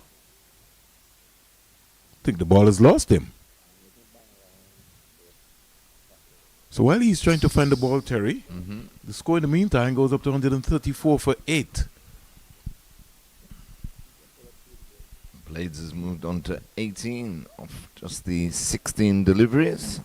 Yeah. Enjoying himself out there. Certainly is. And the big question is, can they survive up to tea? Lost ball, Terry. 6 runs. Lost ball, remember those days, Terry? I do, yeah. Well, lost. It used to be 6 and out. 6 and wasn't out. it? Yeah. It depends on the next delivery. It depends on the rules and who was batting. Depends on the rules and who was batting. Just for the folks who wonder what's happening. Yes, I think he finally found it. And it looked like it's Anderson Phillip. Only Anderson Phillip. So he had some days of, hustling over the neighbor's fence to get the ball before the dog would have heard. Yeah, because he knew exactly what he was doing. Umpire just checking that all the stitches are still together. I think you're going to need more than the stitches. Based on what's happening. Yeah, but we're all good. We're ready again. 4 for 39. Brian Adams. And he goes again. And this one. He goes again. Is gone. Yes. 6 more. Clears long on this time. So back-to-back 6s for Jediah Blades. He's not going to die wondering, that's for sure. So Charles, you're taking a beating. Yeah, well, he should be bowling it into the pitch a bit more. Partnership 32 now. I don't think he'll mind that. He'll just fancy himself getting 5 wickets here. That one's mistimed upturn. He refuses the single, so... Getting excited. Yeah, Blades has taken over the senior role. Yeah, but he still needs to bat properly. So I hope he doesn't get carried away. There's still a job at hand. 140 for 8. He needs to put a price on his wicket. Missed that completely. Over-completed. And Brian Charles, not Brian Adams, the singer, completes a wonderful over there in the end. 4 for 45 from his 12. And not the other Brian Charles, his fellow Trinidadian. You're talking about the Prince of Port of Spain, Brian Charles Lara. Put a sir to that, please. Yeah, but just to give you some indication, Terry, as to what's going to be happening in terms of Cricket West Indies competitions coming up. We have the Cricket West Indies Under 15 in Antigua and Barbuda from the 13th to the 24th of April 2025. And then you have a very important competition coming up, which is the Cricket West Indies New Regional T20 Tournament, which is scheduled for April 25th to May 9th, and that will take place at the Brown Lara Stadium in Trinidad and Tobago. And then we come down, we'll announce after this Karaya delivery from Terry. Well forward in defense, Edward. Cricket West Indies Under 19 will be in St. Vincent and the Grenadines from the 29th of June to the 30th of July. All this in 2025. And the Cricket West Indies Under 19 girls will be from the 16th of August to the 2nd of September in Trinidad and Tobago. Right in again, Edward looking to sweep. It's gone through everything. Everything. Carrera appealed, but it's missed everything. It's gone for buys. 4 buys. Yeah. I did say under 17. Did I say under 17, Terry? I think you said under 17. All right. So the under 17 is Trinidad and Tobago boys. 16th of August to the 2nd of September. And then the Cricket West Indies under 19 girls will also be in Trinidad and Tobago the 29th of June to the 13th of July 2025. That's a jam-packed calendar there. We're not finished yet. We got the Republic Bank Caribbean Premier League, August 14th to September 21st. First game is at Warner Park in St. Kitts. Antigua and Barbuda Falcons taking on the St. Kitts Nevis Patriots. And then Antigua and Barbuda Falcons come home for their 5 home games for the 2025 Caribbean Premier League season. Correa in again to Edward. Beats him side off. Local cricket taking place in Antigua and Barbuda. Terry, today, to the competition. New Winchups, 131 for 8 against Bowler Blasters. PIC Liberto Black Hawks against Pigots Crushers, 186 for 8. Liberto. Yeah. Winston will be happy with that. Jennings versus Empire Nation. Jennings 86 for 4. All Saints dismissed for 170 against Bethesda. And Schools are 188 for 4 against Rising Sun, your club. Wow.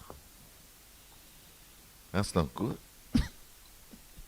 What's going on there? We have to send you down there. Yeah. Be inquiring this. Correa into Edward, and he's punched that square of the wicket off the back foot for a comfortable 2. Yeah. The partnership continues to grow. Jason Mohammed gingerly going after the ball. You know, he would have had a going injury. Given the all clear to come on this tour. But he's got another game, so he's going to maybe have to get some rest. And that's going to be a big game coming up. There's a few big matches coming up in this West Indies 4-day first-class championship. Correa tosses that one up a bit more. Well played in defence by Edward to complete the over. So at the end of the over, West Indies Academy 146 for 8. I say good day to Jeff Miller, who's sent his greetings to Mali and Terry, listening to us online, and all of the other folks have given us their feedback. Trisha Fox in Connecticut. We got some folks in Bermuda. Got some folks in Dominica. We've been listening to us very keenly. Lockhart Sebastian. I know for sure Basil Morgan is glued on to his set as well in Montserrat. Brian Charles starts a new over. Punched into the cover region by Blades. No run. Blades is on 24. Edward is on 15. Still 132 required. He's gone again, but this one's off the outer portion of the bat. Correa is under it, takes the catch at backward point. 5 wickets. And that's the end of Blades. 5 wickets for Brian Charles. I think this will be his 9th. He's 8th. 8th 5-wicket haul in first-class cricket. Well bowled to the young man. And the West Indies Academy lose their 9th. 146 for 9. Poor shot selection again by Brad Barnes. Under no pressure. And didn't even get to the pitch of the ball. Just had a hoik at it. It was a real hoik. Peeled off the outside portion of the bat. He hit 2 very good maximums right over long on and mid-wicket in Charles's previous over. This one trying to go more over cover. A good catch taken at backward point.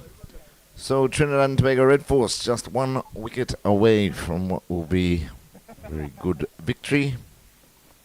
40 minutes before tea, Terry. Yes, I don't like your prediction, Vernon. I think it's on the card. I think it's all over.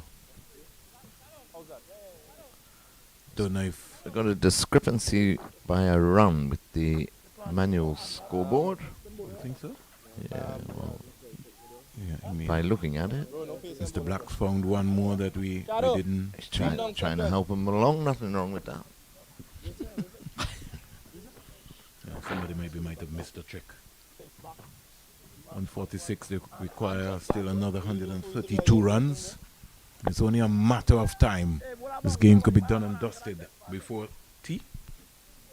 Certainly, long time before tea, another 40 minutes as you said. And that one peels off the outer portion of Calvin Pittman's bat, but along the ground. How many? Chris? Blades made a slashing 24 off 21 deliveries. 3 sixes amongst that. And tell you how he went about his business. It's just unfortunate that the top order never really got going for the West Indies Academy in this chase. Kim August, captain, made 30 at the top of the order. The only other one to get into double figures was Mbeki Joseph, who made 14. Jagasar went for 4. Rivaldo Clark 1. Bowen Tuckett 7. Jordan Johnson 0. And then you got the big hitters in Joshua Bishop. He made 12 off 14, and that's thumped straight over the bowler's head. Didn't quite get the contact though, and they'll just stroll through for a single to get Pittman off the mark. 12 off 14, and Johan Lane 24 off 14. That included 1 4 and 3 sixes. And the last wicket, Jediah Blades 24 off 21. They knew they had the firepower at the back end, but they needed the top order to fire up also. It just hasn't happened for them today, the young academy boys. Branchard's making his debut in 2015 against Ghana at Providence. So he's playing about 10 seasons, got over 150 wickets from 47 first-class games during that period of time. At one time there was a major talk of him getting into the West Indies team. Yes, because he was consistent there for a couple of seasons. Yannick Correa looking to finish the match. Be bowling to Calvin Pittman. He's got 2 slips and a short leg.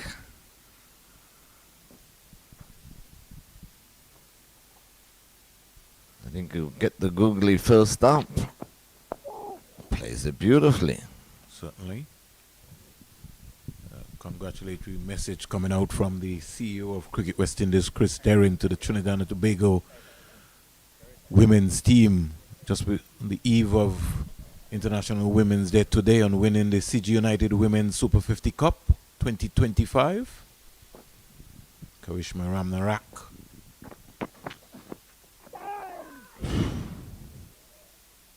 Just past the outside edge on that occasion. Yeah, and former player and captain. Anisa Mohammed. Yeah, Marissa Aguilera, as coach. Congratulations to the Trinidadian women on that victory as the Super 50 Cup champions for 2025. And all the women in the administrative role of sports. And even if you're not in sports, in life in general, happy International Women's Day from us here. I think every day should be International Women's Day. Without mothers, we won't be here. True. How did that not? Yeah, he thought he bowling? got through him. Yeah, he played down the wrong line completely. Missed everything. The only thing, just needed a touch, coat of paint to hit that off stump. Oh. Ooh. Ooh. Ooh. You would love to see that every day, Terry. Classic leg spin. Yeah. He's gone for that. It's a big and shot. He's covered the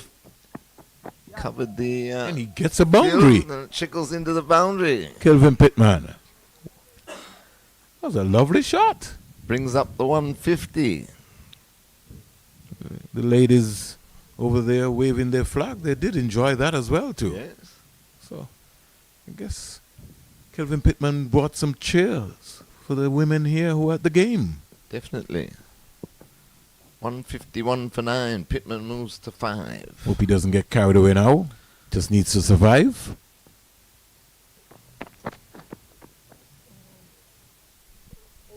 And just takes the pad, lobs up to short leg to complete the over. So at the end of the over, West Indies Academy 151 for 9.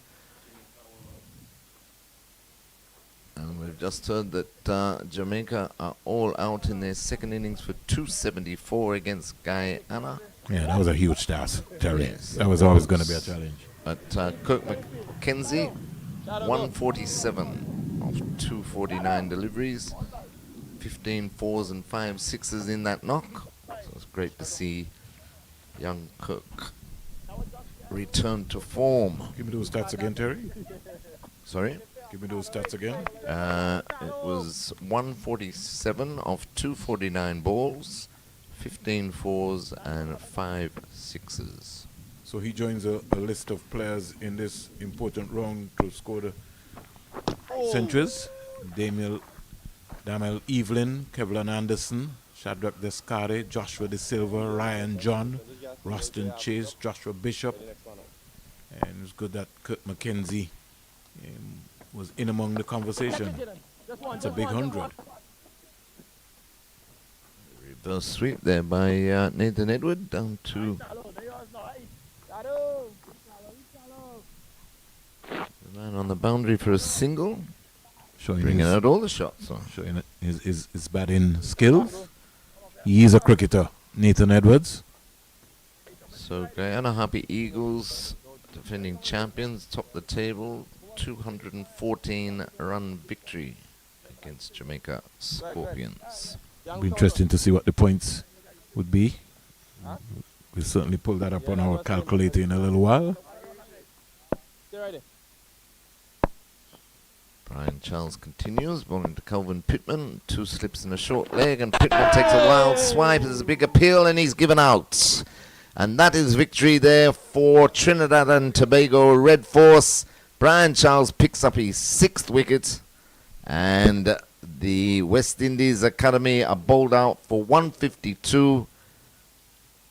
Trinidad and Tobago Red Force win the match outright by 125 runs.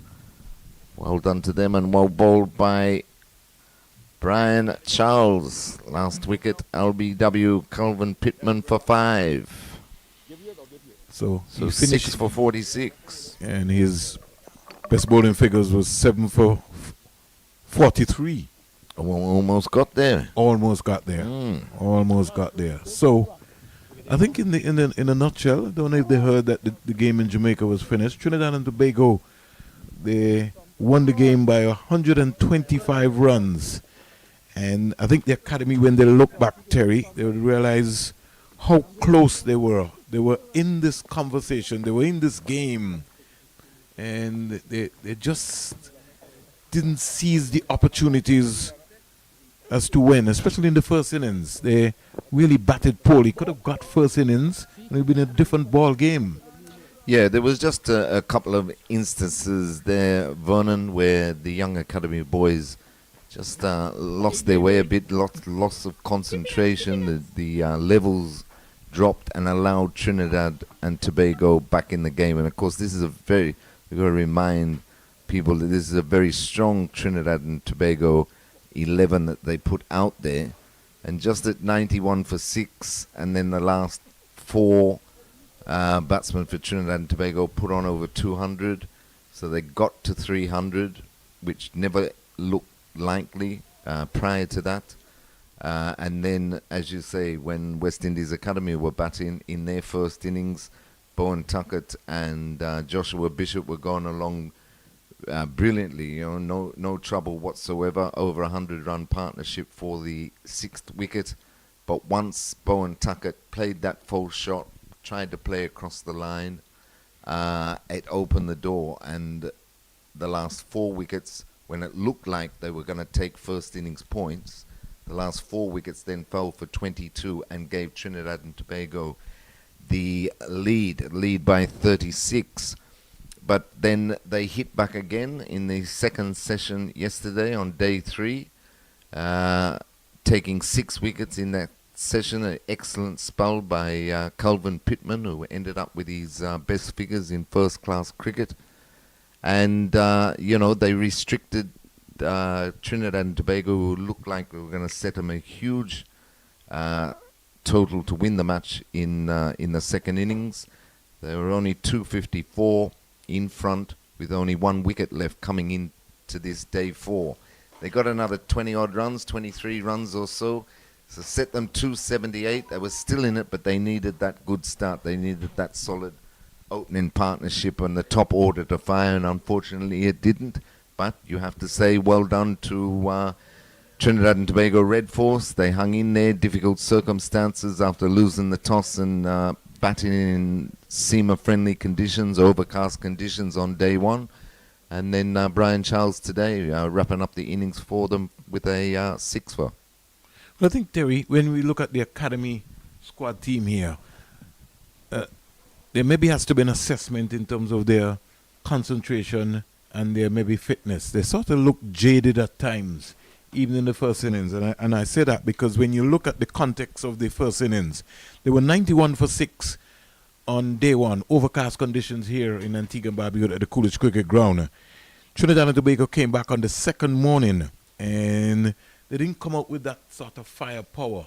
And so I'm beginning to question and maybe just look at them. And I saw them for even the first match when they played here, wondering if their rest period and, their work that they've been putting in, because they've been training almost every day here at the Coolidge Cricket Ground. And so maybe in a competition, maybe the system has to change, because they do look jaded, some of the players, especially the fast bowlers. So I would hope that the management team, and I think maybe that's why Andrew Coley was brought in for these couple of games here as a consultant to the academy, maybe to just make an assessment and to look to see where they are. But they've had glimpses where they've just been in the conversation in the game, but those periods to get over the line, they've just not been able to get over there consistently enough. And like I said, mentally it could be taking a toll on them, because in your preparation, if you're putting in all that work and then still have to come into the match and still perform, sometimes you need time to be able to recuperate and rest yourself. Yeah, and well said, Vernon. I mean, rest and recovery is as important as putting in the practice. So you need to find that right balance. And you're right, at times they did look a little jaded, a little tired in this match. But it'll come together this season. That's four matches they've gone now, and they haven't got a positive result. But they're learning, they're improving all the time. They're in this match. They were in the match against Barbados a couple of rounds ago. And if you look at it from the point of view when they played Leeward Islands here in the opening round, they were never in the match. They were never in the hunt. But they're learning, and they, as you say, learning on the job, which is not always an easy thing to do, especially for young guys. But I think, a bit more match practice and finding that balance, as you say, Vernon, between practicing and rest and recovery, they'll certainly have enough potential and enough positive players out there in the 11 or in the squad in general, that they can certainly trouble the more experienced teams. Well, I know you're going to run off now, Terry, but the batting is also a major concern, Terry, because their captain for this game, Ogis, was only able to get to 49. And when you look at the structure, Teddy Bishop he got also a half century, 58, 98 runs. He's not playing in this game. You follow that up with a Callum Bowen Tuckett, who got a half century in this game, a Joshua Bishop, who got another first class 100 also in this game. So the batting is a major concern. Rivaldo Clark, his high score of 78, he looked good in patches, and just wasn't really himself today. So they got to go back to the drawing board, the Jagassars and company. And as we speak, Terry, the groundsmen are moving the ropes onto the other side, because tomorrow there's a fete here at the Coolidge Cricket Ground. So I think the management team for the folks who are handling the fete will be moving into overdrive here. So a lot of activities taking place at the Coolidge Cricket Ground because they don't have to get ready for the game on the weekend on Wednesday against Jamaica Scorpions. Exactly, and we'll be back for that match. That's West Indies Academy against Jamaica Scorpions. And we might have a treat for you. What do you think, Vernon, that our great producer here, Billy Joe, with the fact that he really come to life in this match, I found. So I think during the lunch and tea breaks, we can have Billy Joe's special comments on what he's witnessing out in the middle. He's a good man. He made me a cup of tea today. I thank him. So I'm not going to get into trouble with the boss. But just to run through the round 5 fixtures, Barbados Pride face Trinidad and Tobago Red Force at Kensington Oval. That'll be a big match. Guyana Harpy Eagles, the defending champions, are up against Windward Islands Volcanoes in Providence in Guyana. Leeward Islands Hurricanes look to bounce back after a 2-1 defeat by Windward Islands. They take on the combined campuses and colleges here in Antigua at the Sir Vivian Richards Stadium and at the Coolidge Cricket Ground here in Antigua. West Indies Academy will be up against Jamaica Scorpions. Yeah, a lot to play for, Terry. And as you rightly said, that those round of matches coming up. Yeah, folks, if you're wondering what's happening, Terry, 216 here in Antigua and Barbuda. Trinidad and Tobago Red Force, in case you just joined us, they won by 125 runs. Yes, you heard right. Trinidad and Tobago won by 125 runs. It's going to be a packed cricket year, Terry. There's so much cricket taking place in the West Indies that it's just unbelievable in terms of what's going to be coming up. And you did talk about those games, Terry, now. So now this is going to be the real test now, Terry. You have Trinidad and Tobago now traveling to Kensington Oval to take on the Barbados Pride. Barbados have increased their firepower with their squad. You have the Guyana Harpy Eagles, the Windward Islands, coming off of their first victory against the Leeward Islands. And then you have the Leeward Islands clashing with the combined campuses and colleges. And then Jamaica been improving every game. Yes. Yeah. So, hey, it's a whole lot to play for. And make sure that you don't miss the next round of the West Indies Championship. $250,000 for the winner. Exactly. That's a lot of money. It is a lot of money. What would you do with that if you had that now, Terry? I can't tell you, Vernon. I give you $50, though. Don't worry. At least I got something. I got something. Finish it up, Terry. All right. So on behalf of myself, Terry Laraji, Vernon Springer, and Marley Richards, will be back on Wednesday at 10 a.m. to bring you live ball-by-ball coverage of West Indies Academy versus Jamaica Scorpions, live here from the Coolidge Cricket Ground in Antigua. And just a reminder, Trinidad and Tobago Red Force have taken this game against the West Indies Academy by 125 runs. So until Wednesday, take care. God bless.